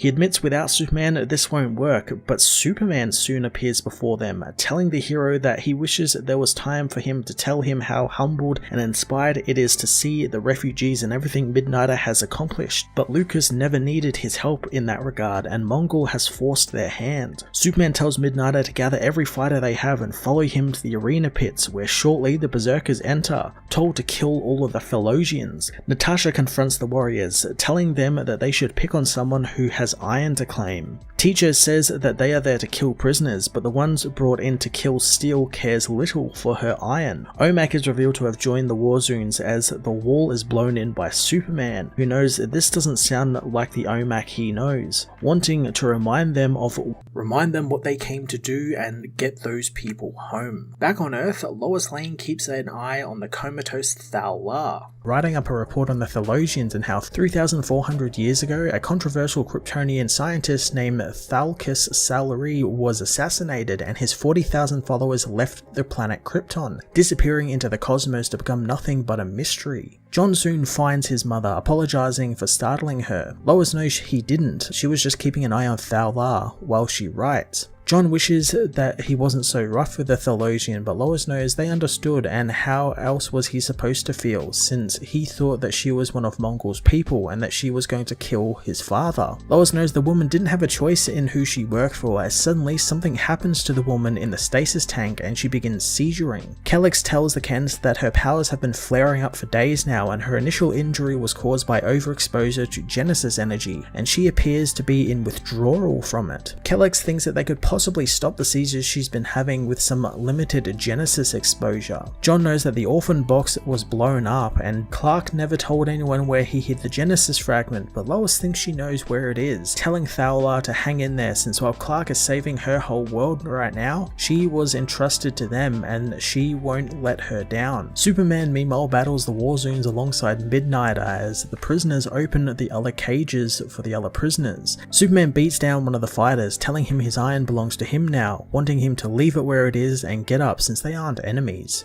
Teacher arrives, finding it convenient Superman chose this moment to reveal his would-be revolution. Superman tries to get through to OMAC, telling them that they will never get what they were promised. OMAC wonders how he knows what they were promised, but Clark can only think of one thing that the being would want, and would have gotten them to turn on them. Teacher tells OMAC to break Superman while he deals with the others. Midnighter isn't afraid of Teacher, knowing that he talks a big game and he can still see the scars from Manchester Black's beatdown all over him. Teacher says that he enjoyed his time with the illusionist and his brain was extraordinary, but he lacked vision. He summons a huge monster as he tells the heroes that he has a less constrained mind, and he found Black's illusionary horrors become very real. OMAC tells Superman to let this happen since he can't win, but Clark doesn't back down, angering OMAC, who hits him again, demanding to know why he keeps getting up since he's becoming weaker. He wants to know why he came to the world, as Superman tires of his questions, beating him down, as he wonders if OMAC believes they should only do the right thing when they are stronger than their enemies and are at their best, and when they are hurt and outmatched, they should just sit back and do nothing. Superman knows that OMAC is better than this, but if he really was willing to betray them, all from a promise from Mongul, then he can give it his best shot. Nat tells Othel and Osal to hide, but Teacher knows there is nowhere for them to hide, and they should be grateful for their time he gave them, since he would rather have killed them all in the arena. Midnighter thinks that he talks a lot for a lackey who thinks he should be boss, but Teacher knows he stands where he should, in the shadow of the throne of Warworld, and every living thing on the planet is his to dissect, kill, rearrange, and unmake and make anew. Krillex is thrown down onto the ground as Teacher tells him that while Mongol savages kill each other with stones and clubs, the answers to the space, time, life, and death are within his grasp. Superman saves Krillex from the monster stomping on him, knowing that Teacher is more of a problem than he remembers, as Krillex knows that he's an arrogant fool and he's given them a way to win since he brought one of his devices that power him. Krillex knows that he uses the orphan boxes to control the unmade and open doorways to anywhere on Warworld, and if they get one of them, they can win the war. OMAC blasts the heroes, blowing up the building behind them, as he says that he is impressed with how frustrating Superman has become these days.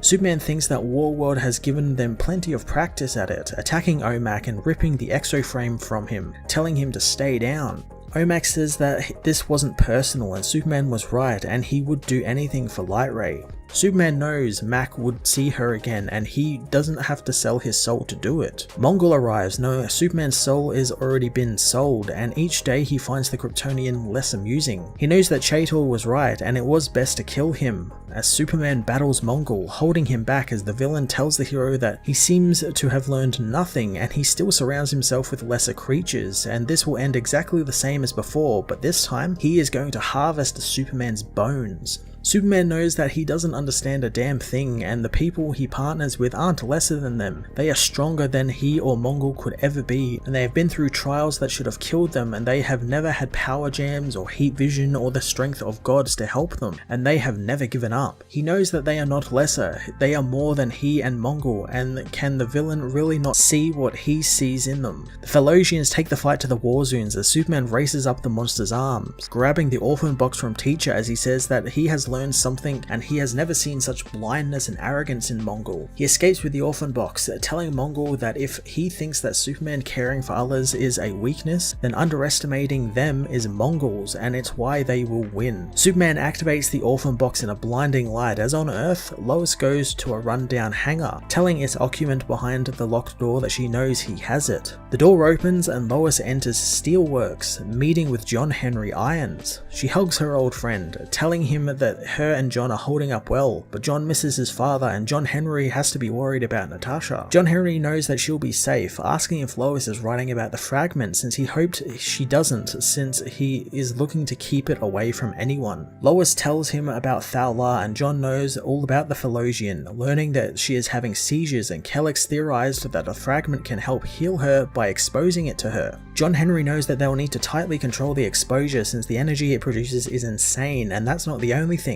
since he's taken many samples from the fragment, and when he interacts with one sample, they all react together, and sometimes the Genesis fragment reacts before he interacts with it, as if it's anticipating his touch. He thinks it's a form of sentient energy as the fragment explodes in front of them in the containment unit, allowing them to hear Clark's voice to Mongul. Lois believes now that the fragment is what is causing Thal-La's seizures, but John Henry knows that there is nothing interacting with the fragment or any of the samples, and it's as if it's reacting to something happening elsewhere, thinking that whatever Clark and Natasha are up to, something big is about to happen. Superman leads the Philosians towards the Citadel as the hero remembers one of his recent journal entries, reminding him to remember his wife and son, and that he's vulnerable and he can die on Warworld. As Superman leads the attack on the Citadel, Teacher continues to torture Manchester Black, upset that he doesn't have more time to test out his machines on the man since his friends are coming. Teacher knows that if all goes to plan, his friends will watch as Black's worst nightmares are made real and boil out of his skull to rip them up. Black jokes about being forced to watch all of Dudley Moore's Arthur movies as Teacher tells him that every time he sees the scar on his face, he'll remember their time together. He powers up his machines as Superman blows his way into the lab, telling the villain that he's done for. Teacher is angered that they are there before he can finish, telling Orphan and Darling to tear them apart. The giant mech attacks, blowing through the war zones as Midnighter tells Superman to fight. Krillex tells him that the robot and baby in Orphan and Darling rely on each other, but Superman doesn't know if it's a real baby or not, but the armor is done for, slicing it apart with his unbloodied sword, severing the connection between the two beings as Natasha manages to get a hold of the orphan box they came for, using it to send the rampaging Darling away, freeing Manchester Black, who introduces everyone to Teacher, knowing they're going to get on like a house on fire.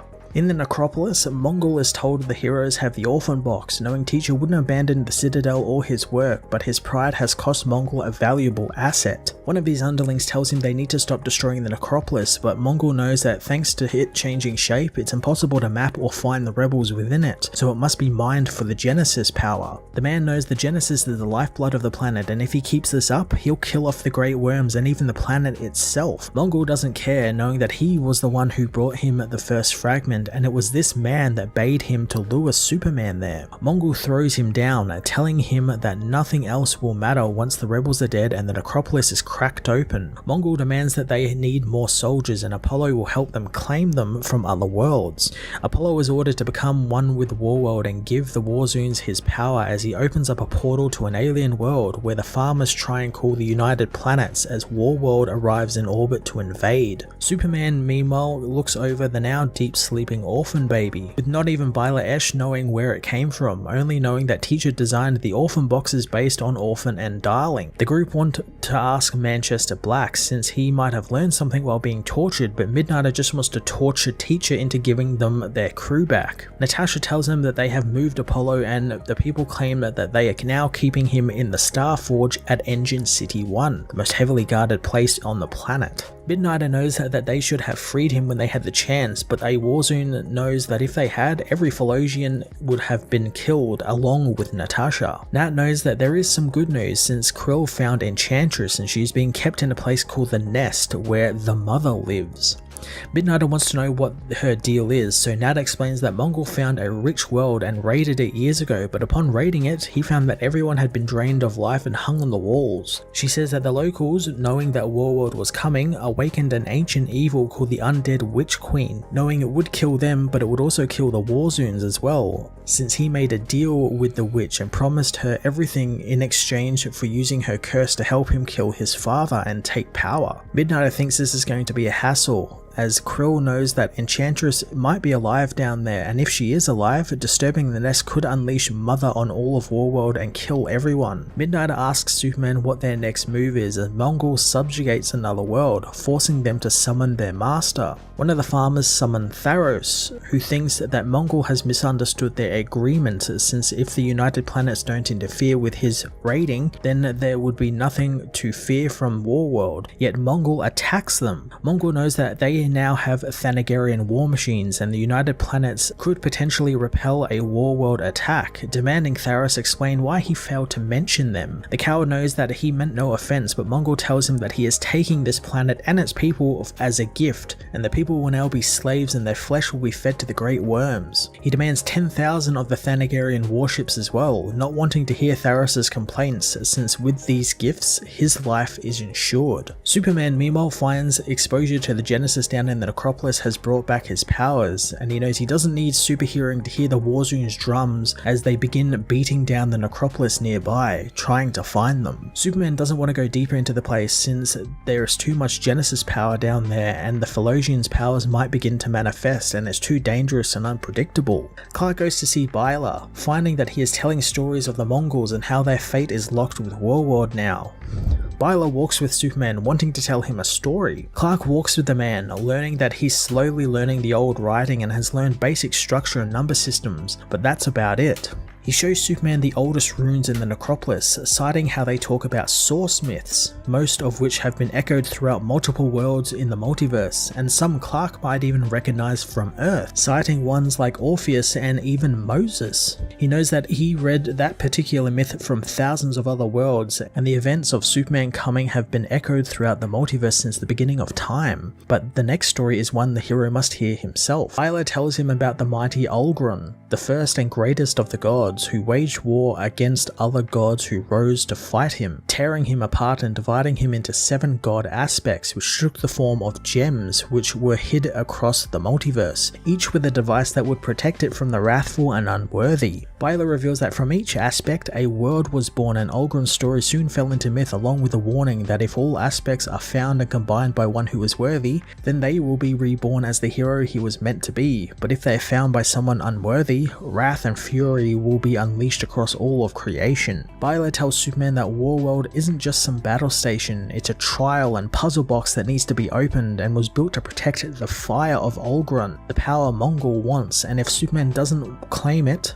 Mongol will. The Warzoons meanwhile get ready for a battle, setting up emplacements when suddenly Mongol and his new Thanagarian warships arrive from above, obliterating the warriors. During a skirmish, Clark remembers how as a child, Ma Kent used to tell him to pay attention to the little things, since they grow up and out and away. While it seems so slow, one day it'll be too late to change a thing. Ma reveals that she saw Clark use his super breath to take the ball from an opponent in their soccer match, but Clark doesn't care since it was just a little puff of breath and it wasn't dishonest. Martha knows that everyone has secrets, some from strangers and some from the ones they love, and even Clark has secrets. The boy that Clark took the ball from knows Clark cheated somehow, but no one believes him, as Martha knows that Clark is going to spend his whole life figuring out how much of himself he can share with the world, and she doesn't want him wrecking his choices over a game of soccer. She wants to know what's really going on, and Clark reveals that the boy's name is Caleb Withers, and he's the new kid in the class, and he's mean to everyone. Martha remembers seeing Caleb's rather angry father yelling at him during the soccer game, while Clark tells her that just before the end of the game, Caleb called his mother fat. Clark doesn't doesn't like the boy and he had to beat him even if it means cheating, and maybe Caleb losing will teach him a lesson. Martha knows that that's not how they do things, and little things grow big in the blink of an eye, and they only get one shot at helping people grow the right way. Clark doesn't understand, but she knows that for Clark it's easy, but for some people they go their entire lives not knowing what it's like, so if he can help them and guide the people to find what is amazing about themselves, then that's the power to change the world.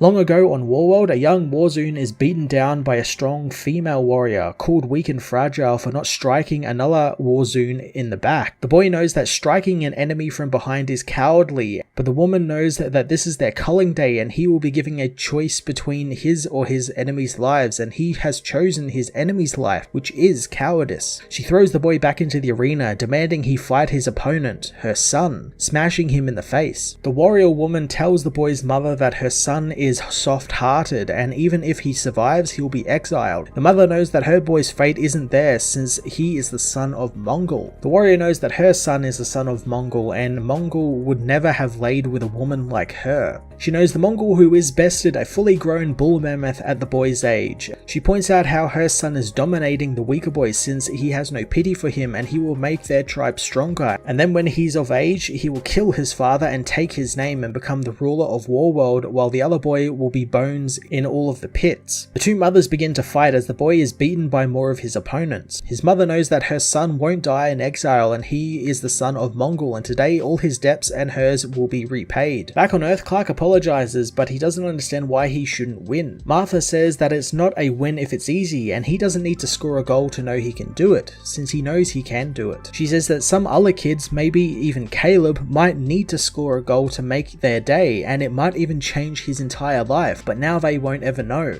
Angered at what's happened, Caleb kicks the ball at Clark, calling him a cheater, but the ball hits Martha, knocking off her wig and revealing that she's undergoing cancer treatment, something which shocks Clark. Clark intends to confront Caleb, but Martha knows that he won't do anything since if he fights Caleb, Caleb might just break his hand on his jaw, and the real strength isn't about knocking things down. She says real strength is getting back up, and more than that, real strength is showing people how to stand tall.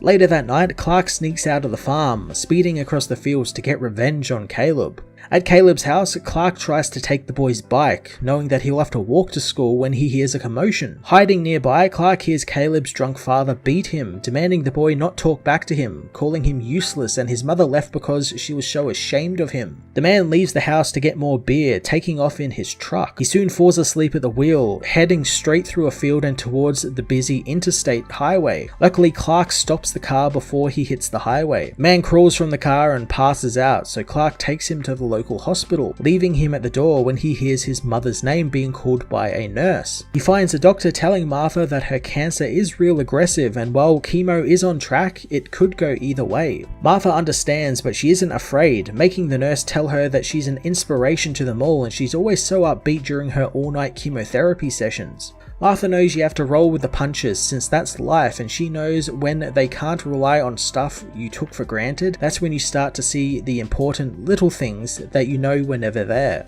On Warworld, the weak Warzone and his mother are cast out from the tribe into the Golgothian wastes. The mother knows that their story won't end like this, and her son will yet learn his way, and they'll have their vengeance on the tribe. The mother and son begin their exile, with the mother telling the boy to stay silent and to watch her as she is attacked by a gutter leech, which attaches itself to her arm. She rips it off and tells the boy that he is not to eat it, telling him the scavengers out there will eat things when they are dead, and if they leave something behind for them, they'll keep their distance from them. The boy asks what they are to eat, but his mother takes a piece of the gutter leech, knowing that it's hers and the boy must find his own food. The boy crafts a spear from some of the wreckage nearby, and later on, after finding his mother again, he shows her that he has killed a dog-like creature, knowing that his mother was right about the scavengers coming. He tells her to eat to strengthen herself, but she attacks her son, knowing Warzones do not protect, and every act he does shames her. She wonders if he'll spare the cannibal tribe that will no doubt attack them, as she smashes her son in the face over and over. Leaving her son again, she tells him if he uses his strength to protect her, he weakens himself, and the Warzone chooses his own life, and it's how they endure what others can't.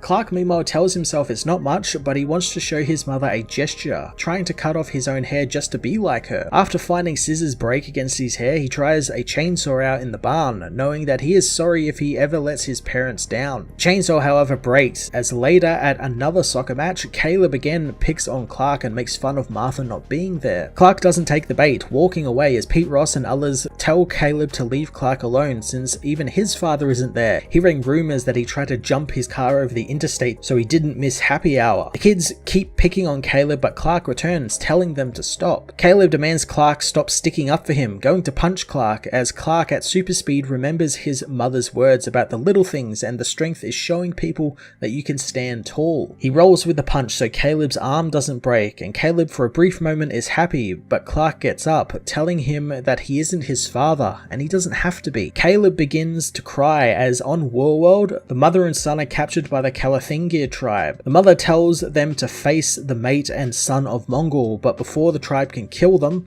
they hear a loud roar, knowing it to be the bull mammoth, which charges them from the wreckage, killing most of the tribe as the mother and son escape. The mother lifts a heavy rock, attacking the creature, but it spears her in the stomach with one of its tusks. The boy flies into a rage, charging to the beast and jumping into its maw, stabbing it through the head from within. The blood-covered boy crawls from the beast to find his mother, telling her that he'll make the tribe heal her since they survive in the wastes and they must know a way to heal people. The mother knows that he can be stronger than the tribe and they will take him into their tribe now and teach them their ways to survive. She gives the boy her knife, telling him to take it and use it. The boy wants to know that as a Warzone, she said they don't protect, but she tried to protect him from the monster. The woman says that Mongol who is chose to favor her and gave her a son before casting them off to die in the pits. She wants her son to kill Mongol for what he did to them as she dies. The boy takes up the knife, knowing that he will get vengeance on Mongol. At the Smallville hospital, the Kents are told by the doctor that Martha is expected to make a full recovery from her cancer treatment. Martha is sorry to Clark that they didn't explain what was happening, but they didn't want him to worry. Clark understands, and it helped him figure out a few things about himself as well. Soon Caleb comes by, wanting to see Mrs. Kent. He reveals he's going to stay with an aunt in Metropolis, but he wanted to apologize for kicking the ball at her the other day, as well as laughing at her. He knows his mother wouldn't have liked that either, as he reveals that he has cut off all his hair to show support for Martha, knowing the little things felt more important. Years later, Superman overlooks Mighty Oaks Community Youth Outreach Center, the place Caleb founded, as he remembers his mother's words about the little things, and how they grow big in the blink of an eye, and you only get one shot at helping them grow the right way. He watches as Caleb is told about another troubled youth by some police officers, offering the boy a chance to join the soccer team, as Clark remembers that if he can help people feel special and guide the people to find what's amazing about them, then that's the power to change the world. On Warworld, some Warzoons spot a lone wanderer who demands to pass their checkpoint. The Warzoons refuse to let him pass as they try and kill him, but the man attacks, killing one of them with his mammoth tusk. The wanderer is revealed to be the boy all grown up, revealing the bull mammoth tusk he has as a weapon, as he proclaims that he is of Mongol's tribe and he has to be let by. One of the Warzoons recognizes him, asking how he got the bull mammoth horn, so the man tells him he killed one like Mongol did years ago, and his mother paid her debt in the wastes and the dead Warzoon at his feet paid his, so he will be let past or both of them will also pay. The two Warzoons join him, remembering the knife of his mother and how fierce she was. Man says that she kept the Warzoon way but betrayed them in the end, since Warzoons do not protect. Manchester Black meanwhile tries to wake up the orphan baby inside the stasis tube, but Superman tells him to stop yelling at it, telling the baby who he is and wanting orphans help with something. Manchester thinks he's wasting his time, since if he even remembered where it came from, it doesn't anymore. Some months before, a pregnant Velronian woman named Darling sings to her unborn child, telling her husband that she can feel herself getting anxious to meet the child. Her husband is as well, as their ship watches over the source wall.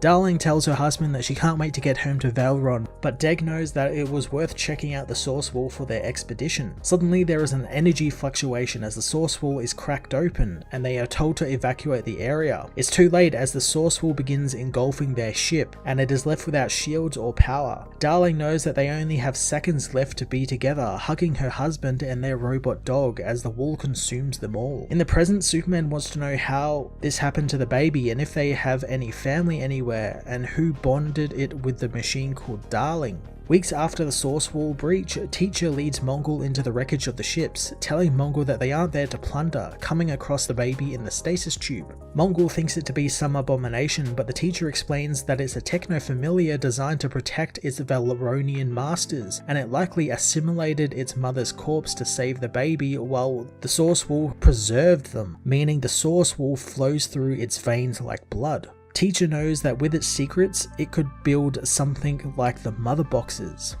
Superman asks Orphan about the Orphan Box, which he's been using to teleport around, but he knows it's too limited. Orphan says that the box doesn't teleport, it transcends, and when fueled with Genesis, it can transcend life and death and find the inevitable truth at their center. Orphan knows that the wounds Superman suffered in the breach are still killing him, and he fears that his revolution is moving too slowly and that he'll fail in his promise to return home to his wife and son. Orphan says that if Superman reunites him with Darling, he will help him free Enchantress, but Superman needs to harness the Genesis power and to do that, they need to find one who is very far away. Elsewhere in the necropolis, Osel and Othel sneak into Superman's quarters, surprised that he is quartering with the people, since most leaders are separate from their people. They soon find some strange devices and his journal, unable to read the book. Superman comes back, telling them that the devices they are playing with aren't finished yet. Othel tries to explain why they are there, but Superman knows it's okay, telling them the devices they have are Kandorian puzzle boxes called Koltari, which is a traditional toy among the children of Krypton,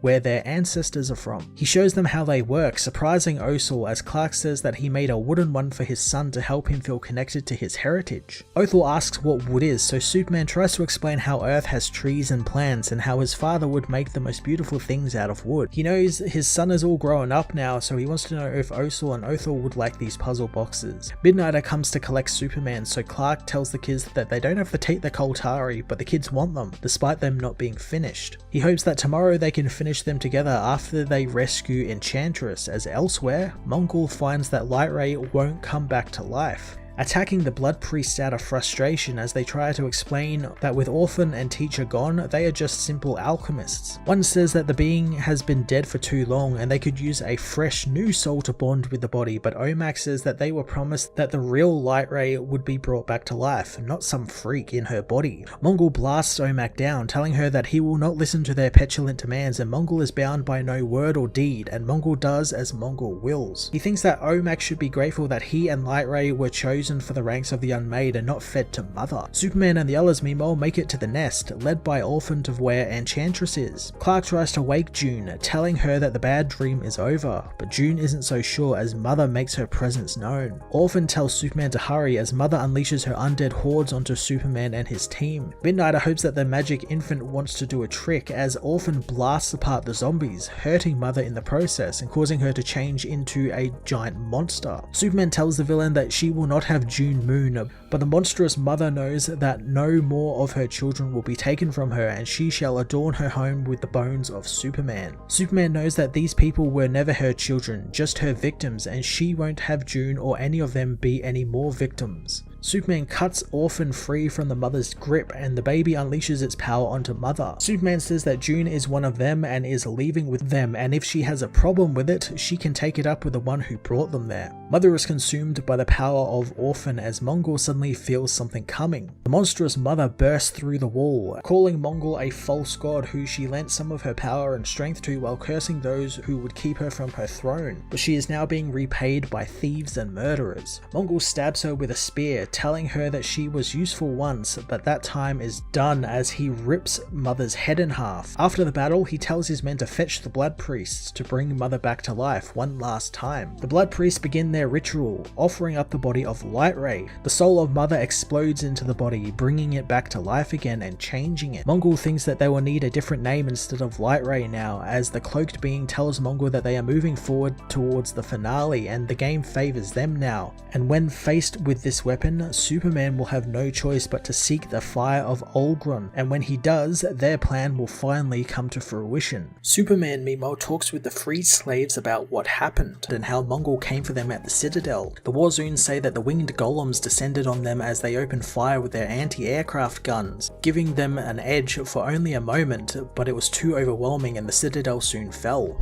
The enraged Darling soon slaughtered the men as the giant Omak began pummeling the slaves into dust. The mind-controlled Apollo soon arrived at the battlefield, using his sun-infused powers to obliterate large chunks of the camp, burning many alive. The Warzoon soon reveals the final assault of the battle begun and was released upon them, and it was an unseen force that slashed and cut its way through the survivors, reducing them to nothing. The Warzoon knows that they believe in Superman since he gave them truth and justice, and they'll fight with him, but they now know the fight can have no victory for them, not when death itself opposes them, as the Black Razor finishes her run through the Warzoon ranks. Natasha tells the Warzoon that they aren't done fighting yet, and there is still one chance, as Krill says that the Necropolis holds the fire of the Olgrim, and they can use it to protect them and help them, but Apollo, Omak, and now Lightray leading Mongul's forces will make it a burial for them. He wants to go for the Star Forges again, but Manchester Black knows that Superman isn't up for that, since if they blow one of the forges up, Warworld goes with it. Nat says they don't need to destroy it, only steal it, revealing that Orphan, Leonath, and herself have been talking with John Henry back on Earth, and they're going to build a reactor that can make Genesis energy stable, and then they can use it in the Forge to produce a different kind of sun, the kind of sun that will give the Felosians superpowers like Kryptonians. Midnighter knows that Mongul is on his way there, and they have so many weak and injured people that can't even walk, let alone fight, and they can't be expected to leave them there while they break into Engine City 1. Krill knows that Mongul can't be allowed to reach the fire of Olgrun, and they need to convince Superman to take the power. Superman tells them to stop, since a lot of people are counting on them to keep their heads about them, asking everyone to remain calm and they'll find a way to win. He tells Krillix that the other ultimate weapons he has faced over the years have had a way of corrupting its users, and even if Olgrim's fire isn't a myth, they don't need it. Krill wonders if he thinks Mongul is going to show the same restraint, since he and the Unmade are decimating the tunnels looking for them and the fire, and he has almost achieved godhood, and if Kal-El has come to trust him, he needs to know that if he finds the fire, everyone who has followed Superman will die. Krill thinks that if he has crossed half a galaxy to help, knowing that he is even weakened and he is still choosing not to pick up a weapon he needs, then he should have stayed away. Clark agrees with him, knowing they all are right and they can't afford to lose, so they need to pursue any option they have. Superman tells Midnighter, Manchester Black, Kal-El, and Enchantress to go and shore up the defenses on the surface and find the source of Mongul's control over their teammates so they may break it. He then tells Natasha and Leonath to take Orphan to Engine City 1 and link with the Forge, while Krillix leads him to the fire of Olgrun. Midnighter says that Superman should take the children with him despite Krillix protesting, but Lucas reminds the man that the kids aren't safe anywhere on the planet, but it's better they are with Superman. Mongul's forces meanwhile continue to blow through the tunnels as Omak tries to reach through to Lightray, hoping that she is still not inside whatever the thing Mongul turned her body into. Omak knows that if he wasn't such a coward, he would have killed them both, and he doesn't do that because Leo wouldn't want that, and she would figure a way out to save them both, and she would trust their friends, including Superman. And while Omak came there for Lightray more than Clark, he can't help but wonder what would Superman do. Clark meanwhile writes what he thinks is going to be his final journal entry, as he will soon face Mongul again and he's expecting a trap, but he never considered the lengths Mongul would go to win, and now he's stacked the deck in his favour and his team is afraid of another loss they might not come back from. He remembers how when a Mongul is defeated, the title of Mongul would pass on to the one who defeated him, but he knows that's a title they will not accept when they beat him. Clark knows that Warworld has its leaders forced upon them for long enough, and it's time they chose their own leaders and gave them the title whatever they see fit. Nat, Leonath, and Orphan meanwhile make it to Engine City 1's Forge, but Orphan soon warns them that someone is there. Darling soon attacks, knocking down Leonath, who drops the reactor they have made. Nat fires on Darling as Orphan tries to stop its old friend, but Teacher appears, saying that Darling no longer relies on Orphan. Teacher is surprised that they were actually bold enough to come there, having heard of their plan, and Mongul was disappointed that he couldn't be there to see the last hope of success die out, but Teacher is more than glad to be there himself.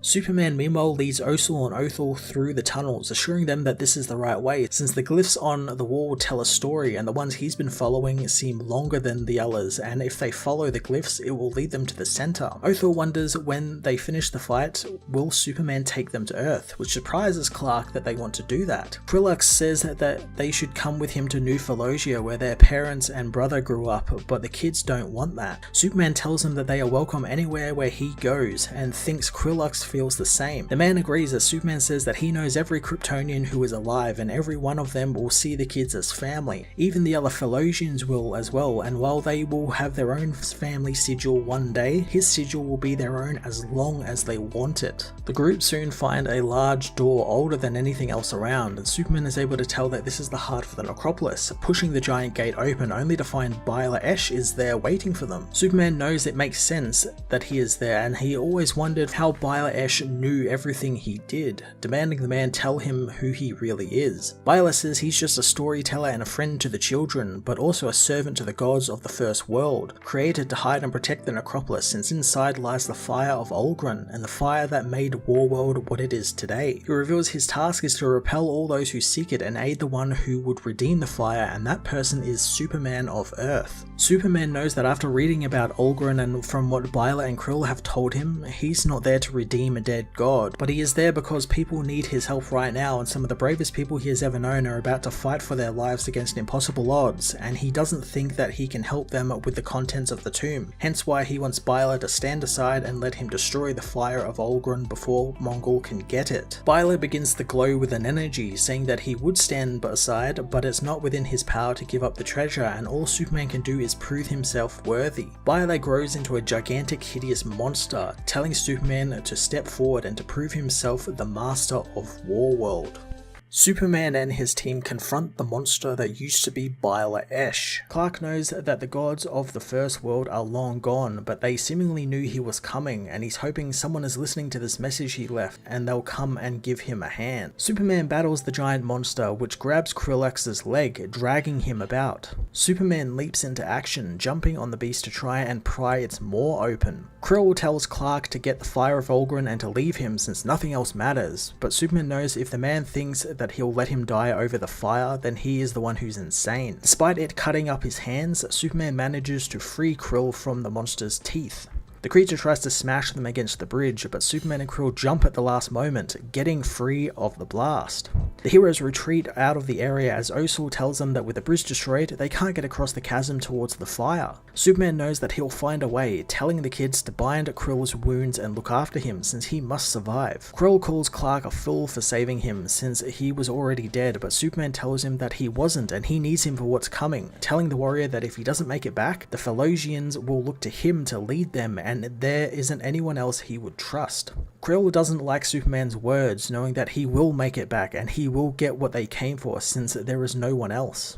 Osul and Othel tell Superman he can do it, reciting the truth and justice mantra as Superman takes off into the void, bouncing through the rubble towards the giant worm monster, dodging around it before landing in the lost city. He is soon met by a ghostly girl, who knows that he is not like the others, since he is a warrior without a single death on his back, calling Superman the unbloodied sword. The girl warns Superman to turn back since this is no place for someone like him, and the girl thinks he'll die there since many who have come before him have sacrificed their own children, their family, and many others to get there, offering it all up to them. So what has Superman brought them? Superman says he offers nothing, and definitely not people's lives, since he is there to save lives, and when that's done, he will go. The girl runs off, telling Superman to follow her and to answer a riddle. The girl transforms into a strange bird-like creature, speeding through the destroyed city as she delivers her complex riddle. Superman quickly follows her, finding a puzzle device in a round room with a big door, as the girl says that if the riddle is solved, the truth of it will lead him to the fire of Olgren. Superman picks up the puzzle, solving the riddle and affixing the device in the right order. The door in front of him opens and a voice beckons him into a throne room where he meets the ghostly form of Olgren, who says that he is just a mere shade of the real god, but he has enough strength to protect the spark. The being attacks and Superman barely dodges his giant sword, flinging his own weapon at the being's armor and sticking it into it, but it does nothing to him. Olgren is unimpressed that this man wants to be an heir to him, as Superman picks up a boulder, throwing it at at the being's face, which gives him an opening to jump onto the being's shoulder and to begin to pull the sword from its stuck place in the armor. Superman yanks the sword from the armor, ripping Olgrun's arm off with it. Olgrun knows that he is bested, but Superman will not have his spark. Olgrun goes to crush the little girl who accompanies Superman, but the Man of Steel pushes her out of the way, taking the god's blow for himself. The blow, however, never comes, as Olgrun is revealed to be under the control of the little girl. The ghost asks if he really would give his life for an unliving child that is only light and memory, but Superman knows that in his eyes, she is alive. She thinks that he lives up to the name Superman and would be a worthy soul bearer for Olgrun. She gives him the fire, telling him to take it inside of him and he'll be stronger than ever. She warns him to guard it against those who would take it from him and against the madness that also took Olgrun. The fire turns into a dagger in Superman's hands as the hero races back towards the bridge, knowing that his battle is almost done. He returns to Krillux, who demands he give over the fire, apologizing since he doesn't expect Superman to understand. Superman demands to know why he is betraying him as Mongul appears, telling Superman his revolution is dead and he is to hand over the fire of Olgrun, or Osel and Othel will be killed before his very eyes.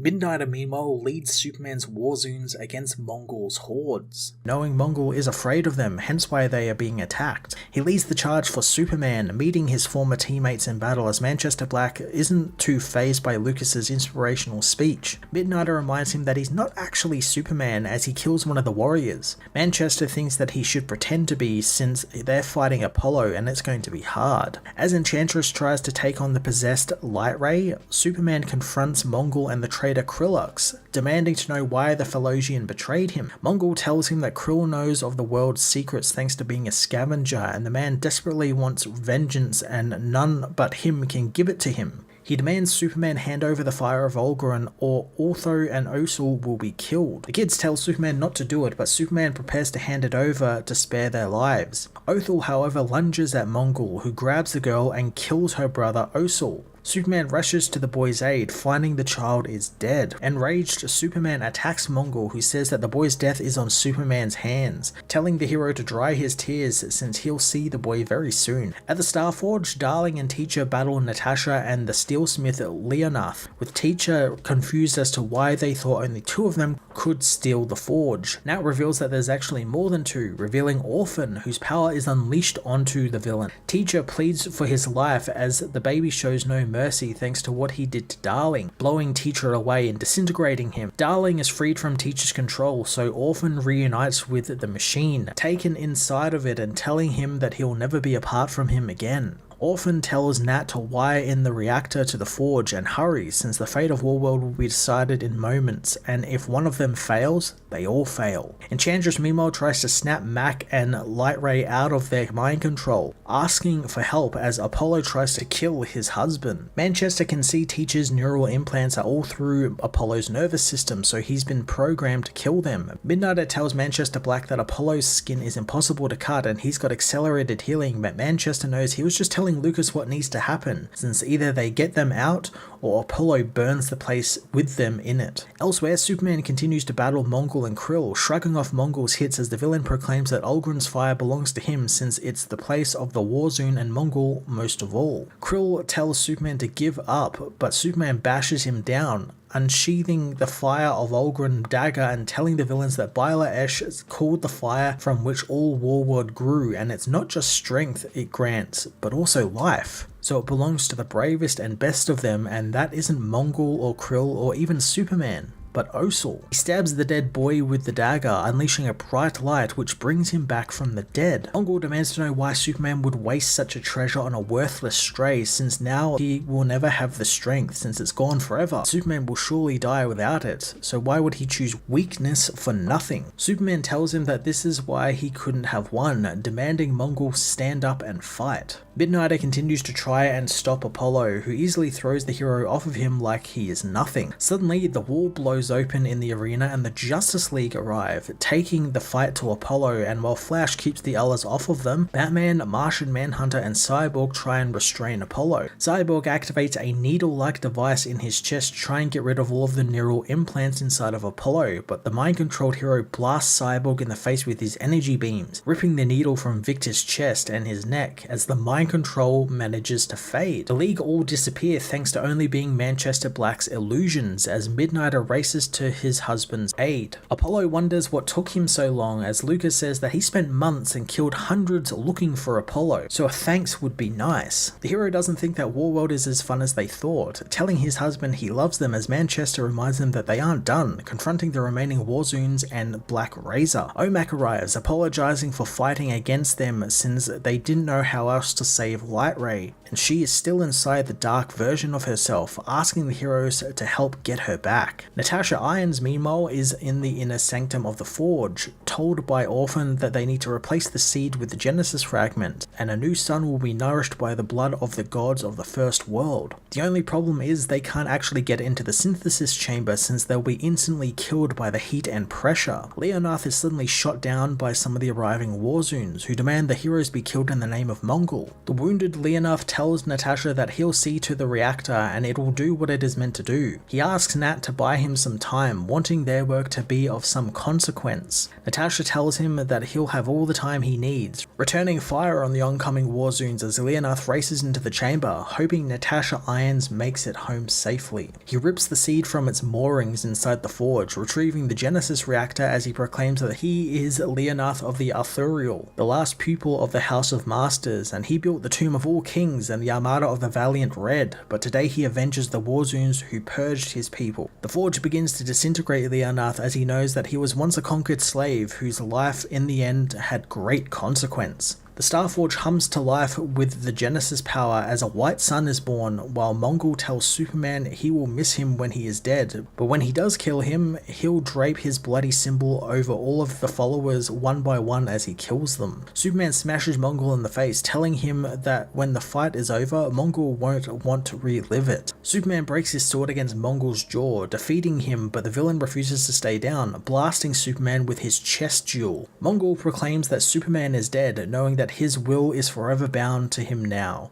Suddenly, the red beam of heat vision hits Mongol as Superman, his powers returned, tells the villain that the dead will never belong to him and neither will the living. Mongol knows that he has underestimated Superman, just like the Man of Steel did when he first came to Warworld, and the Mongol before him was right to fear the Superman. Suddenly, Mongol is killed by Krillux, who thanks to the Starforge also has superpowers now, telling Superman that Mongol was the first death he was owed, and the next may be harder now that Superman had wasted the fire of Ulgron, but he has his own fire now thanks to these powers. The Elephilosians also begin to feel their powers manifest, knowing the Superman is with them as they beat back the Warzoons. The Authority know they can win the battle as Black Razor speeds towards the Forge. OMAC knows who she is going for, asking Midnighter to dark door her into the Engine City 1. Black Razor makes it into the Forge, speeding past Nat and towards the sun as OMAC grabs her, tumbling into the white sun. OMAC says that he won't let Mongol undo what Lightray came there for, as the evil soul inhabiting Leah's body is destroyed and Lightray comes back to her own body, but OMAC is gravely injured by the power of the sun. Leah helps the injured OMAC, telling him that she is back, but she feels different now, knowing things that she didn't before, telling OMAC to rest as the Black Racer watches the couple before speeding back off into the time stream. Superman meanwhile tells Krillux that he doesn't understand why he did what he did, and the man knows that he wouldn't, since he has a family and loved ones and comes from a world where he is a hero.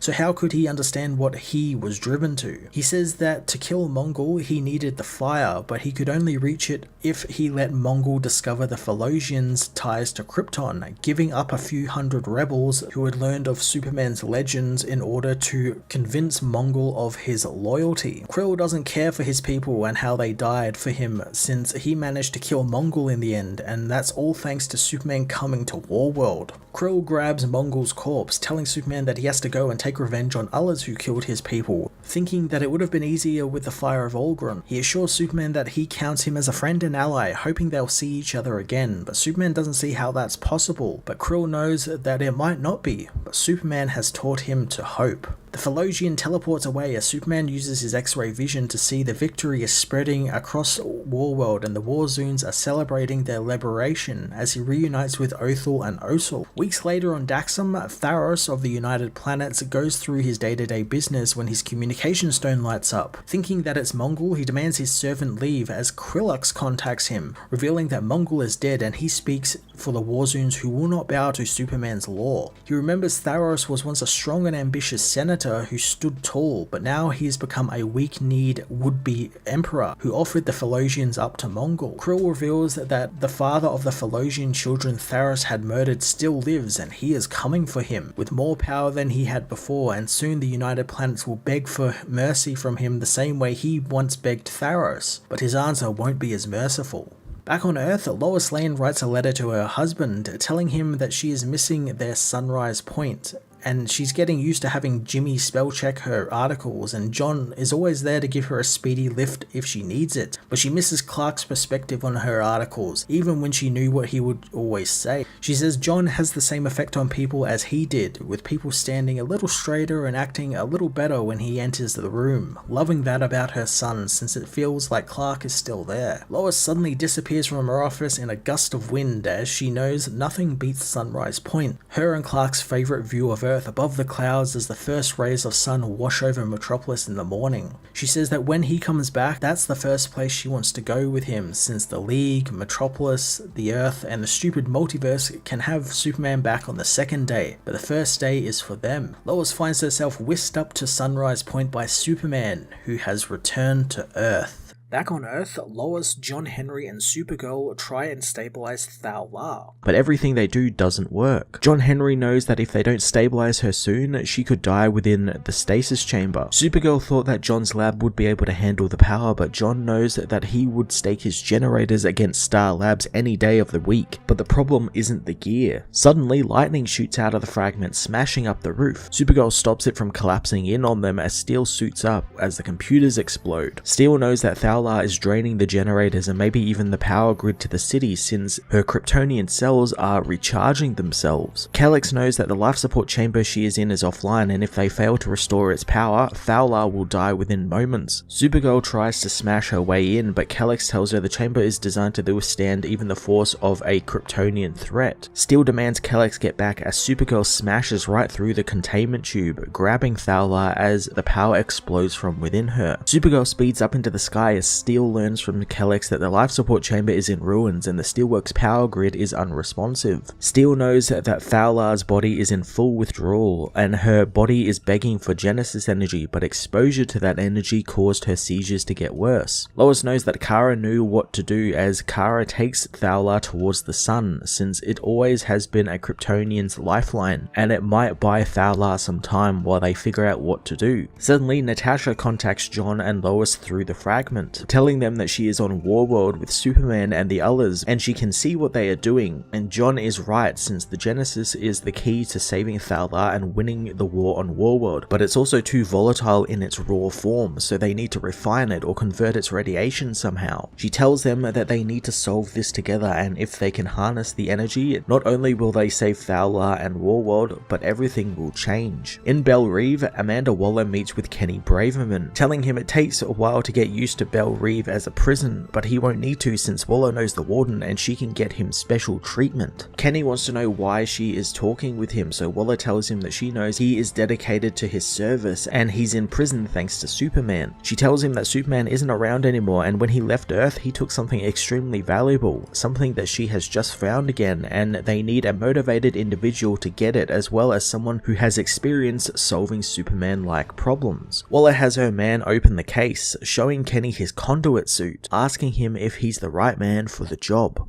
Meanwhile, John Henry is perplexed by the number readouts of the fragment, telling Natasha via the portal to Warworld that the plan is working and the reactor they built is working and transferring the energy without the radiation, meaning Thal-La is charging but not mutating. Lois notes that she is charging way faster than she would under a yellow sun, so John Henry knows that in a few days she may even be stronger than Superman, as Nat knows what they need to do now, explaining that on Warworld, Superman doesn't really have his powers and even the Phillosians don't. Orphan explains it's thanks to the Star Forges that break down the seeds of the astral search factories to produce synthetic red suns. Nat says they can't destroy these forges since they power Warworld and they hold it together, and they can't expose Superman or the Philosians to the Genesis energy for long since it will mutate them under its radiation. But if it's filtered through the reactor that John Henry made, it would make them stronger just like it is for Kal-El. Nat theorizes that she can use the forges to filter this energy through and process it, and often knows that it could work and it could forge a new sun that would empower Superman and the Philosians. Nat gets excited to build their own reactor as the Chainsmith knows that he can do it, revealing he used to be a great builder once and he still knows where the precious materials of Warworld are kept. Lois asks if she can see Clark for a minute, but the portal soon fades away, making Lois think that it was a power outage. John Henry knows an outage wouldn't affect the fragment, demanding his systems seal all exits as suddenly a conduit attacks, knowing Kent and Irons deserve each other. Lois remembers Kenny Braverman, who also remembers her as well as Irons, having read his file during his time at the agency, back when Irons was just a small arms manufacturer. Conduit knows that he is going to be a problem for him, but didn't expect him to be a yes man for an alien. Conduit steals the fragment from the machine, telling Lois that the rock is a threat to national security and it never belonged to John Henry. Steel smashes him with his hammer, claiming that the fragment never did actually belong to him, but it's definitely not Conduit's, and they are saving a woman's life with it. Conduit electrocutes Steel with his trendles, angered that he is talking like the alien is one of them, knowing that she is only still alive since she's easy on the eyes. Conduit throws Steel away, knowing if the alien woman was green and scaly and had flippers, Steel and Lois would see it how he sees it, and it goes double for Ken and his freak show family. Lois isn't too happy about that comment, grabbing a giant gun from the armory and shooting Conduit with it as Steel hits him with the hammer. Having secured the stone though, Conduit leaves, speeding out of Steelworks and out of sight. Steel knows that without the fragment, Nat and Superman's revolution on Warworld is dead in the water. Lois tells him that they are going to get it back, and Conduit doesn't know what he's brought down on himself. Lois activates her own signal watch, calling in Superman, Supergirl, Superboy, and the Superman of China for help, telling them that Conduit has the Genesis fragment, and if they don't get it back, a woman will die, and that's just the beginning. Conduit escapes Steelworks with the Genesis fragment and is told by Amanda Waller that he did good work. She asks if there was any complications as he is hit by a red-blue blur, plummeting to the ground. Conduit finds himself confronted by the Superman family, who demand he hand over the fragment. Kenny isn't intimidated by the heroes since he relishes the chance to take them all down at once.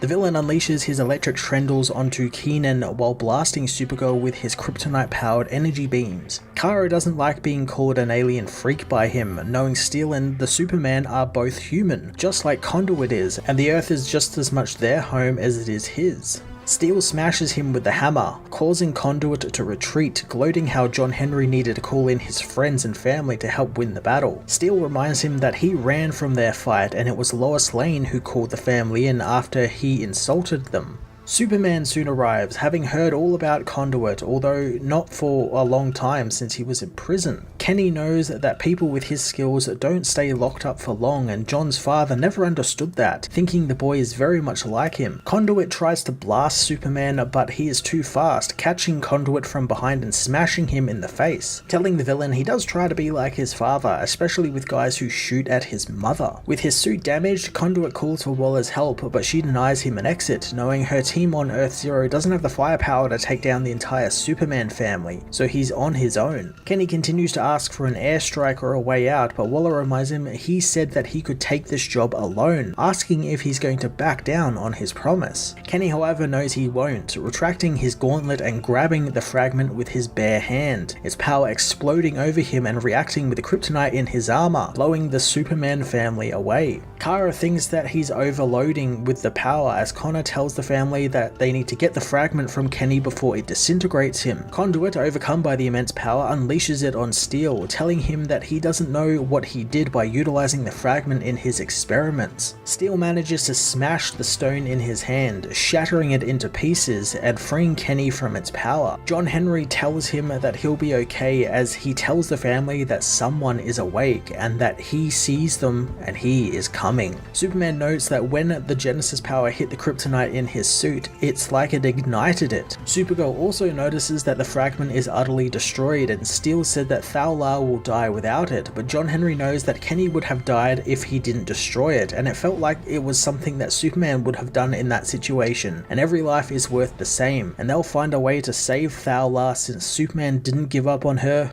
and neither will they. 1 week ago on Stryker's Island, John Corbin's sister comes to see him, learning that there was an incident, so they had to take Metallo's voice box from him, so he can only communicate via the monitor in his room, but the guard thinks he won't talk. John's sister tells the cyborg that she has been thinking of him lately, and this morning she discovered there was a double sun in the sky, remembering how he would also say that whenever he saw the moon in the sky. Becca gets some of the books that she brought him out, knowing that he doesn't have to read them, but she'll keep bringing new ones for him every week until they find something he likes. She pauses, hoping John can hear her, knowing that it's hard seeing him this way and nobody should have to be stuck like this. Wishing it had been her that day instead of him, she thinks that maybe if she explained what happened and the situation they're in, they would take better care of him, but John flashes the word no on the screen. Becca tells him that she's going to keep coming every single week since she wants to care for him like he cared for her. As in the skies above, Warworld rockets down towards the Earth. 1 week later, a group of soldiers smash their way through the streets towards a bridge in a hover tank, thinking they're about to get away with their crime since there's no heroes in sight, but suddenly the driver's partner disappears from the tank cockpit as Superman appears before him, stopping the tank dead in its tracks. The tank fires its gun, blowing a huge hole in the side of the bridge and allowing a car to fall off. Superman races to grab the car, telling the family inside they don't need to thank him as he checks on them. The young child offers Superman his Flash dog to help him, but Superman tells him to hold on to Flash dog since he would miss the boy a lot. But if the kids do want to help him, they can do so by wearing their seatbelts since they will keep them safe as much as he will. Later at the United Nations, Ambassador Nevin tells the gathered delegations that the world needs Superman, but as altruistic as his recent actions have been, the world has been put in danger thanks to Warworld now orbiting around Earth, inhabited by people who know only cruelty and bloodshed. Nevins questions Superman's decision to bring Warworld and its dangerous population to their doorstep, asking the arriving Superman and the Superman family to help answer these questions. Superman thanks the ambassador for the chance to speak, as the ambassador tells the Man of Steel that for years Earth has had little choice but to rely on his judgment, but that's now in question thanks to Warworld appearing in their skies, causing an existential crisis. Superman knows the same has been said about him and many of the people across the world, since even among the nations of Earth, entire populations fight such preconceived notions about themselves every day, and he has a responsibility to the people of Warworld since most of them were taken from their homes, and he only wants to help them find their homes again, and with his family's help, he can accomplish this task. Superman continues, revealing that John Henry and Natasha Irons are working with Star Labs to create a global energy research institute in Metropolis that will help use the technology of Warworld to better Earth's future. Lex Luthor meanwhile watches the announcement, with Mercy asking if this will affect Project Blackout. Lex is unsure, uploading a neural imprint into one of his satellites, which fires a remote-controlled war suit at Warworld. Superman meanwhile tells the UN that Warworld itself won't be there long, but some of the Warworlders have no home to go back to, expressing interest in making their home on Earth, something which Superman has faith the people of Earth will recognize their value and show them the same kindness and decency he was given, the decency that all people deserve in life. Lex meanwhile walks around on Warworld in his remote-controlled suit, calling its people imbeciles for ever siding with Superman, and what's happened on Warworld and them praising Superman would have happened to Earth if not been for him. Mercy doesn't even know what he's looking for, but Lex knows he'll know it when he sees it, heading into a cavern as he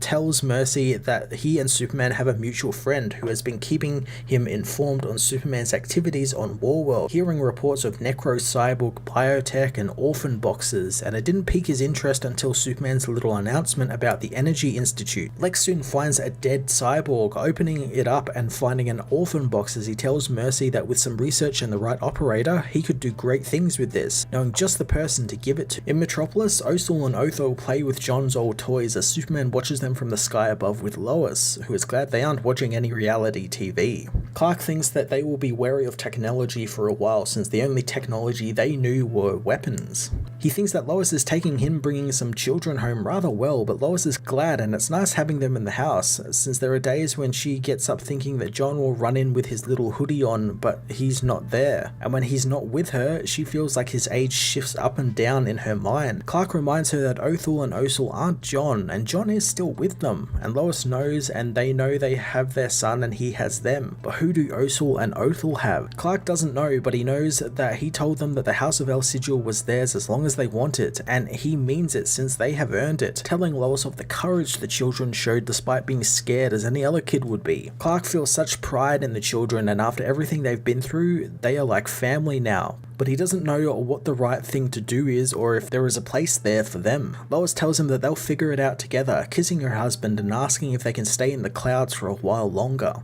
Lex meanwhile pays a visit to Metallo, shocked at the state that the cyborg is in and the treatment he is enduring in Stryker's Island. He knows from experience that the US justice system doesn't apply to everyone, especially those with extraordinary means and talents, just like John Corbin's talents, and the law never applied to Metallo. John demands that Lex get out, flashing the words "get out" on the screen over and over again, but Lex tells him that his so-called crimes are just an expression of his talents, and the government cultivated them in him, and now he wishes to amplify those talents exponentially. He puts an orphan box on the table, telling Metallo that they share a common goal, save the world from aliens who wish to take it from them, and that need is risen again. So Lex wishes to make John Corbin a man of extraordinary talents again.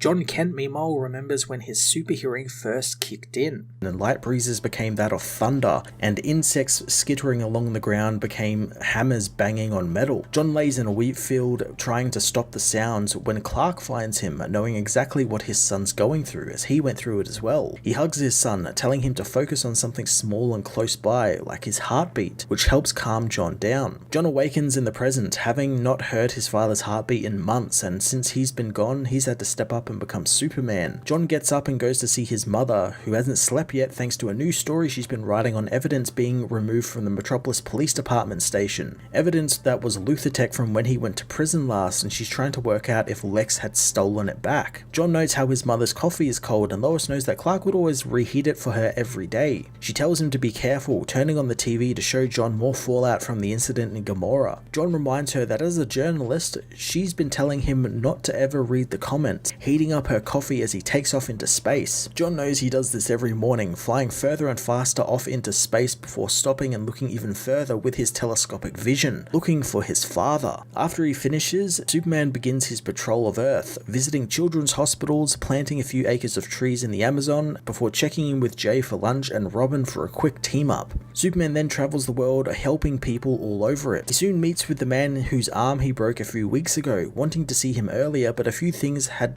kept him busy. The man knows that Superman saved his life, but John says he usually does it without breaking people, asking if the man needs anything from him. The man can think of only one thing, getting John to sign his cast before he leaves for a quick game of fetch with Krypto, and checking in on Ma Kent and her famous pies, as well as quickly heading home to make sure his mother's coffee is still hot. Superman then goes to see Lex Luthor, asking the weightlifting man if he wants a spotter. Lex knows that his father always had the decency to hover outside the window and judge him from there, figuring the boy is far less respectful of people's personal space. Superman talks about the stolen LexCorp technology taken from the police lockup, thinking that Lex has stolen it, but Lex plays coy with it, not happy with the idea that the police in his own town are so easily robbed. John can tell that he's telling the truth, or maybe he's lying and it just comes easy to him. Suddenly an explosion is heard from far off, with Superman racing to find out what it is as Mercy arrives, telling Lex that the equipment from the Red Sun experiments was what was taken from lockup. Lex is upset that the alien has tricked the world into thinking it's a teenager, and he'll make the world see him for who he is. Superman meanwhile heads to Stryker's Island, finding a bomb was set off inside. The hero deals with some of the fires and rescues a guard, who suddenly tases the hero. Superman thinks the woman is in shock and just panicking, but her eyes begin to glow red as she wonders why she would want help from an alien freak like him. Superman begins to hear what she is saying in his head as Ultra Humanite attacks the hero both psychically and physically, trying to overwhelm overwhelm him with his thoughts. Superman overcomes all of the bad thoughts and knows he can move faster than thought, using his super speed to race past the villain into his cage and grab the psionic dampener from the cell, fusing the connections back together with his heat vision and putting it around the villain's neck, negating all of his powers. Superman meets with the Warden, learning that the bomb was originally placed in front of Cell 4, and they were moving it when it went off.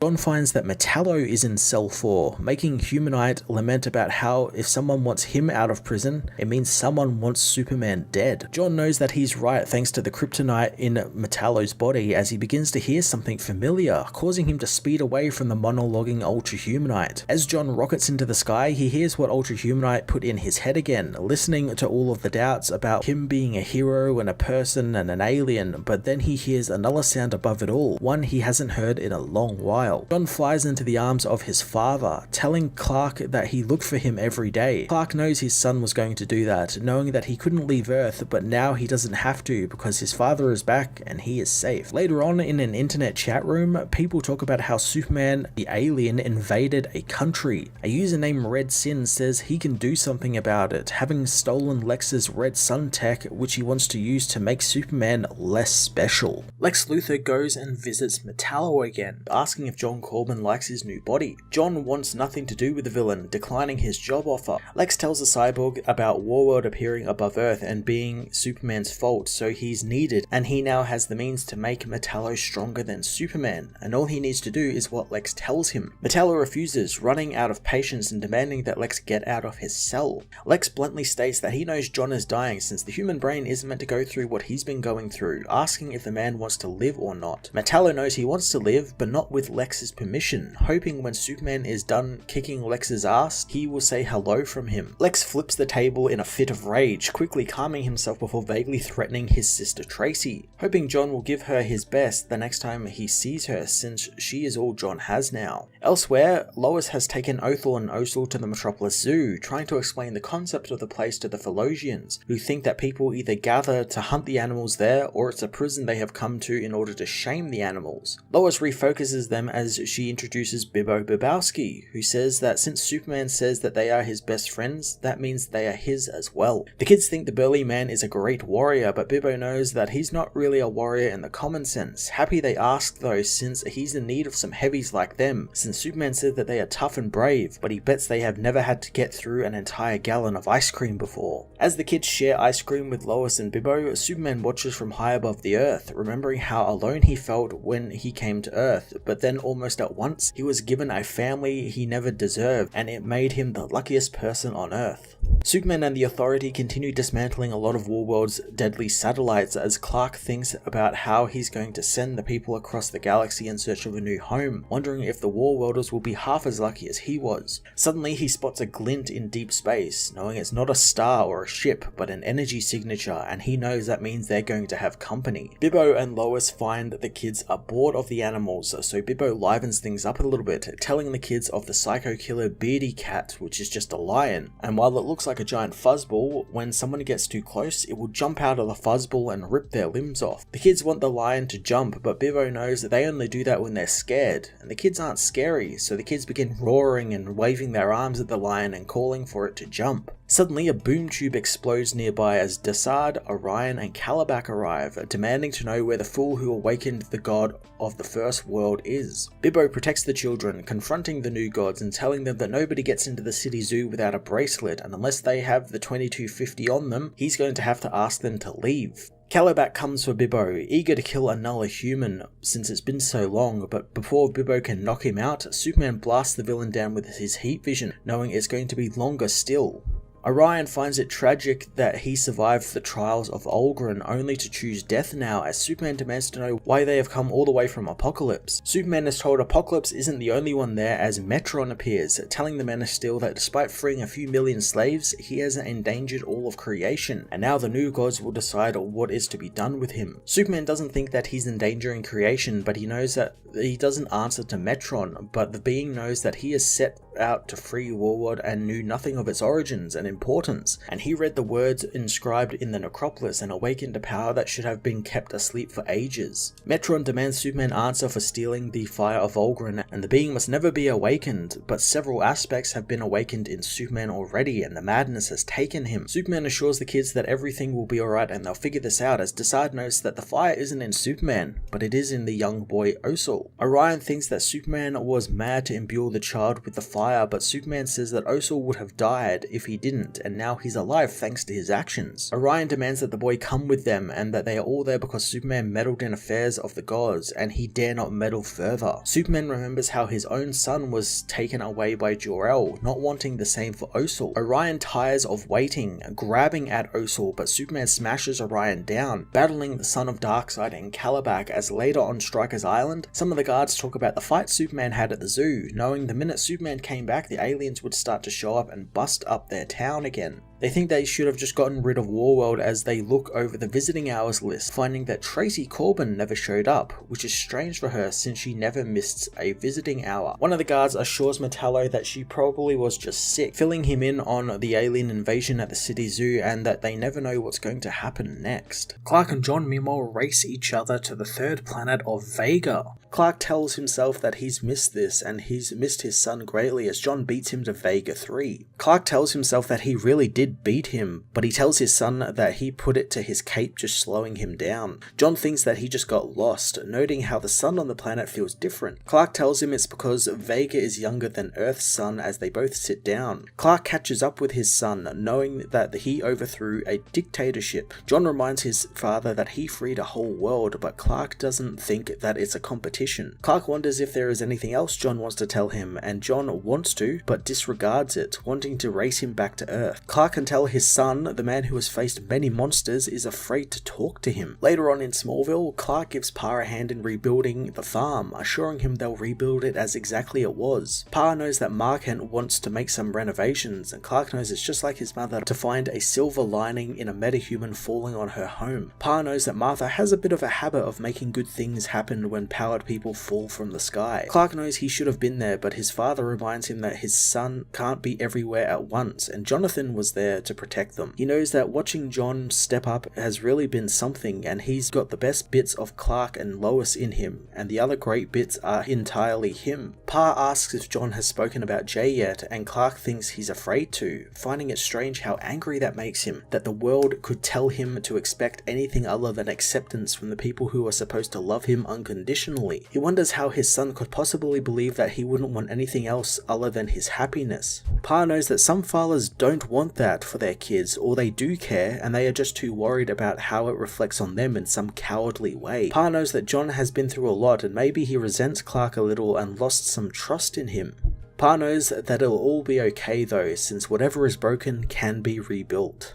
In Metropolis, a man finishes work on a set of armor, rushing to tell his parents, showing the picture he has of them of the armor and how they were so close. But the problem wasn't the Red Sun release like they thought, it was its containment. He knows Luthor is wrong and couldn't see what they were doing, but he could, and now he'll show them. He activates the armor and the building around him explodes, garnering Superman's attention. Superman arrives at the burning building, destroying debris before it falls on anyone as he enters the building to look for survivors. Suddenly, the armored man flings a chair at Superman, which knocks him down as he tells John this is all his fault. Superman, overcome by the Red Sun radiation, tries to deduce who the man is, but is kicked off of the building, told the man's parents are gone because of him. John calls for his father and Superman arrives in a split second, catching John and asking what happened. John doesn't know, but he knows he's bleeding, so Clark races to get him to a doctor. Later at the Hall of Justice, John is mended back to normal, but Clark asks Dr. Midnight if he's okay. Beth tells Clark that John is okay and whatever hit him isn't in his system anymore and his powers should be back. John asks if his father went back into the apartment, but Clark says he didn't and didn't want to leave John. John knows that something took his powers and it could maybe take his father's as well, but Clark assures him that Nightwing is investigating this. John relaxes as Dr. Midnight tries to stop Jay from coming into the room, but Jay just phases right through Beth, checking on John and telling him that he saw him bleeding in some online news. Jay reminds him that while he is untouchable, John is invulnerable and they aren't supposed to stress out about each other like this. John apologizes and assures him that next time he'll be more invulnerable. John is reminded his father is there, wanting a moment alone with him. John knows that everything between him and Jay isn't exactly a secret, but he was enjoying having his father back and didn't want to have that conversation with his father, since Clark was gone for a very long time. Clark apologizes, but John didn't mind he went away. He minds that he didn't take him with him.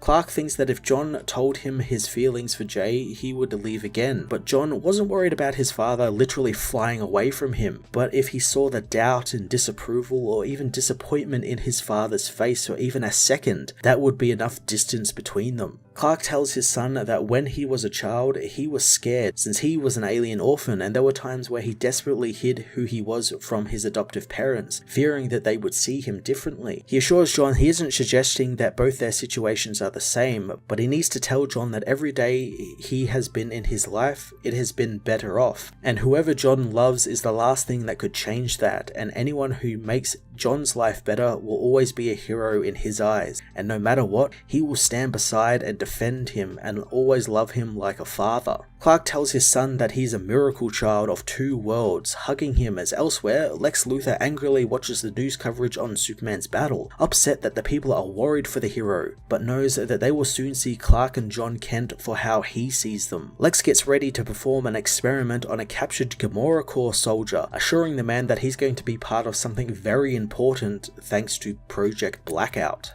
Back on Stryker's Island, the holographic Lex Luthor asks Metallo if he really thought that he was asking the cyborg to join him when he rescued him from his puppet body and gave him a better one. Lex joyfully explains how Tracy Corbin was in a tragic accident the night before thanks to a drug dispute between her fiancé and his friend, making Metallo fly into a rage and punch the hologram, shattering his hand on the wall behind the holographic Lex, who thinks that he should have heard the news from a friend, but Metallo doesn't think him a friend. Lex knows they are friends, since Tracy didn't die, she's being held in a LexCorp funded prison, and he will make sure she gets a sympathetic judge as long as John does what he is told. He tells John to be happy since this is the last night in his cell and his next body will be one he never needs to leave, since he'll finally be on a level playing field with Superman. Superman at that time is busy battling Orion and Calabac, who tells the Man of Steel that he doesn't see a hero, instead he sees a weak old man unfit for war with Apocalypse, made weak by the Red Sun. Clark knows his information is out of date, grabbing the villain's weapon and explaining that the new white sun he made for Warworld made him stronger than ever, and he even learned a few new tricks there. He crushes the villain's weapons before blasting him back. Orion notes how the hero does seem stronger, and Clark finds he's different as well, thanks to now running Apocalypse, and he seems to have come there for an easy fight. Superman swiftly dodges Orion's energy beams, knowing that he'll not get an easy win. Lois meanwhile tells Perry to pull the news choppers back thanks to the fight as Bibbo helps a woman up, who says that her husband is still inside the zoo. Bibbo calls for the kids to help him, assuring that helping the civilians is helping Superman. The kids and Bibbo get into the destroyed building, finding the man is hurt inside. Suddenly the roof begins to cave in as Osel jumps in front of it, grabbing hold of it and holding it up as Dessard blows his way in, calling the boy the heir of Olgren. He traps Bibbo and the others as he tells the boy the fire only belongs to gods, not housed in mortal shells like Osel. Osel refuses to give it up, unleashing the fire which proclaims that everything is mortal but itself. Superman races to help the boy, telling him that the fire is what saved him on Warworld. Osel doesn't think he's himself anymore because of it, asking what he is becoming, but Clark asks if he remembers when the boy and his sister went into Superman's tent when he wasn't there. Osel remembers finding the puzzle boxes and they were the only ones there with Superman. Superman tells the boy that if he remembers that, then he is still himself, and great power doesn't have to change a person. He promises to help the boy learn that for himself as Orion asks the hero if he needs more proof, since the boy cannot hope to control the fire that is inside of him alone. Superman knows he won't do it alone. He has him, his sister, and others, and he has much greater faith in his own family over how Orion handles things. He also reminds the new god that the kids are with him on their own free choice, and they just learned that they couldn't take them from him even if he tried. Orion, Metron, and Dessard get ready to leave, but Orion warns Superman that the sin of binding the boy with the fire is on him alone, and if they can't have him, they will find a way to take the fire from him, whether the boy survives or not. 2 days later, Superman returns to Warworld to the cheers of the liberated Warzoons. He tells his allies that the United Planets have found them a course to safety, so it's time for them to part ways for now. He remembers how he came to Warworld and didn't know what he would find, and never expected to find the steel they had in them or how much he would rely on them. He finds it an honor to have fought with them, and in the days to come, the voices in their minds will think that they have been abandoned by him. His family and him will never abandon them, and the House of El and the free people of Warworld will share a bond few share. He knows if Mongol loyalists come back to fight them, they will have to deal with Warzoons whose arms are now unbound. He points to his family crest on a rock, telling them that they chose to wear it even though it meant death, and they have a greater right to it than anyone else. Superman burns the symbol into the Warzoons' armor and shields, promising that they will see each other again and they will never forget what they accomplished, since no chain in the universe can hold them now. As the Warzoons shout chants for Superman, the Unblooded One, Orphan activates the box and Warworld teleports away from Earth's orbit. On Stryker's Island, the power goes out, so the guard Tony calls it in as Metallo appears, telling Tony that he has too many shifts and he wishes he had taken the night off. Tony wants to know how John got out of his cell, making the villain appreciate how he always used to call him his name, unlike the other guards. John knows that he's got no choice since they have his sister, killing Tony as Lex tells him that he's impressed with the breakout so far. He tells Metallo to follow his GPS trail to the roof where his ride is waiting for him as he gets back to his meeting with Manchester Black, who knows that he kept tabs on Superman for Lex while on Warworld, and out of the deal, Lex got an unmade and an orphan box, so they don't really have much more to talk about. Lex is surprised that Superman managed to turn the great Manchester Black into a true believer, wanting one more favour of the man. Black isn't interested, making Lex laugh since he doesn't have a choice. He activates a button which electrocutes Manchester, knocking him out cold as Lex knows that he only needs the man alive for a little while longer. 1 week ago, Thawla awakens in the care of the Superman family, finding that she is still on Earth and they have been trying to wake her up ever since she arrived. John Henry reveals that she has been in a coma for a month, and in that time, Superman has taken a team to Warworld and he's leading an uprising there. Thawla asks if he's succeeded, but Kara doesn't know yet and they haven't heard anything in a while. Suddenly, there is a rumble above as Kal-El warns them that sea levels outside of the fortress have risen sharply as debris is falling from an object that has appeared in Earth's orbit. Superboy asks if it's an attack from Warworld as the family learn Warworld has actually arrived at Earth. Kara hopes that Thawla can fly, and luckily the Thalosian can, telling the heroes that she can fight as well. The family race up towards Warworld, weaving in and out of the falling debris, blowing it up as Thal thinks that Superman has fallen, and it's because of her that Mongol has come for Earth and for all of them. Kara doesn't believe that, knowing her cousin is alive. However, Connor wonders if the Thalosian is right, but Supergirl refuses to hear it, blasting her way up to the planet as Superman and the Authority appear, apologizing for the dramatic entrance, but they needed to get to Earth quickly, and besides, he knows he's been gone long enough. Kara hugs Clark as John Henry tells Natasha that thanks to her, they proved that they can do anything. Superman meets with Thawla, who asks if he freed Warworld, but Clark knows that she did it, since she wore his symbol under Mongol's rule, even though it meant death to do so, and then she crossed an entire galaxy to find help, and risked everything to betray Mongol. Clark says that it's not completely done though, since not all of Mongol's forces recognize their victory, and some of them may have come to Earth to punish him. Superman is right as Chaital arrives in Metropolis, looking at the Daily Planet building as he tells the Warzoons that now that his line has ended with him, he wants his final act in life to be one of vengeance against the Unbloodied Blade, or as the people of Earth call him, Superman.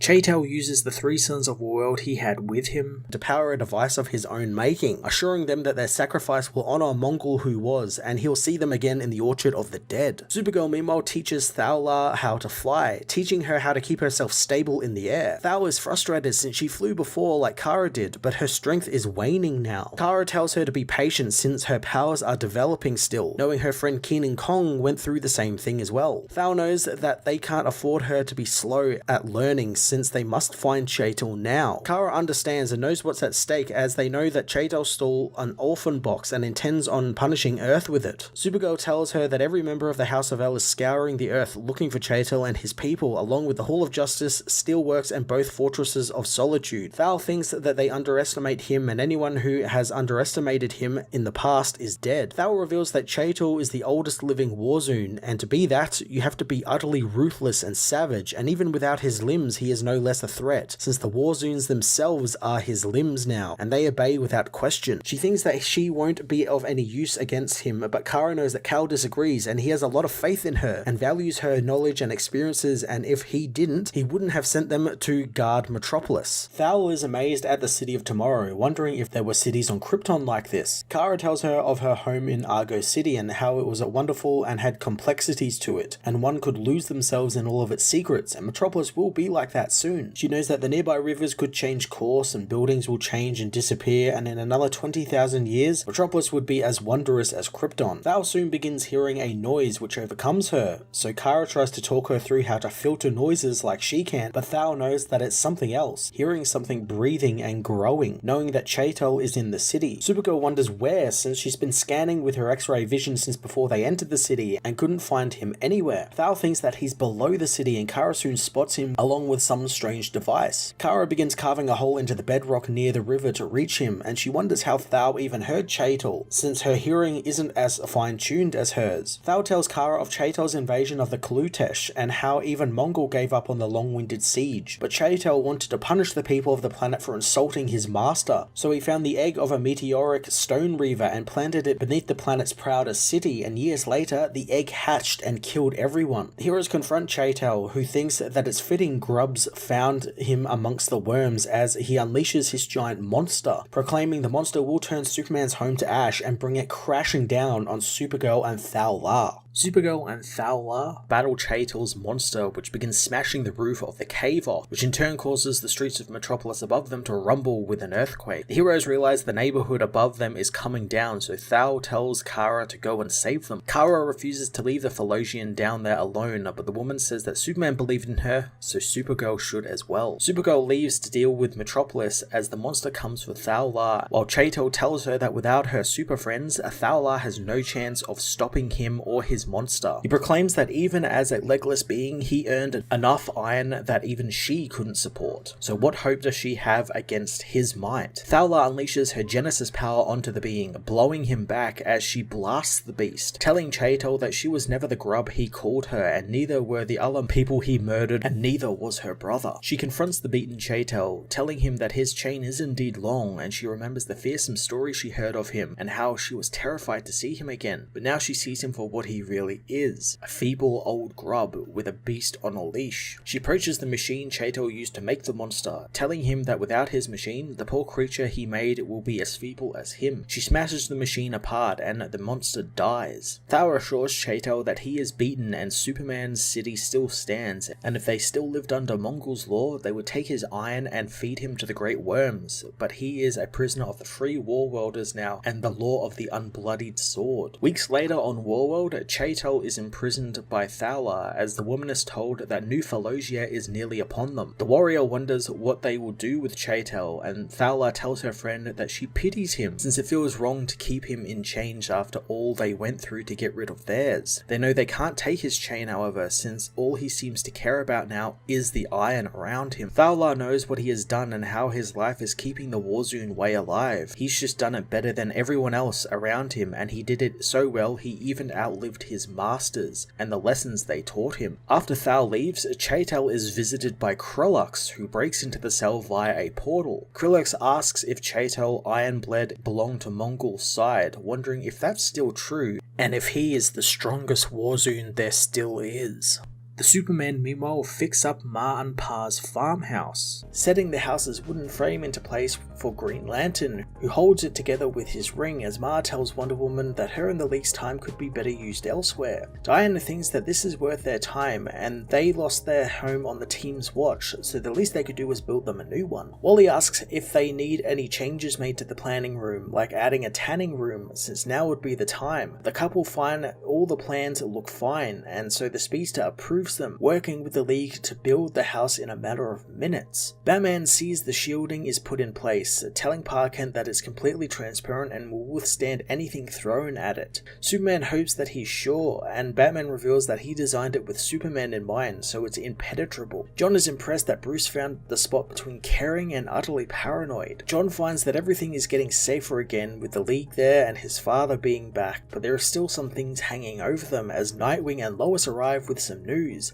having investigated the man who attacked John and stripped him of his powers, learning that his name is Luis Rojas, and as far as Lois can find, he made it his entire life's goal to hate the Superman. She reveals that his parents were scientists at LexCorp who were killed in an explosion, and the equipment that was stolen from the police evidence locker last week was designated as Red Sin, and Lois believes that this was the project Louise's parents was working on when they died. John figures that Luis finished what his parents started, as Dick asks John to take some precautions now that someone is gunning for him with Red Sun tech. In Metropolis, Jimmy Olsen answers the door to find a pizza delivery man who says the pizza has already been paid for. Taking the pizza, he opens the box and is suddenly gassed, knocked unconscious as Luis reveals himself. The next morning, Clark tells John to quickly suit up as a bomb threat has been called into the Daily Planet. John knows that it's definitely a trap, but Clark doesn't want to ignore it. A second later, they're in Metropolis, having scanned the entire building and block with no sign of Red Sin anywhere. Clark tells John to be careful since they need to evacuate everyone before going after the bomb. He reminds his son that in case of emergency, he has to break the glass as they speed through the building, getting everyone out in time. Suddenly, the Supermen hear Jimmy Olsen's signal watch being activated, and Clark takes off to help his pal as John finishes clearing the building and finding the bomb, but he finds the bomb doesn't have any explosive components in it, and Jimmy's watch is still going off after 45 seconds. John goes after the sound, following it as he knows his father should have stopped it by now. As he follows the sound, he finds it stopping, but also feels everything else in his body stopping as well as his powers give out, causing him to plummet into the forest below. John knows that Luis is there, heading through the forest until he sees Luis holding a gun to his father's head. Luis turns the gun onto John, calling the hero his parents' nightmare, but this is their dream. He shoots John 3 times in the chest, leaving the hero to die as John thinks about the time he was trapped on Earth 3, unable to escape thanks to having no powers thanks to the Red Sun. He knows that that would never happen again, so when he went to the future with the Legion of Superheroes, he had Brainiac 5 build him a fail-safe to ensure no one could take away his powers again, installing it into his belt. John smashes the glass on his belt buckle, unleashing the power of the Yellow Sun, covering his body with the energy and regaining his power. John feels something else beneath the power, something he has felt recently before as the blue energy erupts from his eyes. He rescues his father in an instant, revealing that he got a bulletproof vest from Nightwing as well, so the bullets did nothing to him. Red Sin is angered at the hero surviving, unleashing blasts of fire after them, but John can see his Red Sun radiation in the air now, realizing that he has to take Luis down from a distance to not be affected by its power. John blasts the forest with freeze breath, freezing Luis in a block of ice as the villain calls them monsters. 2 days later at Stryker's Island, Superman is told the device Luis has completely bonded to him, so they can't remove it without killing him, meaning they can only contain and reduce his Red Sun radiation. John wants to talk with Luis, but the man doesn't want the hero anywhere near him, so John asks him about the bombing and Jimmy, having found him safe and sound. John thinks that because of that, he doesn't want to hurt anyone, and Luis knows he doesn't. He only wants to hurt the Superman, since John is exactly what he thinks the hero is, and John doesn't realize it since he's been programmed like the rest of them. Luis thinks that Lois Lane has spent years brainwashing people with heroic propaganda about the alien she sleeps with, and John has powers that no one should have since they put them above the rest of them. John knows he doesn't think like that, but Luis isn't buying it, and his parents saw the threat he and his father pose and knew what needed to be done to stop them. John leaves, promising to come back next week, and maybe if they talk enough, Luis will see him as a human. Luis doesn't bet on it since unlike Superman, humans break. John goes and meets with his father, telling him that he is a nemesis now, something he doesn't want. Clark doesn't blame him since he's got a couple and they're pretty overrated. Clark knows that it's hard not to take personally, but it really isn't about John. John knows and thanks his father for raising him not to hate people he doesn't know. He tells his father that Luis doesn't want to hurt anyone besides them since he thinks he's protecting the world, so John wants to keep talking with him to see if he can get through to him and start a dialogue. Clark is glad that he'll continue to try and help Luis since he probably needs someone in his corner the most now. Luis meanwhile is visited by Lex Luthor's hologram, who tells the boy that he figured out how to make Superman bleed in just 1 day, which is quite impressive. He apologizes for the boy's parents being gone, but is sure they'll be proud of him just like how he is. Lex tells him that few are intelligent enough to see Kryptonians for who they are and that they are a danger to the world, and Luis doesn't understand why more people don't see it that way, but Lex promises they will soon, since they are ticking time bombs. Lex proclaims that he'll take the hero's humanity, and then after Project Blackout, he's going to need help help bringing them down properly. Luis wants to help and Lex is more than happy to have him since he can destroy Kryptonians and save the world. Batman meanwhile remembers in 1913, an experimental ballet called The Rite was performed and it caused the audience watching to break into a riot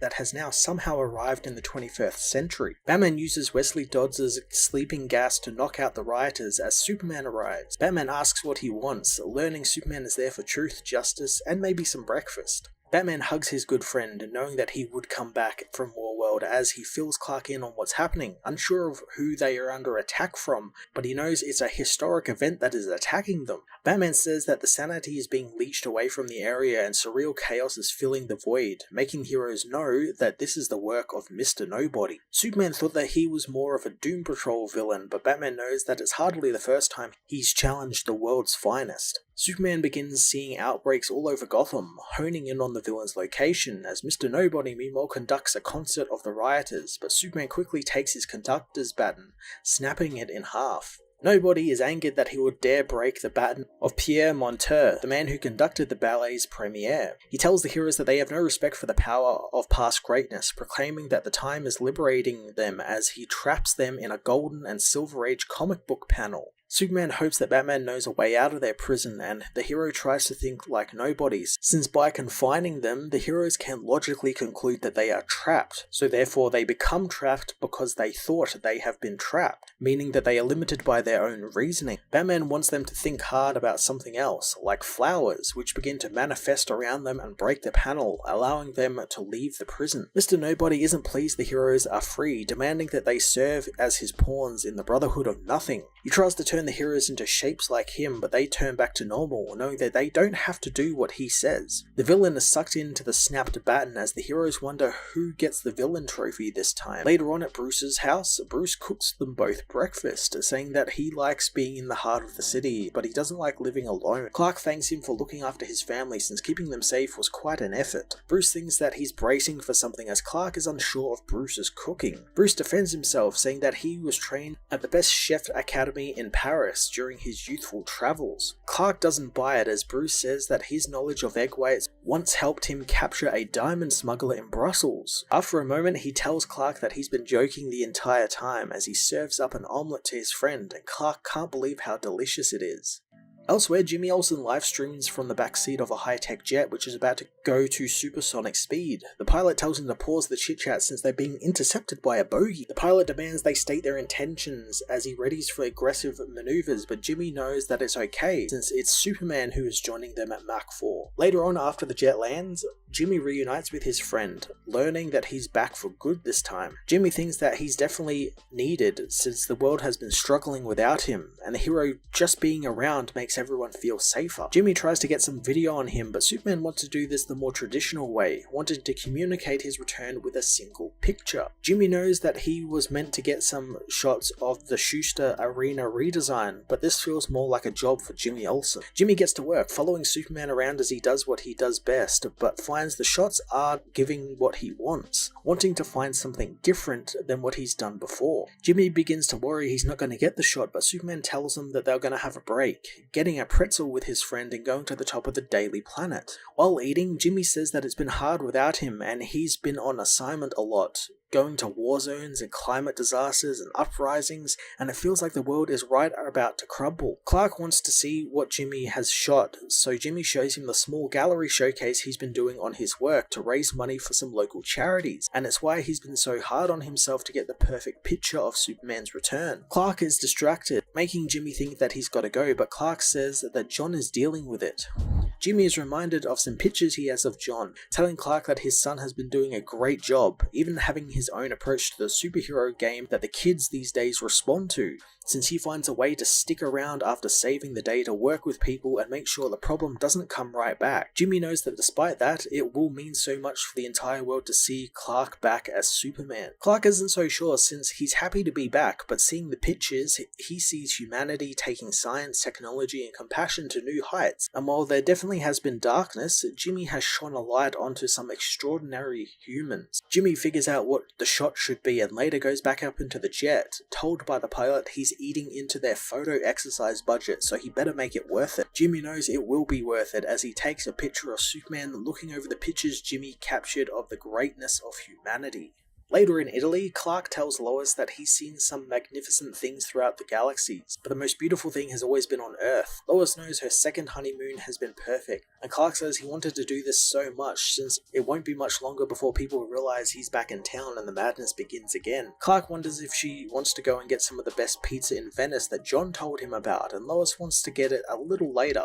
2 days later, John calls his parents and welcomes them home to Metropolis, telling them that he might have something to put Luthor behind bars for good. Clark asks if he needs backup, but John knows he can deal with it, following one of Lex's couriers. Clark warns him about Lex and how he's led him down false paths before since he's a very smart man. John knows he's also arrogant, and arrogance ends up with mistakes.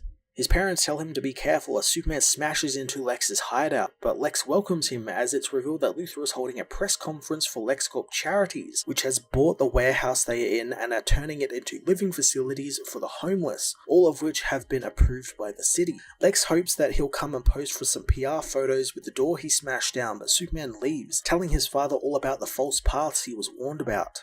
Meanwhile, at Stryker's Island, some prisoners make a breakout attempt, escaping in one of the prison carriers. John returns home as Lex on TV states how the Super Brat destroys anything he doesn't like, such as homeless housing. John knows that his intel was right and he was being led to a weapons factory, but Clark knows that he was set up in a distraction, and John fell for it since Lex is smart. John knows they have all of these superpowers though, but Clark tells him that's nothing compared to someone who scored a 1600 on their SATs. John is frustrated that he won't be as good as his father, but Clark assures his son that he'll be better than him, reminding him that Superman never lies. The Supermen get ready to go on patrol, flying through the city as Clark tells John that he's going to stick to the shadows since he's not ready to reveal himself just yet. Lois contacts them and tells them that the police are responding to some armed soldiers at the docks, the same ones who broke out of Strikers recently. The heroes head for the docks as Clark knows that this isn't Luthor's doing, but who knows. John takes the lead as the men open fire on him, making him comment why they always do that to bulletproof people, asking his father to join in. Clark doesn't want to just yet, since he's done this a million times before and this is John's game. John deals with the men, learning that they aren't tied to Luthor at all as Lois tells them of another attack in Oaktown sewage across town, finding more soldiers are there too. John takes the men back to prison, telling them it's only a matter of time before they tie them to Luthor, but if they talk now, they can cut a deal. The men refuse to talk, but one of them says that they are running the hero ragged all around town for nothing, but John knows they aren't as smart as Luthor, and Luthor's not as smart as he thinks he is, being that he hired these guys. He leaves the men with the prison guards and returns to see Luthor in his warehouse. Luthor is happy that he opened the door this time and didn't barge through it. Superman knows that the soldiers, like the couriers, were all just a distraction so he could commit his actual crime across town. John figures that Lex was just testing him to see how he would react and what he would go after first. He admits he foolishly showed his hand by going after the soldiers, which meant that he could do his crime safely across town. Lex pretends to not know what he's talking about, but John tells the villain that he's so screwed. John returns home, telling his parents that they need to rethink their strategies to keep Luthor on his toes, and while he doesn't know what he did, he made sure to make the villain think that he knew enough, which made Lex pissed. John asks his parents about the pizza in Venice he recommended, but Lois knows that they got a little too busy to get any, telling their son they were busy touring, but John knows for once, Superman's lying to him.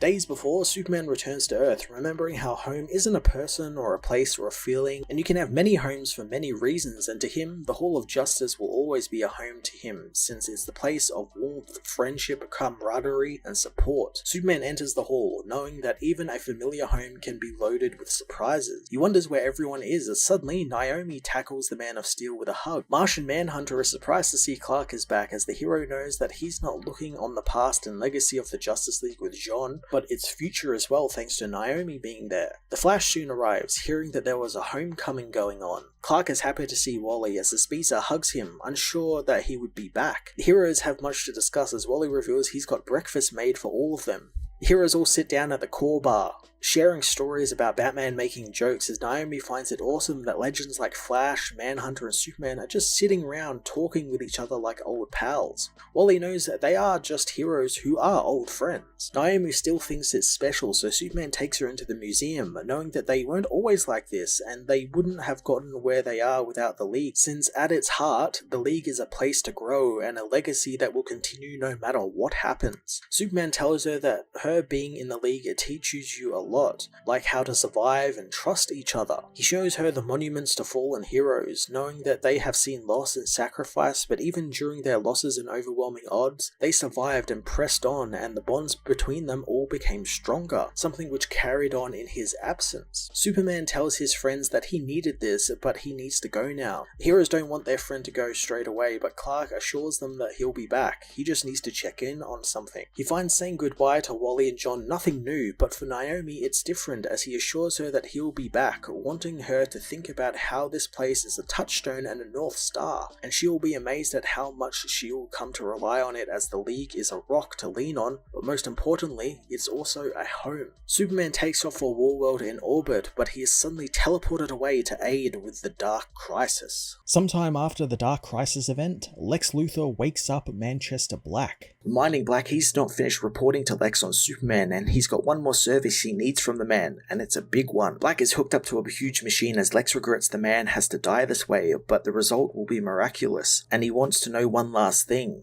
When Manchester fought beside Superman, did the Man of Steel actually make him a follower? Black knows that Superman did, and he sarcastically says that he's sorry to disappoint Lex. Black asks if Lex wants to know a secret, asking if Lex wants to know what Superman thinks of him in his darkest moments, and if Lex asks, he'll tell him. Lex of course asks what Superman says about him, and smiling, Manchester says that Superman says nothing about Lex, who after all these years has been obsessing over him like a lovesick tween and has spent trillions trying to kill him or make him look the fool. Superman doesn't even think of him at all. Lex becomes angered, saying goodbye to Manchester as he activates the machine, mixing Manchester's psychic power with his machine's power, unleashing it over the Earth. In Smallville, Lois asks John where his father is, and John can see that he's busy dealing with a burst dam in India, hoping he can go and help. Jay tells him to go, pretty sure he can set the table himself, but John tells him to call in case there's an emergency, leaving for India to help his father. Clark tells his son that they need to find some metal fast so they can weld the dam closed. Back at the farm, Perry arrives, invited into the house where he is introduced to Jay. Perry knows all about who he is, knowing it's something to do with the younger Superman, but wonders why he is there. The Superman soon return and Clark hugs Perry, thanking him for coming, but Perry doesn't recognize him as Clark, asking why Superman is in the Kent household. Perry becomes confused, asking where Clark is as he begins to bleed from his nose. John notices something is wrong with Perry's heart as he falls to the ground. Later, Perry is seen to at a hospital. Clark tells Lois that Perry had a minor stroke. Lois wonders what could have made Perry forget that Clark is Superman, but Clark knows that the doctors don't know he's Superman either, and it's like the very idea that he is Superman almost killed Perry. Lois asks if this is limited to Smallville, and Clark's hearing is overtaken by a screeching sound. He knows it's a signal watch, following it to LexCorp and demanding Lex turn it off. Lex gleefully announces that he's always noticed that Jimmy Olsen has a watch like this, and when he realized it sent a signal to Superman, he decided to make his own, with some upgrades.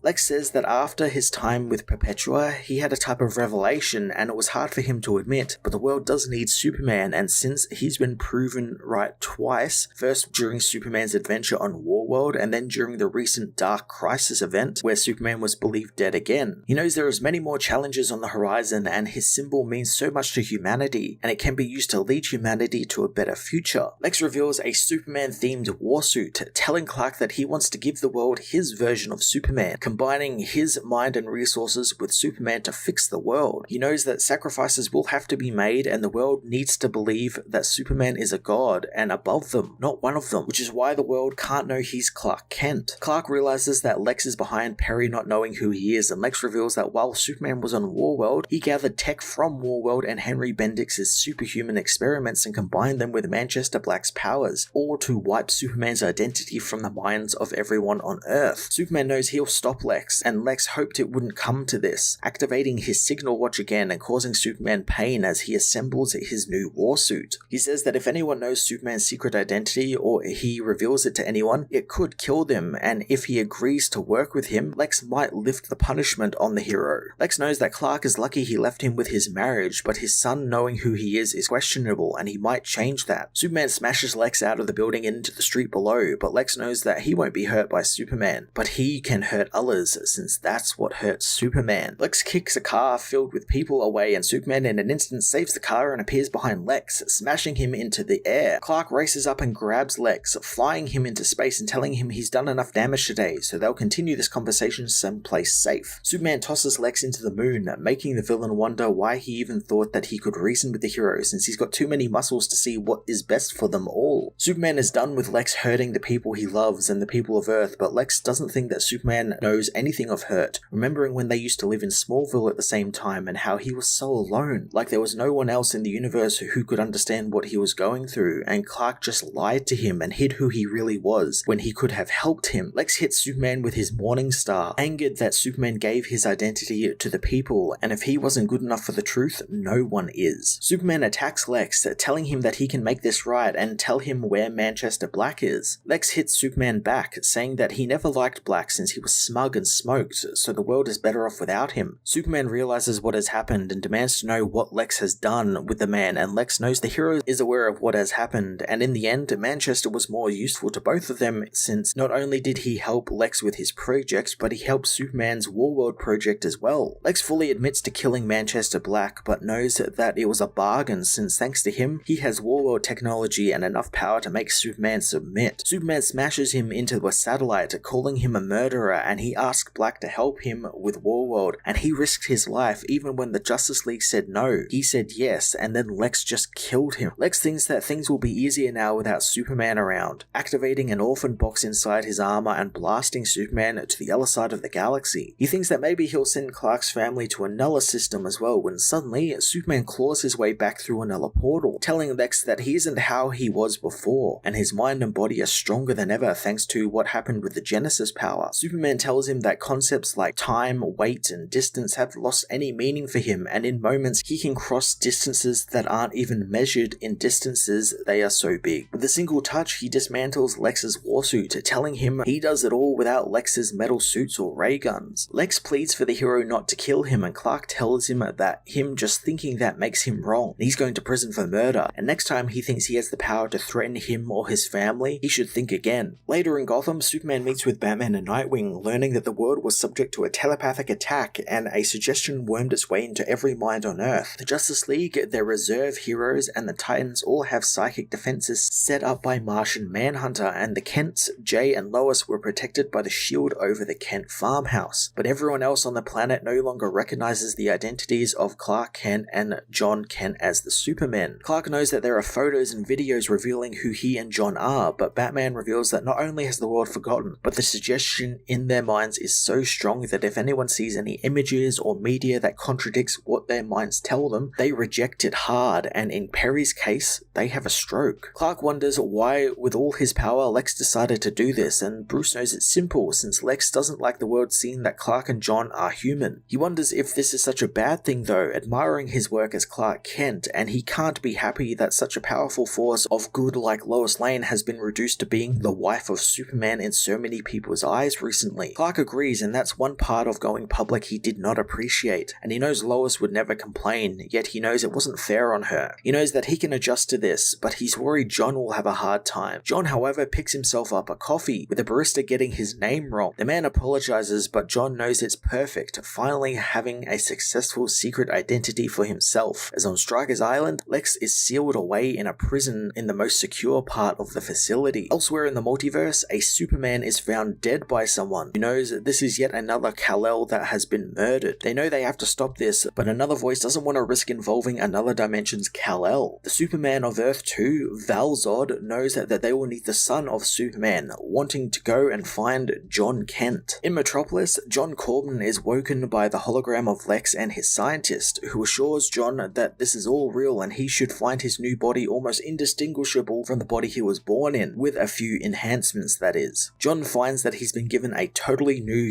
human-looking body, as Lex tells him it's time to remind Superman whose city Metropolis really is. At the Daily Planet in Metropolis, Lois Lane writes a story about how historians separate Metropolis's history into 2 time periods. Before Superman arrived and after he arrived. She knows the Superman age changed every aspect of life in the city overnight, as in the city, there is a protest about the Warworlders deciding to stay on the planet, causing people to be for and against them. Suddenly a man pulls a gun on the other protesters as a series of vans speed towards them, their engines filled with explosives. Lois knows that in the months before Superman, a violent crime was on the rise, corruption poisoned the city, and even the wind was different. But now, instead of being powered by the forces of nature, the wind is now powered by the presence of danger. As the man with the gun fires at the police, a red-blue blur sweeps him off his feet, destroying the bullet as more blurs dismantle the van speeding towards the protest, throwing them high into the sky to explode safely. Lois knows that with the winds changing, the Age of Miracles began, and recently it's on a lot of people's minds again, as the city's enemies are growing bolder again, returning to their old pre-Superman ways. But much like the last time, the people have a reason to hope, as the Superman family arrive at the protest, apprehending the men trying to do harm to them. As the people celebrate Superman's return to Earth, a man finds the protesters' gun, but a dog begins violently barking, and its child owner sees who he really is, as the man is revealed to be John Corbin, who uses his orphan box to teleport back to Lex's lab, where Lex tells the villain that he's growing impatient with John's inaction, and why didn't he do his mission today? John hates Lex for being inside his mind, knowing that there is something wrong with his face. Lex tells him that he used John's own DNA to make his face again, so it should be perfect, but John tells him that a kid saw him and knew there was something different about him. Lex reminds John that his sister is still in danger, and John assures his boss that he'll do the job tomorrow. At the home of the Kents, the family have a get-together, as Keenan and Connor play some video games, and Connor finds that Keenan pulled a fast one on him, having already played the game before, allowing the Superman to beat the Superboy. John meanwhile tries to introduce Othel and Othel to some trading card games, explaining how the different level cards and monsters work, but the kids can't really understand it. So he decides to head to the cupboard and find a new game, discovering his father's Warworld warrior armor is still in there. Lois quickly shuts the door, reminding her son of personal space, hinting that the suit is there for her and Clark's personal time. Connor calls to John, telling him that his father is about to say something as Clark gathers his family, telling them that John once asked him why he doesn't do more. He knows that he's always trusted humanity to find their way, and he still does, but it's become clear to him that now is the time for them to do more. Clark thinks that with everything they have seen, Earth needs to see that too, and with Steelworks Tower opening tomorrow, Metropolis will become a leader in scientific innovation, and John and Natasha will be the face of that progress. Clark knows that they won't save humanity by diverting a flood or outrunning a train. They will do it by showing humanity that they are the ones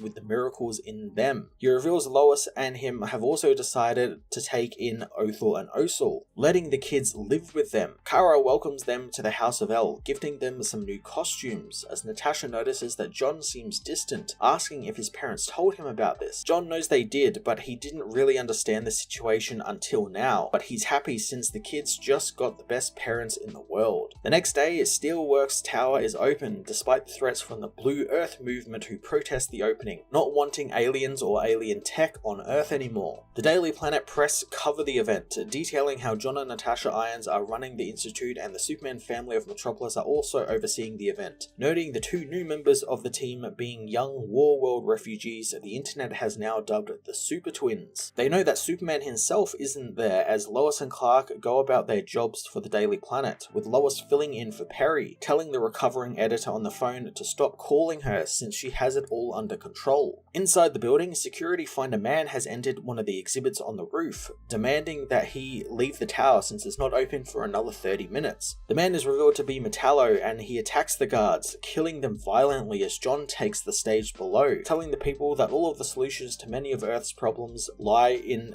education and technology, and he plans on making the world better thanks to the United Planets helping him design a clean, sustainable energy grid for Metropolis, and if it can power Metropolis, it can power any city in the world. Connor notices something above the tower, taking off to investigate the man who snuck into the building. Suddenly, he is hit by a kryptonite blast as John finishes his speech, telling the people that the first shot at the technological revolution has been fired in the city of tomorrow. Suddenly, the tower's top explodes and the ground cracks open beneath them. Clark jumps into action as the tower begins to come down. The family begin to brace the falling structure, but John notices the foundations have shifted, meaning they will lose the entire building. Superman catches the falling comms tower, hurling it into space as he begins to hear Metallo's voice in his head, calling for the hero to follow the voice so he can get this over with. Metallo tells Superman that this isn't about revenge or something stupid like that, and he was fine staying in jail and letting his sister have some type of normal life, but Superman had to go and do his self-righteous hero thing, and now because of him, his sister is in trouble. Metallo reveals himself, having defeated and captured Superboy, as he tells Superman that the hero breaks things, and because of that, he's got to kill him.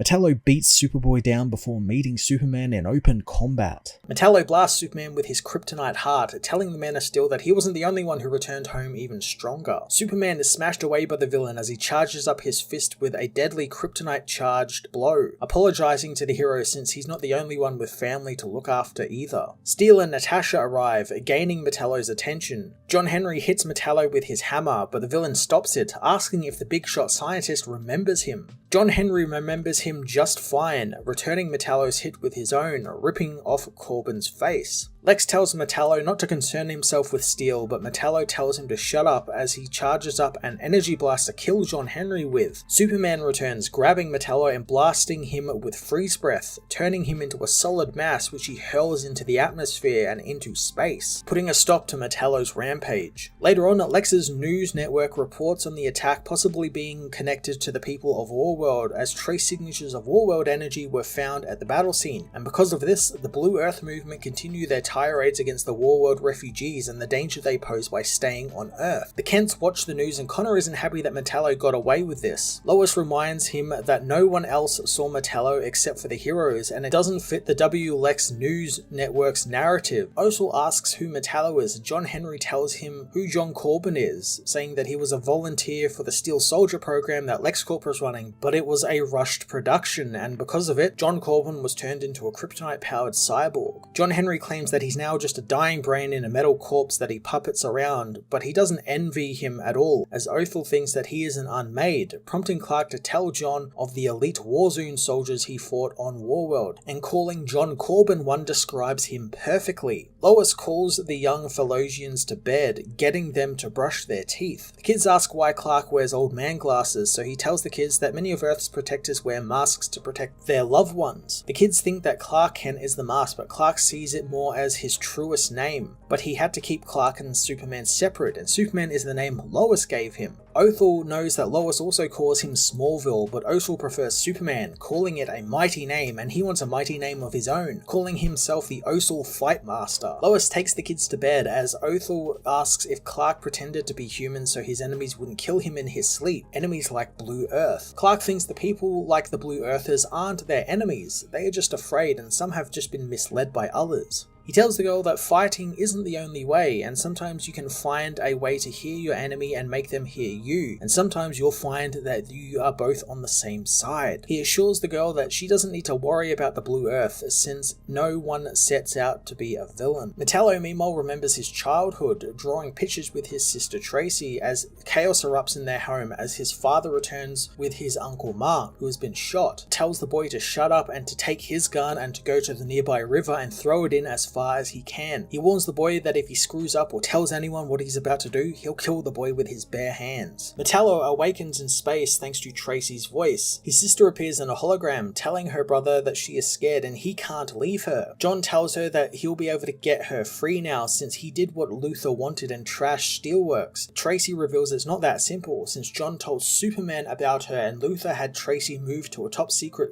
villain prison, and no one cares that she was set up from the get-go, since after all, she's just Metallo's sister, and she won't survive the prison. She pleads with her brother to kill Superman and his whole family to free her. Back at the Kent house, Osel and Othel finally get to sleep, and Clark returns to the family, telling them that the kids are amazing and are acclimating well to Earth, but things like bathrooms and beds are foreign to them and will take some getting used to. Clark asks Connor how he's going, and the Superboy toughs it out, knowing that he's fine, but Keenan doesn't think he is, but Connor is only interested in a rematch with Metallo. Clark warns Connor Connor that Metallo is now extremely powerful, as he learns from the Irons that the tower is being shored up at its foundations and they'll have it up and running soon. John thinks that Luther did this because Steelworks is taller than LexCorp, and John Henry agrees, as Clark tells his family that Lex almost assuredly helped Metallo escape prison, since he doesn't want anyone else but himself shaping Metropolis's future. However, Luther is still in prison, and whatever Metallo is doing isn't under his control. Kara knows that she saw Metallo talk directly to Luther during the attack, but Clark looked at Luther with his X-ray vision at that moment, and he was still in prison reading, not talking to anyone, meaning Metallo thinks that Luther is doing this, but it's not really him, and it's possibly related to Warworld, since Metallo's new body is based off of the unmade tech. Metallo meanwhile crash lands back on Earth, told by Luther that he has a messed up face and everyone will see it, so it's about time he got a new one. Metallo comes across a group of Blue Earthers who are getting ready to storm Steelworks since their other plans that day hadn't worked. They charge down an alley and right into the path of Metallo, asking if he's part of the Blue Earth movement, but one spots that he has glowing green eyes, thinking that he's an alien. It's too late, however, as the villain kills his way through the men, unleashing a green light which teleports the remainder men to his hideout. The men plead to be let go, but Metallo says that he thought that they wanted to make a difference and he won't kill them, since he's got to take down an entire family of superheroes, and to do that, he's going to need a family of his own, intending on turning the men into kryptonite cyborgs like him. In the early hours of the next morning, John Henry Irons finally clocks out of Steelworks after a long day and night at work. John walks through the quiet city, reminding himself that there wasn't a choice when it came to him staying late, since when inspiration hits, it's either use it or lose it. John sends Nat a concept model for his Steelworks Institute that he made from Kara's memory of an ancient school from Krypton. As he writes out his message to Nat, he finds himself surrounded by Metallo's grotesque creations, which call him a traitor to humanity. The cyborgs surround him as John suits up as Steel, but luckily the Super Family appear, protecting John Henry. Superman demands to know what Metallo did to these beings as Corbin speaks directly through one of his creations, revealing that he can see and hear the heroes well. Superman says that John has all but killed these men, but the villain thinks that Superman killed them when he hid his sister from him, demanding the hero give her back. Superman doesn't know what he's talking about as the villain blasts Superman with his eye lasers, deciding since Superman took one of his family members, he'll take one of the Men of Steel's. The cyborgs overwhelm Supergirl and suddenly explode, covering her with kryptonite. Connor saves Kara from the explosion, finding that kryptonite has gotten inside her bloodstream. Clark tells him to get her to Kal-El fast, while Keenan gets the still living cyborg to Star Labs, since they might be able to help him. Superboy isn't too happy, reminding Superman that the man has no organs left and kryptonite is the only thing allowing him to breathe. Superman tells him that as long as the man is breathing, they will keep helping him. Superboy leaves with Supergirl as Keenan asks Superman if they really are risking their lives for these cyborgs who wanted to try and kill them. Superman tells the young hero that they always will, since if he dies, the man can never atone for what he did, and if he dies like this, it's all he'll ever be remembered as, and by saving him, they save the world. Keenan hopes that Clark is right, leaving with the cyborg. Superman meanwhile goes to visit Lex in prison, demanding to know what he did to Metallo. Lex admits that he did send Metallo to tear down Steelworks, but that was before he offered the hero Supercorp, since Steelworks is insignificant compared to the work Supercorp is doing. Superman tells the villain that Metallo just wasn't after Steelworks as he came for his family, accusing him of taking his sister, and he wants to know why John thought that. Lex knows that Superman is watching him to see if he's lying, so he says that if he had Superman's powers, he would be 10 times the Superman he is. Superman doesn't care for Lex's goading, wanting to know what is happening with Metallo since he's hearing voices now as well. Lex is slightly surprised by the villain hearing voices since he built John's new body. Lex isn't ready to answer any more questions, but he knows that if Metallo is hearing voices while in that particular body, they need to find him quick. Metallo meanwhile is told by what he assumes is his sister Tracy that the ratio of titanium and promethium needs to be consistent throughout the spine of the body he is building. She thinks it would have gone quicker had he not murdered Luther's engineer, but John didn't like how the man kept staring at him and he warned the man before he killed him. Tracy tells him to work faster since she needs to get out of this prison. John reveals to his sister that he can't tell what's real anymore, asking if he is changing. Tracy says that that is the Warworld alchemy changing him and his body is adapting adapting to it. He just needs to work faster. He tells her that he's been thinking a lot about their father, wondering how things might have gone differently had he not brought that gun home, since just holding the gun while he was a child made him feel like a badass. But the more he held it, the more he felt like he was turning into a gun until nothing was left but the gun. Tracy goes quiet as John recognizes the jacket she is wearing in the hologram to be that of her father's. Tracy wonders if he was actually a good fit for this, wanting to show him the real Tracy. John is shown that his sister is suspended among hundreds of needles and tubing, told by the being pretending to be her that the real Tracy is in a place where she cannot see the sun, sustained only by wires and tubes, and she knows that she won't be getting out, and it's all because of John. John demands to know who the being is, but they refuse to say, wanting John to kill Superman and his whole family, and if he doesn't, they will kill Tracy with John's own hands. At the Kent apartment, Lois and Clark get ready for work as Lois tells Jimmy to get pictures of the Blue Earth protest happening in downtown right now. Clark tells John not to let Othel and Osel out of his sight, and if anything happens, all he has to do is shout. John asks his father if when things calm down, they can head back to the old house and play some coney ball. Clark would love to, thinking that his son was a bit too old for that game, and he wants to try it out in the coming weekend, wanting to show Osel and Othel it as well. The Kents leave as Othel watches the Blue Earthers protesting the Warworld refugees on TV, becoming visibly angry. John meanwhile heads to his room when Osel comes to see him, asking if John hates him and his sister. John is quick to say he doesn't, but the boy knows that thanks to his powers coming in, his hearing has grown sharp, and sometimes he thinks he can hear thoughts. Osel realizes the room they were in is John's old room, telling him that he is Superman's son, not him, and they meant no offense by staying there. John sees Osel's puzzle box, remembering his father making him one when he was a baby, and they were pretty amazing pieces of art,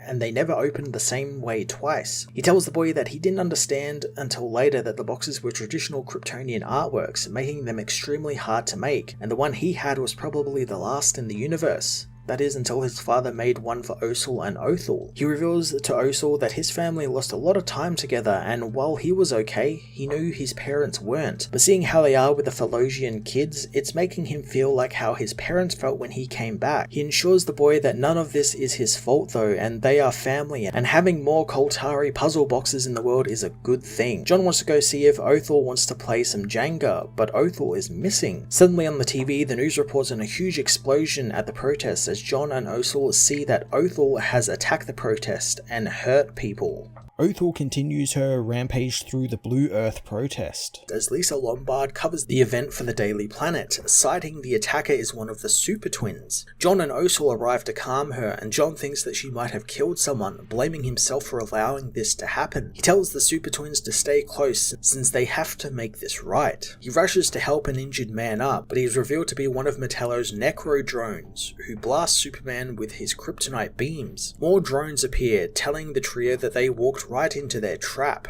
The drones tell John that Superman stole their maker's family, so he will steal his. Lois and Clark meanwhile make their way through the screaming crowds, asking what's going on. Clark can see fires as well as the kids, speeding off as the twins take on a drone while the others swarm John, who tells them to call their boss since he will have to take them himself. A souped up Metallo appears, telling John that he was always a get his hands dirty kind of guy. He smashes Superman down, grabbing the Super Twins and teleporting away as Clark arrives to see them disappear. Clark and John continue to beat back the drones, and John is adamant that he go and find the kids, since this was all his fault. He tells his father that the twins think he hates them for replacing him, but he doesn't, and he just needs to be the one to find them. Clark understands, but the people need him there, so he will go after the kids as he doesn't want his son facing Metallo alone, and his Necro drones will burn the entire neighborhood down without them there. He tells John to bring the rest of the family in to help with the drones, listening to his son's heartbeat. Clark knows that his son will get this done, taking to the skies and listening for the Super Twins' heartbeats, listening all across the town until he finds them in an old LexCorp R&D lab across the river. He hears the third monstrous sound of an engine as he smashes into the base, confronting Metallo. Superman asks what's happened to the villain, but the hologram of Tracy tells him that Superman is going to lie to him. Metallo demands that Superman free his sister from from prison or he'll kill the kids, but Tracy knows that Superman won't follow his orders, so he should just kill them all anyway. Superman can clearly see that something is affecting Metallo and controlling him, offering to help the villain, but that makes Metallo even angrier, causing him to scream that Superman is no hero and no living thing should have all the power he has, and beneath that good guy act, he's just as much a monster as he is. Metallo unleashes his kryptonite blast, but Superman uses some of the Genesis energy to punch right through Metallo's chest. The villain thinks that Superman is finally going to kill him, but Superman says that his new heart is that of an orphan box, and while it's powered with kryptonite, it's made from Genesis, which gives the hero a bit of extra power, enough to overcome the effects of the kryptonite. Superman unleashes his new power in the form of a giant construct of himself, grabbing Metallo and telling him his mother always told him that no one likes a show-off, but sometimes a bully needs to know they are not as tough as they think. Superman smashes Metallo into the wall, using his heat vision to break apart his armor and cut the connection to the orphan box. The hologram Tracy tells John that he seems to be addicted to being a loser, but this hasn't been a total waste, revealing that the DNA bonding they made for his new body was of great use to them in the right host. The beaten Metallo tells Superman that he did it again. He saved his family while his is as good as dead. He wants the hero just to get it over with, and Superman asks what he's supposed to do, asking the villain if he thinks he's going to humiliate him, but he won't, since whatever strength he has doesn't belong to him. It belongs to those who need it, and right now, Metallo needs it the most. He grabs one of Metallo's lost arms, fitting it back onto the villain's body as he tells him that he will answer for his crimes, but Tracy needs them both now. Metallo asks why Superman would ever help him after he almost killed his whole family. Superman knows that anyone else would just do the same, but John knows that he wouldn't. Clark thinks that he wouldn't yet at least, helping up the villain. He promises to find Tracy, but first they need to shut down the Necro drones. Metallo can't though, since he doesn't have control over them anymore. Whoever is though, is the one imprisoning Tracy. Elsewhere, Tracy comes face to face with her captor, who says that John really believed that this body was for him, and it's made with Warworld tech and from his DNA, but the flesh was made from the blood from Metallo's fists, not John Corbin's DNA. The captor is revealed to be Cyborg Superman, who hoped that the body would be more finished before his endgame, but they are now out of time, and since John failed, he wants to see what use Tracy can be. Above in Metropolis, the National Guard and the police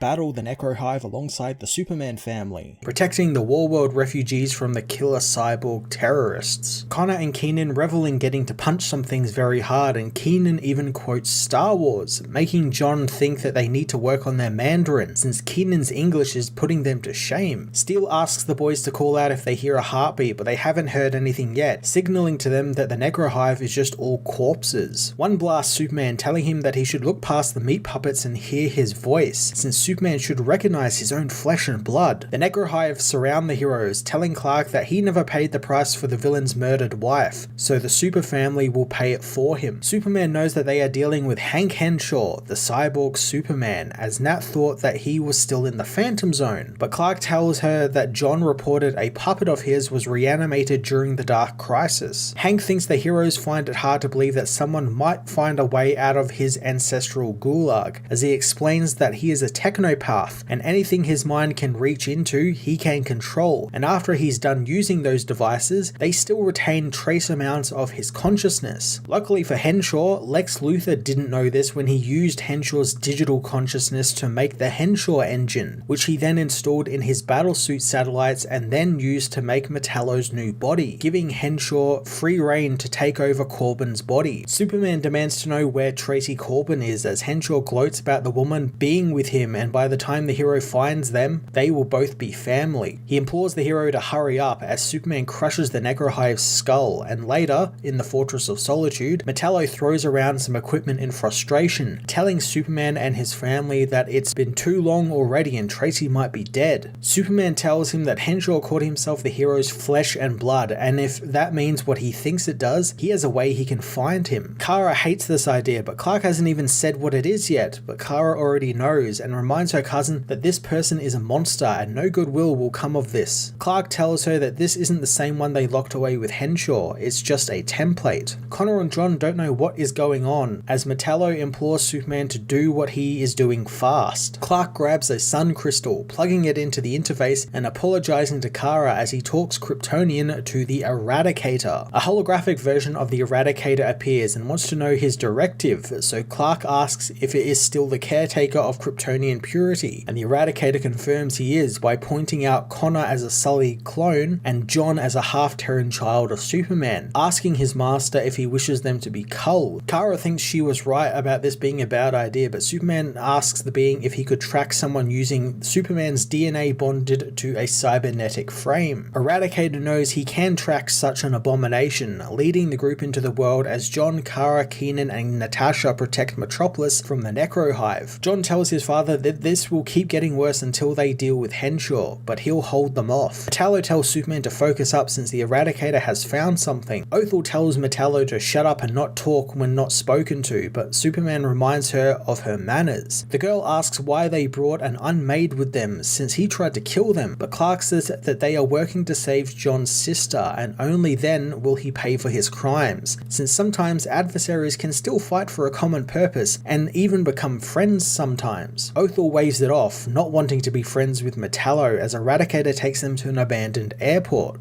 Clark recognizes this as Racine Airport, having ran a story at the Daily Planet on them when Luthor brought it down to shut it down after getting an ownership stake in another competing airport nearby, and since then, this has just been a dumping ground for old technology. The group head through a sinkhole at the center of the airport, and Connor thinks that Henshaw is one creepy dude. Steel thinks that Helgramite is creepier, and Connor agrees as Superman points out the environment seems to be moving and reacting to them. Eradicator reminds the hero that Henshaw is a technopath, and this place could be an extension of his mind. One of the tubes wraps around Othel's leg, but Metallo cuts it off, telling Othel to calm down since there is no need to be scared of him, but he understands it, since the girl is just looking out for her brother, just like she is meant to be doing. He thinks about his and Tracy's childhood and how he was very protective of his sister, especially against his father, who once tried to make John get rid of a gun, but upon holding the gun, John found it made him feel powerful,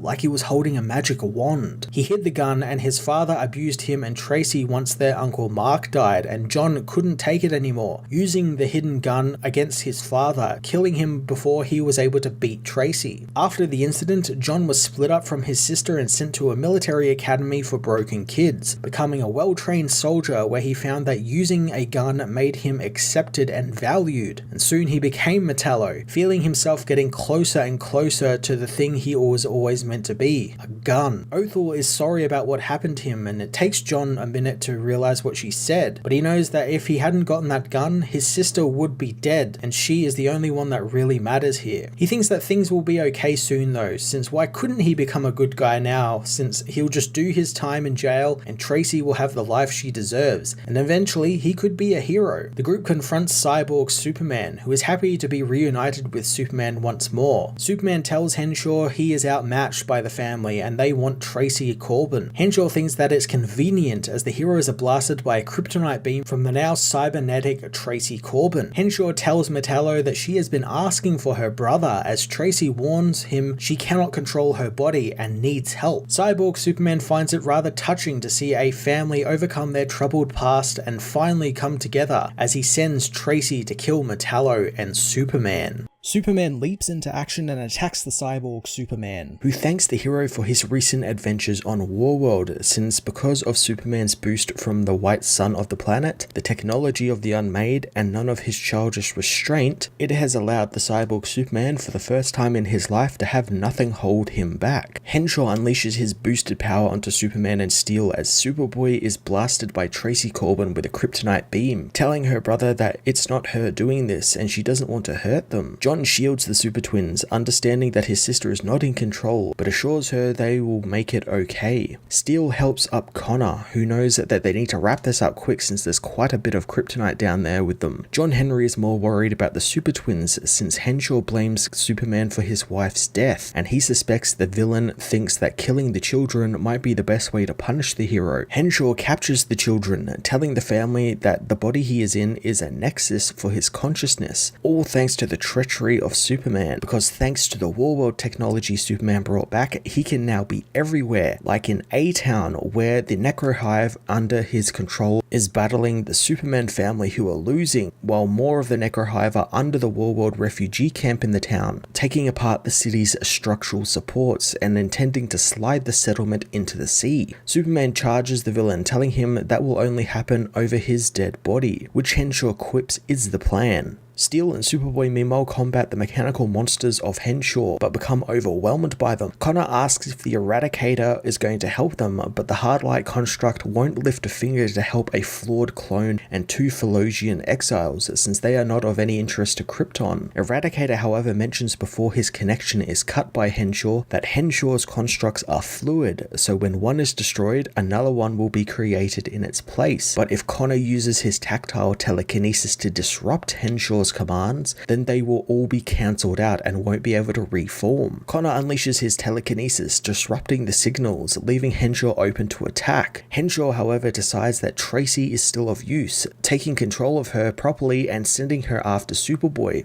Steel defends him, smashing the woman down with his kinetic hammer. Metallo attacks Steel for touching his sister, rushing to help her up as Henshaw finds the woman is a disappointment, expecting more from the Warworld metal that she was built from. Metallo flies into a rage, attacking the villain, but Cyborg Superman is faster, slicing off John's jaw, finding it struck a nerve since Tracy seems to be the only nerve Corbin has left. Henshaw calls Metallo a tool only to be wielded by his betters, and he was a gun who dreamt he was a man. Henshaw refuses to accept that, blasting Henshaw with his eye beams before digging his claws into the cyborg's body, telling him he knows what he is and Henshaw is the one who forgot, as he rips the cyborg Superman in two, taking Henshaw offline. In A-Town, the Necrohive goes offline, letting Supergirl know that Kal's team succeeded in their mission. Keenan meanwhile hears the heartbeat of something familiar, racing through the rubble as he finds one of the cyborgs still has a human heartbeat. He grabs the man, speeding towards Steelworks with him as John tells his father that the threat has been dealt with. Clark tells him that Henshaw's body was destroyed and his mind is still in the Phantom Zone, unable to access any of his Nexus bodies. Superman knows that they didn't make it out uninjured as he tries to stabilize Tracy with his heat vision. John tells his sister that she'll be okay, having been hurt way worse than this, and they will patch her up quick, since she is one of the good guys, and good guys always win. Sometime later, Clark publishes an article in the Daily Planet about the recent events in Metropolis, reminded of the planet's longest-serving publisher, Gerald Winslow, who would famously tell new hires that if you drop a penny from the top of the planet's building, it lands in every office, living room, and the kitchen on Earth. Clark knows what that really meant was that Metropolis is a city of tomorrow, one home to heroes long before the first costume crime fighters called it home.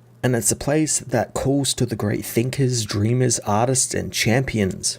He understands that people look to Metropolis to learn how things are done and how to treat your fellow man. But Clark's article wonders what the world is learning from them now, since with new ideologies emerging, violence has sprung up in the city, and maybe that's inevitable, or that power corrupts the powerful. He knows that those who try and tear down the city fail to understand that as Metropolis is a city of new ideas and diverse cultures, it is by definition a place of hope and tolerance, and their enemies will always try and change that about them, but they will always push back. At Steelworks, John comes to see his sister, finding that they are taking very good care of her, and while he's been confined to the sub-basement, it's a lot nicer than Stryker's Island. He shows off the new body that John Henry and Natasha got him, but knows it's nothing like his sister's, who doesn't even look like anything happened to her. Tracy, however, rips the skin from her arm, wanting it off her body since she can't live like this, unable to feel anything and never able to get hot or cold again. She thinks that she has become a monster, much like her brother is now, but John tells his sister that whatever's inside of him has been there since they were kids, and it wasn't the kryptonite or the metal parts that made him into a monster. He knows that she isn't like that at all, and she's more like Superman or the twins. She is a good guy, and he will not abandon her.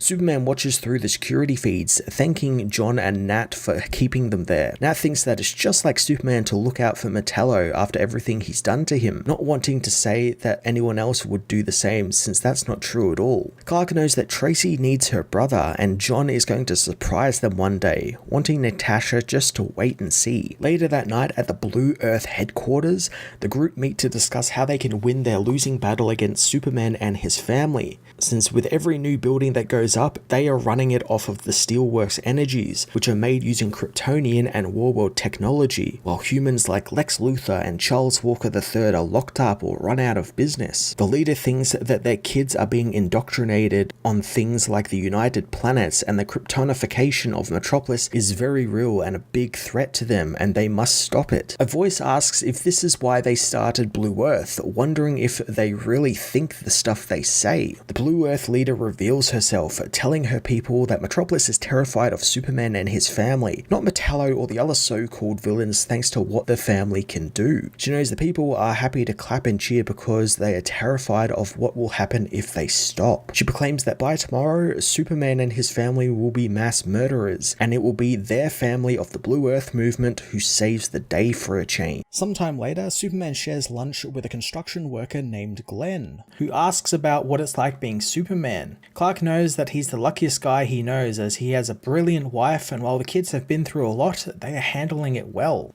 Some pigeons join them, and Glenn finds it weird that they always come up there with him. Clark knows it's because they like the quiet up there, getting away from the bustle of the city. Glenn turns talk to his son Stephen, who was recently caught stealing money from his mother's purse, and he doesn't know what to say to him, since the boy remembers when Glenn himself was in prison for stealing, and if he lectures his son about stealing, then he's just going to laugh in his face.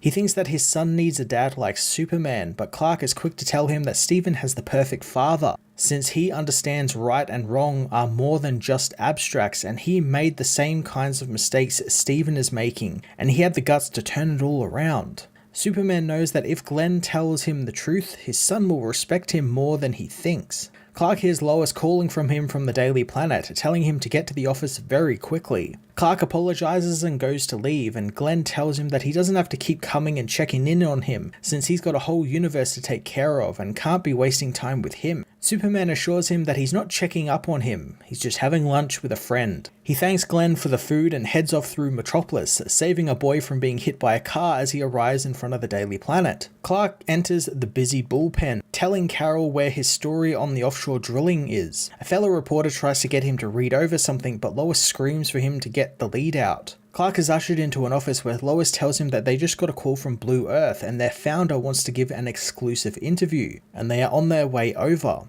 Clark can't believe that Lois agreed to that, and Lyle agrees, calling them a terrorist organization and they can't legitimize them with the Daily Planet. Lois understands but knows this will be the first time they will be able to fact-check Blue Earth's propaganda. Lyle still believes it to be a mistake, but Lois wants to go ahead with it. Clark asks who Lois wants with her, only to find out that Blue Earth will only give an interview if Clark is the one giving it. An hour later, Clark gets mic'd up, told by Lois to be direct but not rude, something Clark doesn't know he knows how to be. Clark knows he'll be okay, but he's worried that Lois isn't, since she seems very stressed. Lois is second guessing if they should have done this, but Clark knows that she was right, since if they just said no, the Blue Earth movement would have just gone and got a softball interview somewhere else. So he knows they'll make it count. Later, Clark goes to find the interviewee, but is barged past by the Blue Earth security, who demands Jimmy get out of the room. Clark is quick to remind them that they were guaranteed photos with the interview, but only if his employer wants to. Nora Stone, the leader of the Blue Earth movement, arrives, telling her bodyguard Dorian that if they can't trust Clark Kent, then who can you trust? Clark shakes her hand, finding the young woman not what he expected. She tells him that she is from a large family of high achievers, thinking that he can relate, but Clark reveals that he was the only child raised on a farm and his parents were relieved that he actually was able to graduate. Nora has heard of the Kent humility, having followed his work for quite some time, finding how he gets a read on people impressive, almost like he's got a lie detector in his jacket. As they sit for the interview, Clark scans the woman with his various senses and visions, wanting to get started on the interview. Clark begins by asking how did Nora create Blue Earth and if her family is involved.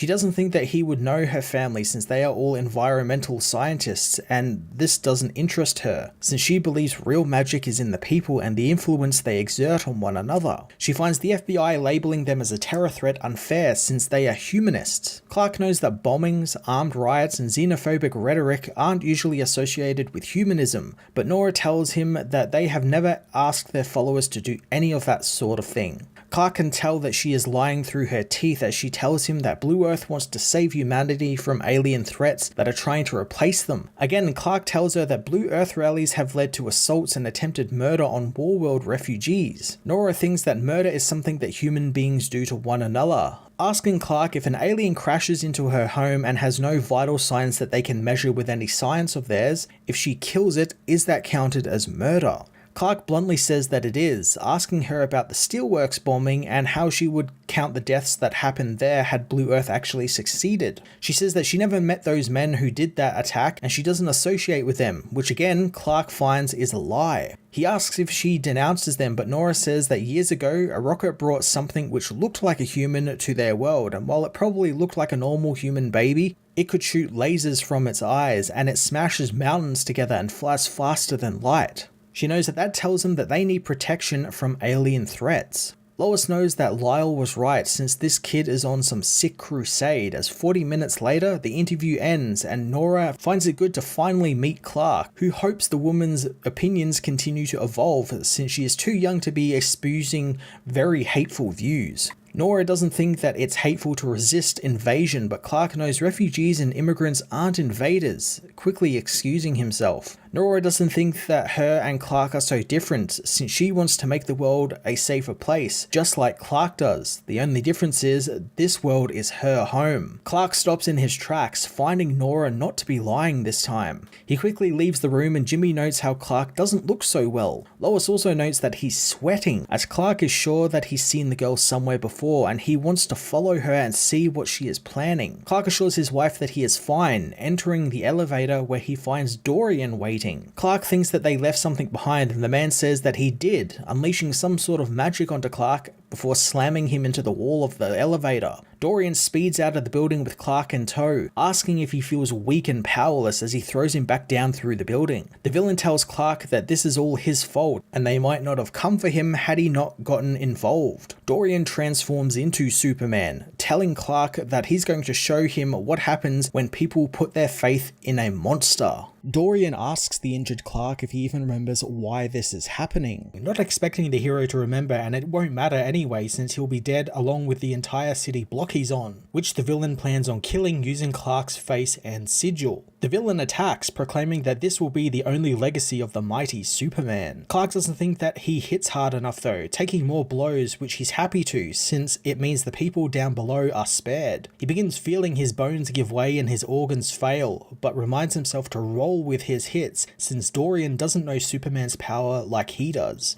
Dorian finds Clark's defeat so disappointing as Clark asks if he can hear that, since if Dorian really does have all of his powers, then he should try and listen. The man begins hearing a noise which grows and grows in his ears, bursting his eardrums as he demands it be turned off. He tosses Clark into a nearby building as he continues to deliver voice commands to the Supercorp satellite in orbit, which is bombarding Dorian with its anti-Superman defenses. Clark knows that Lex didn't think that the laser cannons he had around the city would properly work against Superman since they were too slow, but Clark knew with threats like General Zod and Krillex still out there, he left them active. He powers up one of the old laser cannons, targeting Dorian with it and firing it on him. The laser angers Dorian, who blasts it with his heat vision. Clark watches as he loses control of the heat vision, and knows that since so much energy is pouring into the heat vision, it will burn through his body's stored soul energy very quickly. The now depowered Dorian crashes into the building below as Clark walks over and socks him in the face, causing Dorian to change back to his normal self. Clark spots the strange glowing gauntlet the man was wearing, remembering his words about not remembering them or why this is all happening to him. He promises to find out what it was, as later, the news covers the disaster, with Nora ruling the airwaves with her comments about how Superman's rampage proves her and the Blue Earth's point. She also announces that Superman and his Kryptonian friends won't be the only ones capable of such power soon, and Blue Earth has some exciting things to show everyone that will handle humanity's safety and security through human hands.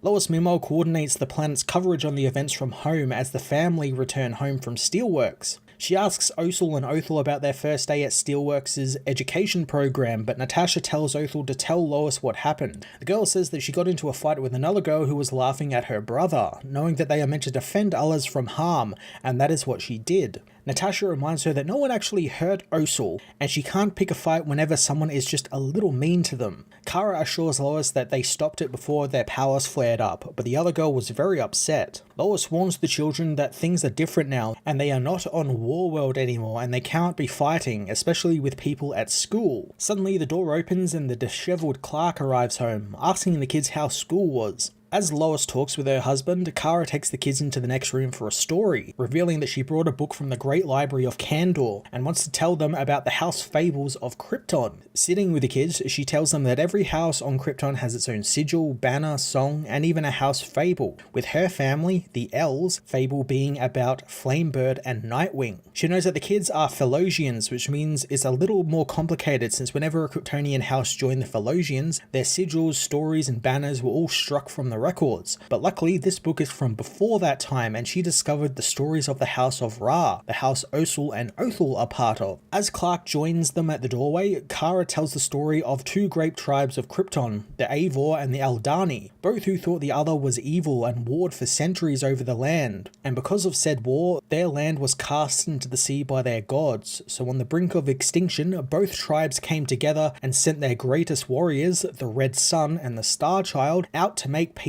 and join together to find a new home and save their people. The story continues as John Henry apologizes to Clark for what Othel is doing at school. Clark knows that Warworld was hard on the kids, but especially Othel since she protected her brother from a lot on that world. John thinks that he should have Kellex look over his wounds, but Clark doesn't think there's any time since Nora Stone somehow siphoned off his powers and gave them to her bodyguard, and it stands to reason she could give the powers to others. Clark thinks that until his powers come back, and they are very slowly, he wants Steelworks to get him back up to speed quick. John Henry gleefully tells Clark that he's speaking the same language as him, as elsewhere, Nora returns home to her dark sanctum, uttering chess moves as she enters a secret doorway and her magical lair. She approaches a pool of green glowing liquid, using her magic on the liquid to communicate with someone. She tells the shadowy beings that she has enough of Superman's powers to create a team of their own, and soon the world will have no use for Kryptonians, and they will begin their plan. Nora notes, however, that Superman is strong here, but there is another Kryptonian in his family who could probably be turned to their side. The beings in the liquid believe that this could be a great boon for them, so Nora decides to focus on turning this one Kryptonian to their side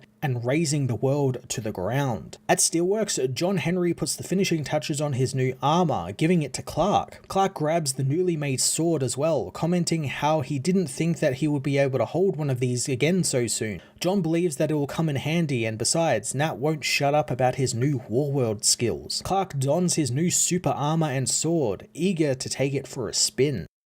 Under Metropolis, several weeks prior, the Superman family find themselves at the mercy of the Worm Emperor, who intends on taking over the world above them. Supergirl notes how the worms they are tied up in are getting stronger, but the villain reveals that the heroes are just getting weaker, since he bred these specific worms on a healthy diet of kryptonite dust. As he continues to monologue, Worm Emperor is knocked unconscious by the Superman of China, Kenan Kong. The family thank Kenan for his timely rescue with a hug, something that Kenan finds he's still getting used to. He does still find the two new children, Othel and Othel, the super twins, to be very creepy, reminding himself to be nice to them. The family will try and get out of taking the Worm Emperor to jail and cleaning up the mess, but Supergirl agrees to do it, hoping that Kenan will join the family officially now. The kids, though, think that he can't join their team since they know he's really a spy. Superboy tells them they can't just accuse someone, especially the Chinese guy, of being a spy, but the kids insist that he is, and they have evidence, wanting to show Connor and the others. The kids speed off to Kenan's apartment, blowing through his wall, and they proclaim that this is his spy lair, but Connor is quick to reprimand them and tell them that this is Kenan's apartment, and this isn't how they do things. Robin Pod appears, asking Kenan if he should scan the children for clues.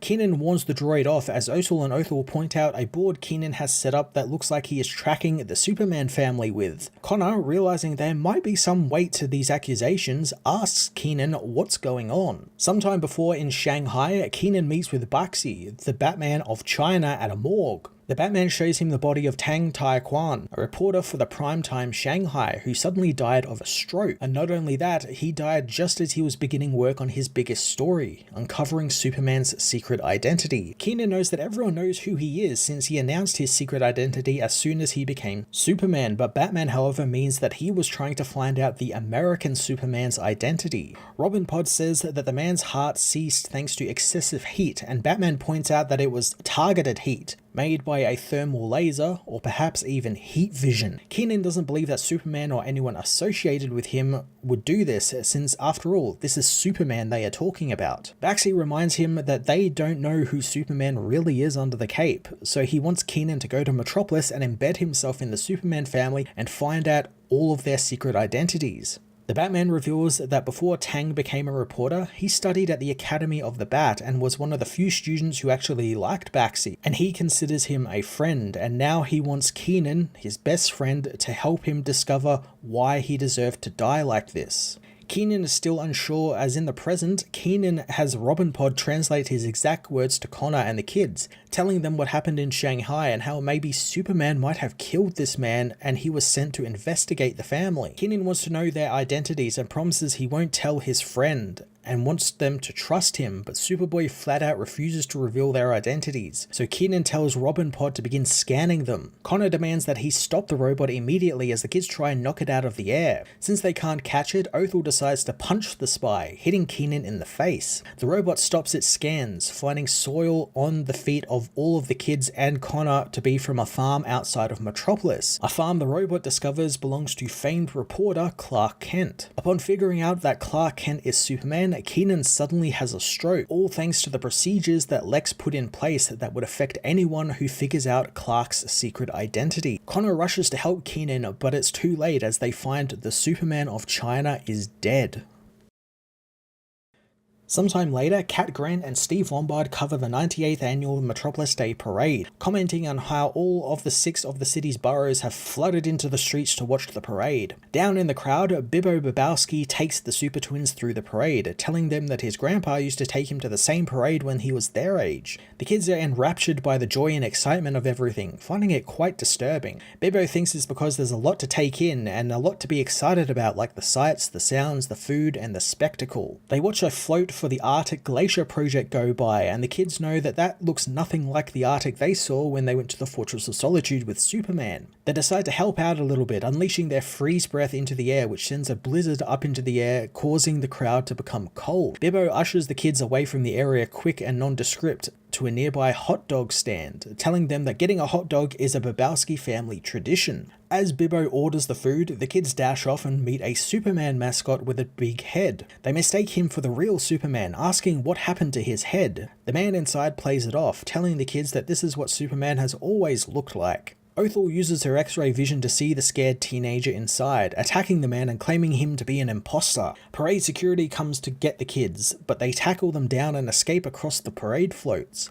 The twins think they lost security, but suddenly more appear behind them, grabbing Othel. Othel becomes angered, unleashing her heat vision onto the tarmac under the men's feet and melting their shoes to the ground. The kids disappear into the crowd and find that they are lost, unable to find Bibbo. Upon seeing the parade balloons above, Othel thinks the world is full of curiosities and lights which they have never seen. The kids think they know how they can find Bibbo, as elsewhere, Bibbo asks around about the kids, asking anyone if they've seen any kids with Philosian accents. He suddenly spots the kids flying up to the ambush bug balloon, and the Super Twins spot Bibbo below, but when they go to move off the balloon, their weight ruptures the balloon, causing it to deflate and begin to fall slowly towards the crowd below. Panicked people run away as Superman, the real Superman, arrives, patching the balloon with his heat vision before asking the kids if they've gotten up to anything good today. The kids return to Bibbo, apologizing to him and saying that they are sorry for running off. Bibbo treats the kids to their first Metro dog, asking Bibbo if they can continue the Babowski family tradition next year too. Fighting back tears, Bibbo agrees to do it again with the kids before asking Superman under his breath if he can by chance get a hold of a mildly kryptonite-laced child harness for next time.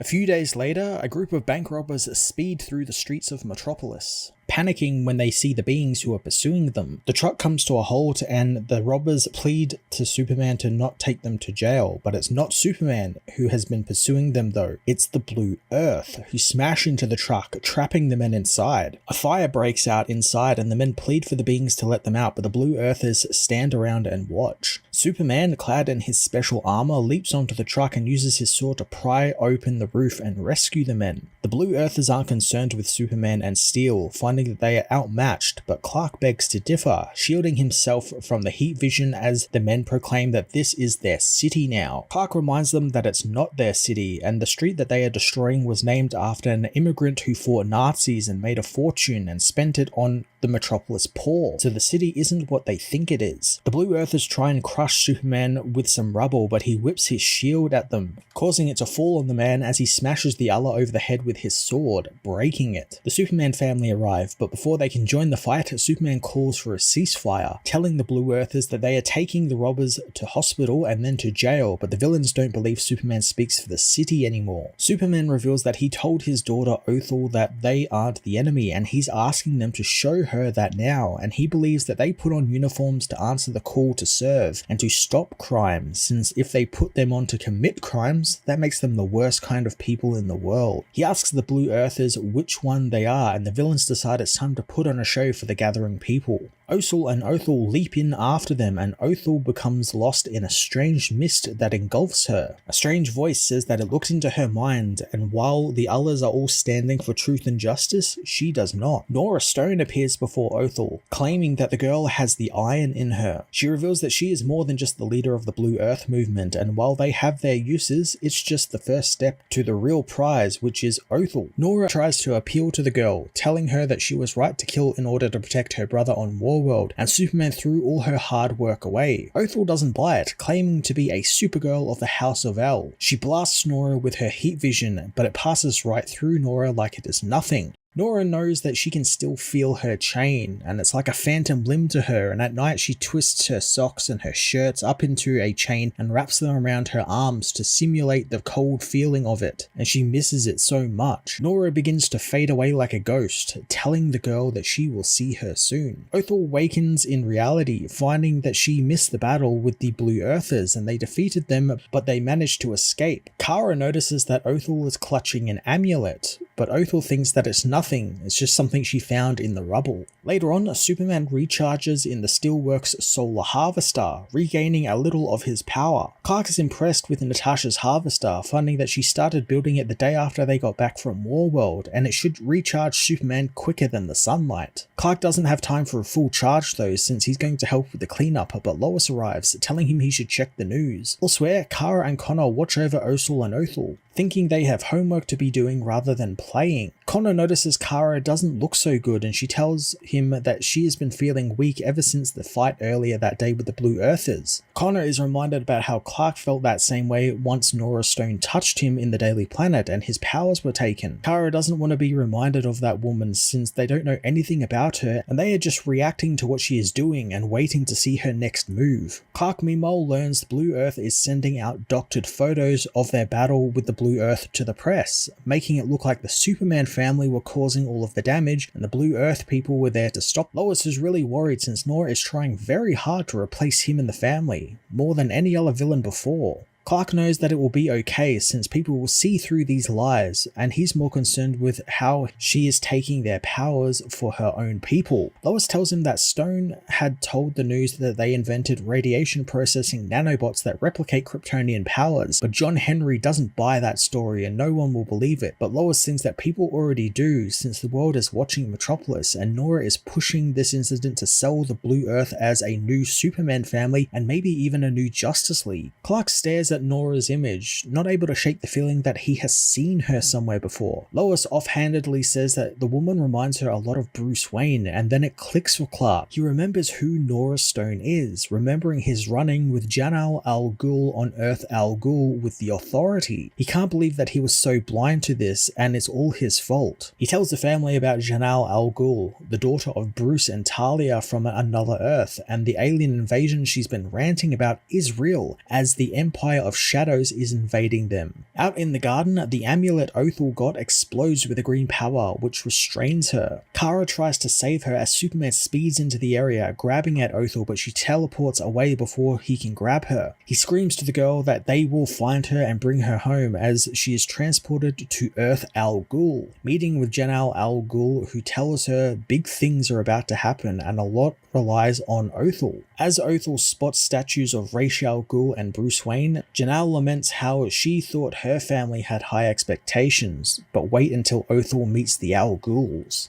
Sometime before, Kenan Kong awakens in the afterlife where he is met by Master I Ching. Kenan is glad to see his old master again, telling him that he can't be dead since he's too young. The master reminds him that death comes for all, no matter the age, as he cackles at Kenan's fear of death since this is not a true death, as the American Superman transcended death many times and his ki is intertwined with Kenan's own. I Ching tells him to guide the ki across the 8 trigrams of the Bagua, and in doing so he will return to life again. Kenan focuses his power, feeling himself fill with ki as he wakes back up. He's surprised to find the super twins are happy he's alive, however they quickly tell him they still wish to knock his teeth in, however they never wish death upon him. Kenan tells Robin Pod to translate and he asks if Clark Kent really is Superman. Connor confirms he is and is surprised that he didn't die thanks to the psychic bomb Lex Luthor planted in the minds of everyone on Earth, so when they discover Superman's identity, they die. Superboy figures that Kenan thought they were murdering people who found out the secret, and it's why he was spying on them. Kenan also figures that the reporter from Shanghai died because he learned the truth, and it was all just a big misunderstanding. Connor hopes that he understands why he wouldn't tell him his identity, not because he didn't want to, but because it would harm Kenan. Kenan spots 2 lasers pointing at Superboy as he is blasted back into the twins by the Batman of China, who came when Kenan's vitals flatline. Superboy smashes up Batman's Robin Pod gauntlet, asking if Kenan is okay. Baxi doesn't like him calling Kenan by an Americanized version of his Chinese name, coming at Superboy with a batarang. The Super Twins want to teach the Batman a lesson, but Robin Pod stops them, asking them for a favor. Kenan tries to stop Baxi from fighting, telling both Batman and Superboy that they are his friends and he will just explain everything. The twins suddenly pull Kenan from the building, telling him to listen to Robin Pod. The droid says that he cannot explain the situation to Batman since he is a good detective and he will easily deduce who Superman really is, causing the psychic bomb to go off and kill him. Kenan asks the droid what to do and the droid wants him to give him some options and he'll run the calculations and the likelihood of it leading to Batman's death. Batman meanwhile whips his batarang at Superboy, cutting him grievously on the arm. He reveals that it's made from the scales of a magic snake, knowing that Kryptonians don't do well with magic. Kenan returns, telling his friend that the Superman family aren't guilty, but he won't say why, stopping Robin Pod from telling Baxi as well. With no option left, Kenan says that the Superman family are his team now, and if Batman wants to investigate them, he'll have to go through him. Batman threatens to do so, but Kenan figures he won't, since he trusts him too much. Batman leaves and a few days later, Kenan officially joins the Superman family, getting a cool new jacket, but becomes sad, knowing that his friendship with Batman has been forever shattered. Sometime before the Superman Day celebrations, John Kent babysits Othel and Osel, getting into a slime fight with them and Crypto. He tries to tell them that it's their bedtime, but Osel tells them that their mother hasn't tucked them in yet. John tells them that Lois is pulling double duty at the Daily Planet now that she's running things there, and they are already up way past their bedtime. John's phone buzzes with a video call from Lois, who knows that they should have been in bed 30 minutes ago. The kids pretend that John insisted that they stay up, but Lois doesn't buy it, telling them and Crypto to head to bed. The kids run off to bed as John chats with his mother. Lois thanks him for looking after the twins, finding it important they assimilate into their surroundings with their big brother and not just a random babysitter. John thinks it's good they are getting a real family and aren't imprisoned on a volcano, quick to apologize since he's just looking for pity. As with Jay setting up his new job at Steelworks PR, he's barely seen the man. Lois understands it all too well, having been pulled away from Clark a number of times,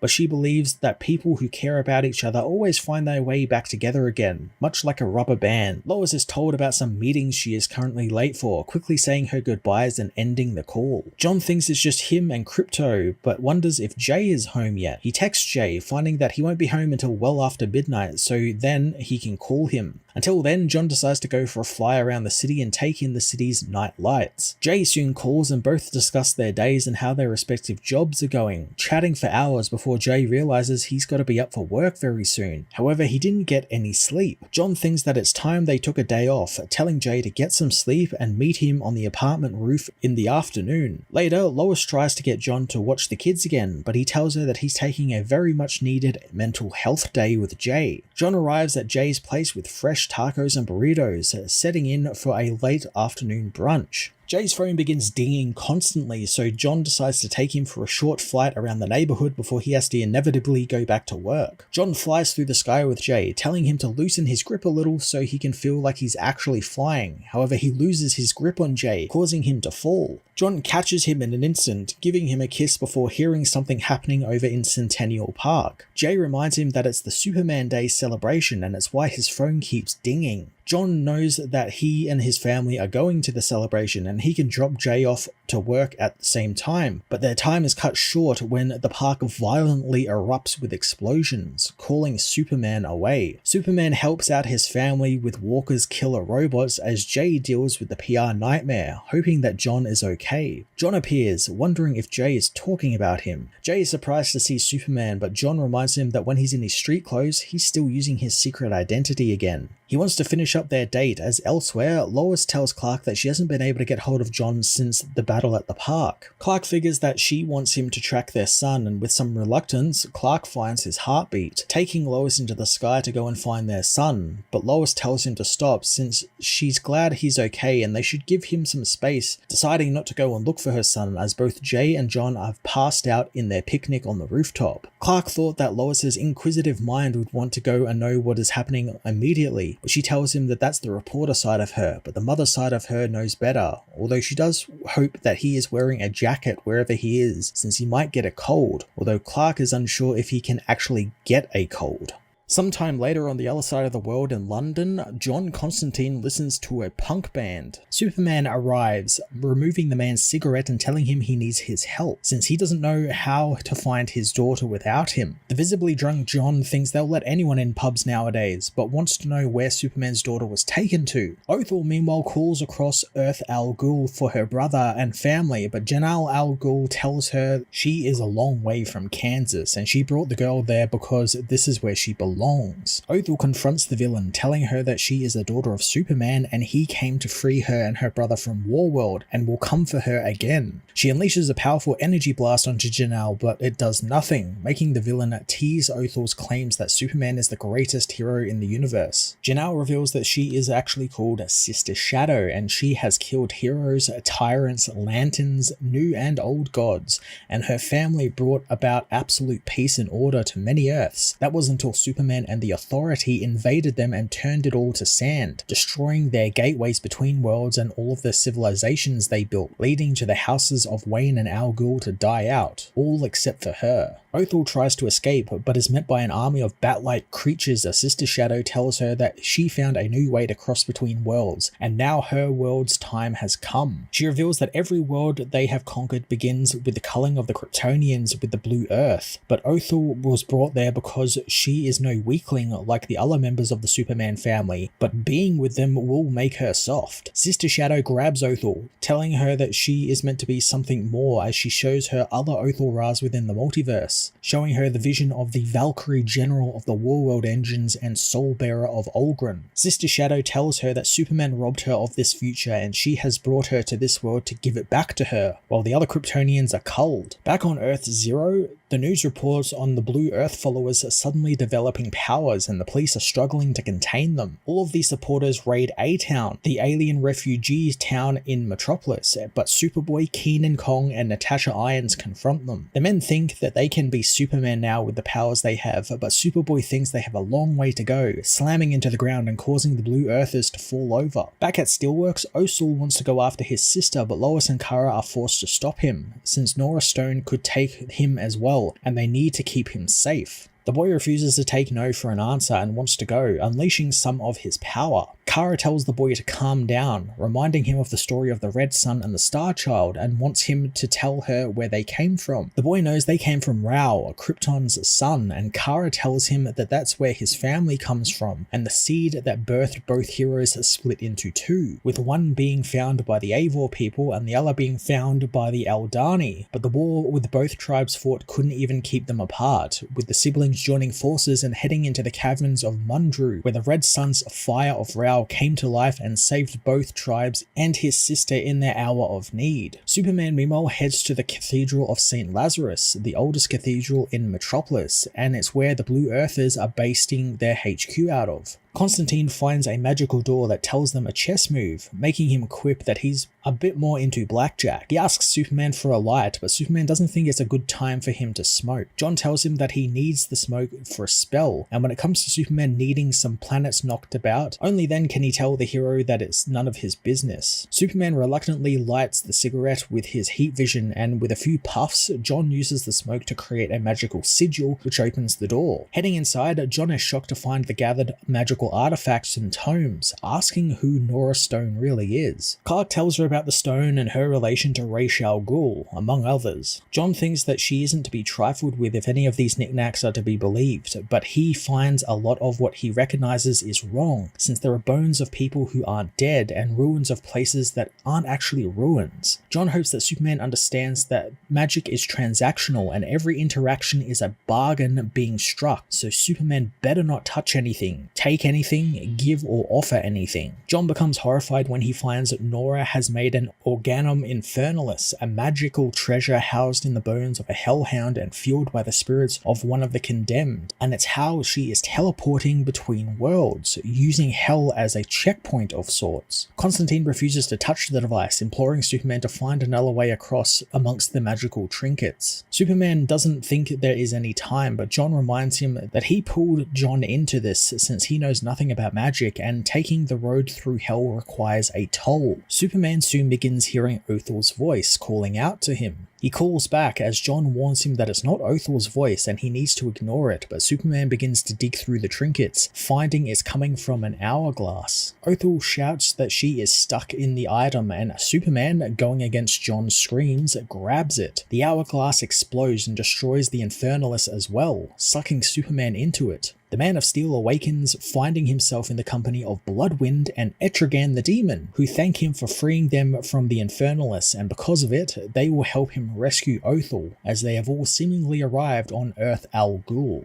In Parthas, John Kent thanks Nia Null for letting him stay with her in the refugee camp. Nia arrives with some breakfast and John comments on the extra spice burning his eyes from across the room. Nia explains that it's the Queen 52, the hottest pepper known to super science, and it has to be in her food as the capsaicin helps Naltorian precogs focus their powers, something she greatly needs right now thanks to the dream that came to her last night, and she needs a bit more clarity on it. She hopes that it's about Livewire's transformation as John sees someone at the door. Nia gets a vision on who it is and opens it to find Amanda Waller waiting for them. Waller is impressed with her secret town as John fills Nia in on who the Wall is. Waller explains that she has a job that only Dreamer can do since only a precog can take down another precog. The woman explains that Afterthought, a former employee of hers, has gone rogue and his powers allow him to see 5 seconds into the future, which allowed him to massacre the Death Patrol she sent after him. Waller knows that he wants revenge and plans on blowing up Belle Reve. John believes that Afterthought is planning on freeing the prisoners that Waller has there, which doesn't sound like a bad idea, but Waller demands that he shut up since this isn't Superman work, and when she is leveraging him, he will know all about it. Amanda makes it known that if Dreamer doesn't help, she will broadcast Parthas' location to all over the 8 o'clock news. Superman refuses to let Nia be blackmailed, but Nia knows that this is what her vision was about. Superman refuses to allow her to risk herself, but Nia tells him that she is doing it for the people of Parthas, and they need her while the world needs Superman. Nia agrees to help Waller, and later, Dreamer catches a vision on what happened if Afterthought will get into Belle Reve, finding that Waller was right, but it's because she tried to kill him. Waller doesn't think that years of service doesn't mean much if the attack dog starts second guessing who to bite. Dreamer knows that Afterthought intends to bite Waller, but Amanda can't allow his jailbreak to happen, having tracked Afterthought to an abandoned bayou resort. Dreamer figures that Waller wants him stopped, since if he breaches the jail, he will kill the guards, and the ensuing riot will actually kill the prisoners that he intends to free. Dreamer demands the coordinates, given no choice but to help. Amanda orders the airstrike to be readied in case Dreamer fails, but Dreamer wants to be given a chance. Nia ventures into the resort, confronting Afterthought, who knew that she would be there. Afterthought figures that they are evenly matched because of their powers, but Dreamer knows that he uses precognition as a weapon, but for her, it's a way of life. Dreamer and Afterthought battle through the resort, and Afterthought keeps Nia at bay, but this is all part of her plan, as she hasn't actually been actively trying to hit him. She has been hitting the walls and support beams, which cause the roof to collapse on the villain before he can even sense it. Dreamer emerges from the rubble carrying Afterthought, who thinks that she didn't fight fair. Dreamer tells him that lives are on the line, including his own, since he wouldn't survive the riot at Belle Reve, and his powers wouldn't have given him enough time to escape the collapse of the roof. Afterthought believes that if Dreamer really cared about saving people, she wouldn't be working for Waller, since now all his men will be killed. Waller meanwhile reveals that Afterthought wasn't her real target, Dreamer was, and Dreamer already knows this. Dr. Haight meets with Waller, hoping that she is pleased, and Waller is, as she got Dreamer to swallow her morals and join her, making her reveal that she can be controlled, and if she did this for her, she will do a lot more, and their future together looks bright. 6 months ago on New Kandor, the United Planets Council tell General Zod that they thought his pledge to them was genuine, but he has since covered his world in a veil of secrecy and adopted isolationist attitudes. The beings think that he is hiding something, but Zod refuses to be talked down to by a Kal-El of all people, and they have constructed a new model of society to help fulfill their destiny. Zod tires of their hypocrisy, as the United Planets remind him that if not for their funding, Zod's plans on New Kandor wouldn't have been able to take shape, and they refuse to let their efforts fail because he has a change of priorities. Zod wants to talk about their efforts to bring order to the cosmos, showing them his robotic emissaries were destroyed while on a scouting mission in a neighboring system, and he demands to know how they are dealing with the rogue elements in other systems, but the council refuses to let him change the subject, as this is about Zod's place amongst them, and he knows what's at stake, as he was there when the United Planets begun. As one of Zod's experiments continues to grow in a stasis vat, the council tells him that peace in their time will happen, with or without General Zod. Beings cut the communication, and the Eradicator asks if they believed the General. Zod asks his underling for a status report, learning unit production has increased by half. Zod is pleased, as they cannot rely on the natives to fill the ranks of their military, at least not in their current state. Elsewhere, Lord finishes killing his way through another set of natives, telling his robot that despite the enhancements, these aren't warriors yet. He demands to see his mother, going to her eugenics lab and telling her that her program is severely lacking. Ursa finishes her notes as Lore tells her that the combat skills of these men are barely risen above the hunter-gatherer era, but Ursa doesn't think that it's an exact science, it's really just trial and error. She thinks genetically enhancing an indigenous population is akin to playing God, but Lore understood that the Eradicator program would give them an army to command, but Ursa tells the boy just to trust in his father, as he sees things differently to them. Lore has doubts about his father, as he hasn't been himself for some time now, and he prepares for a war, but they don't know what that war is and why they are fighting. Ursa doesn't think that Lore will ever understand, since he was born in the Phantom Zone and never saw the loss of Krypton that she or Zod saw, and Zod wants to prevent that happening again to their new home. Lore brings up something that he found on the planetary scans, which show a security net had been placed over the southern hemisphere, which obscured it from the satellite surveillance. Ursa tells the boy not to concern himself with matters outside of his very limited jurisdiction, and he must remember that as her firstborn, he has certain expectations. Lore suspects he'll find all of that out once his father places him on a path to succeed him, a day both he and his mother know will come sooner rather than later. Lore heads out of the city and towards the southern hemisphere, which was cloaked, but is confronted by Zod's robot guard, who demand that he turn around and leave as he does not have jurisdiction there. Zod meanwhile meets with Ursa, telling her that she looks troubled. Ursa wishes that she came with good news, but their son is growing restless. Zod believes that his restlessness will pale in comparison to what lies ahead of him. Ursa is aware of the House of Zod's traditions, but thinks Zod should consider a more rational approach, but the general finds that there is no other way. Law meanwhile battles the robots, ripping them apart and demanding to know why they are protecting this area. Unable to get a straight answer, he batters one away, but it hits an invisible shield, cracking it. The robots demand that Law is not authorized to be there and he must leave, as the boy dives through the crack in the shield the robot made. On the other side, Law is shocked to find his father is constructing a huge Kryptonian crystal dome, which makes Law ponder what General Zod could possibly be up to.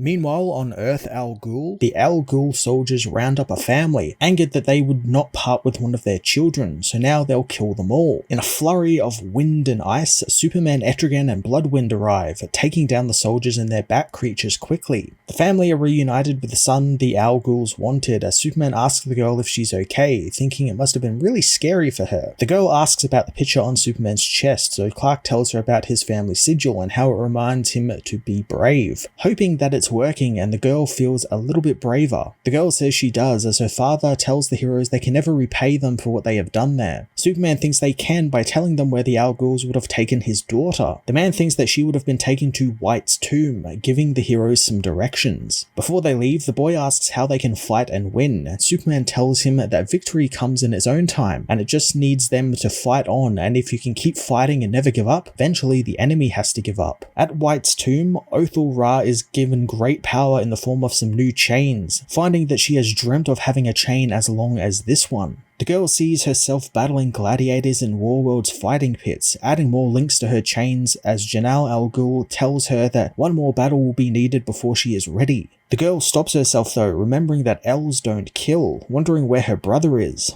Janelle tells her that he is with Superman and they are weaklings, but she is meant to be a powerful conqueror, greater than even Mongol himself. Janelle is happy with the power that she is creating, but her priests think Othel's flesh is unworthy since she's not truly human. Janelle wants to continue with the ritual anyway since she's out of time, and being the final Al Ghul left, she has to take Othel as a vessel. She orders the Lazarus chamber to be ready, and it's time to take the next step in their plan. Superman and the others meanwhile find the Empire of Shadows invasion army, realizing they are coming for Earth Zero. The heroes are soon spotted, and Etrigan teleports away to rescue Othel from the tomb, while Superman and Bloodwind confront the bat creatures and the weapons of the Empire of Shadows. Superman draws the fire away from the city as the priests inside the tomb demand to know who dares assail their citadel. Janelle knows that it can only be one person, demanding that they begin the ritual before Superman gets there. Green fog fills the room as Etrigan appears, picking off the priests one by one and burning their heads to ash. He tells Janelle that she faces more than Superman, as first they must contend with Etrigan. Bloodwind meanwhile takes down another bat monster, telling Batman to head into the Citadel to save his daughter, since he can handle the army, as they pose little threat to him. Etrigan meanwhile confronts Janelle, demanding that she free the girl. He's stabbed in the back by the possessed Othel and told by Janelle that she has once captured the demon alone, and he now had the gall to think he can come back and defeat her in her own home. Superman arrives, calling for Othel, but Janelle makes her see Clark as Mongol, telling the girl to kill him. Othel attacks Superman with a giant axe, but Superman stops the weapon, telling the girl that she isn't a Warzone, or him, or even Kara. She is the bravest kid he has ever known, and one who, while was taught to kill, instead spent every day protecting her brother. Superman calls her the Star Child of the House of Ra, making the girl remember the story that Kara told her about the Star Child becoming the shield for the Red Sun and their tribes, making her the best of both worlds. Othel is freed from the control of Janelle, who attacks Superman, telling him that she belongs to the Al Ghuls. Etrigan and Bloodwind subdue her, telling her that she will pay for her hubris. Janelle frees herself, grabbing Etrigan and reminding the demon that she did not release him from her servitude. She possesses Etrigan instead of Othel, telling Superman that the invasion would have been beautiful and everything would have had a place, but the Man of Steel ruined everything and his world isn't ready just yet. But now there is no more time. Janelle transforms into a giant demon,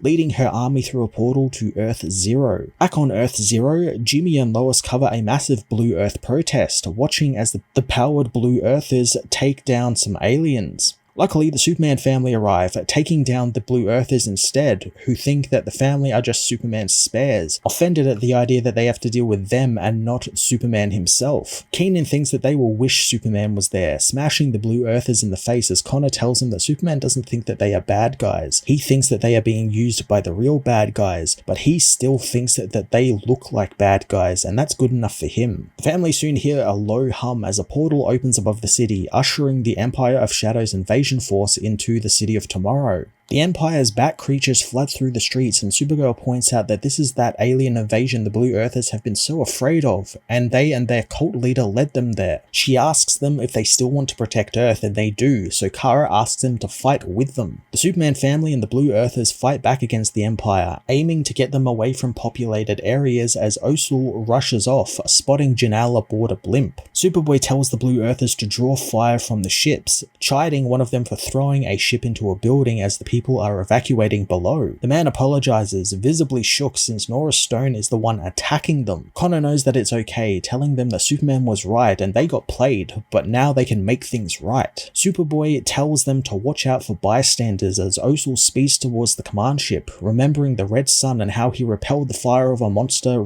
that rained down on him and his tribe, until his power let him retaliate. Osul hits Janelle with all of his power, signaling Supergirl that they need to follow him. Osul demands that his sister be given back to him, but Janelle is more shocked at the power the boy has, knowing that Othel was the strong one meant to be her vessel, and she never gave Osul much of a thought, but maybe with the power he has, he is a more fitting vessel. Janelle is thrown from her ship by a blast from the arriving Othel and Superman, who reunite with Osul. Superman goes after Janelle, who thinks that they can win the invasion of Metropolis, telling the hero that her forces will continue to pour through the portal until they blanket the Earth. Othel defends Superman with a shield, giving him and Osul a chance to blast the villain. The rest of the Superman family and the Blue Earthers continue to take down the ships as Superman tells Janelle that her so-called strength isn't even her own. She steals it from him, from her enemies, and from her own family. But now her Blue Earth forces have seen her for what she really is, a shadow of who she thought she was, and it will mean she always loses. Superman smashes through her magical construct, giving Bloodwind and the returning Etrigan a opening to reverse her portal with their own magic. Janelle begins to turn to dust along with the rest of her forces as Etrigan tells her that she tried to enslave the Devil's own people and walk the roads of hell without paying a toll, but now he's come to collect her soul. Janelle says that the Empire of Shadows will claim Earth-Zero and she and Superman are not finished. The woman disappears and Metropolis' skies turn clear again. 1 week later, Glenn is met by his son Steven, who says that the teachers let them out of school early after their test. Glenn decides that both lucked out since he's about to take his break. The boy looks over the devastation left by the Empire of Shadows, finding that this is going to be a big job to clean up. Glenn isn't complaining though, since the overtime for him is good. Steven knows that it's not like when his father was a thief though, asking if he's going to miss his old work. Glenn knows that it's okay for him to talk about this sort of stuff, and he's proud his son wants to. He tells the boy that he doesn't really miss it, and while the cars and big houses were nice, there is a fear that came with that line of work, and he was always afraid he was going to get busted or shot. Steven asks if he's mad at Superman for catching him, and Glenn admits that at first he was, but then he didn't realize what the hero was doing, which was trying to save him as much as he was trying to save the people he was hurting. Glenn tells his son that thanks to Superman, Metropolis is their city as much as anybody else's, and while his job is now hard, it's because he gets to build things and help people build the city his family lives in and turn it into a place where people care about each other, not because they want to get something from them or because they know them, but because they can, and decided that's how it should be. Glenn assures his son that he doesn't miss the old days at all, as it wasn't his city back then. He was just hiding out in it, but now they belong to the greatest city in the world, the city of Superman, and thanks to him, it's better with them in it.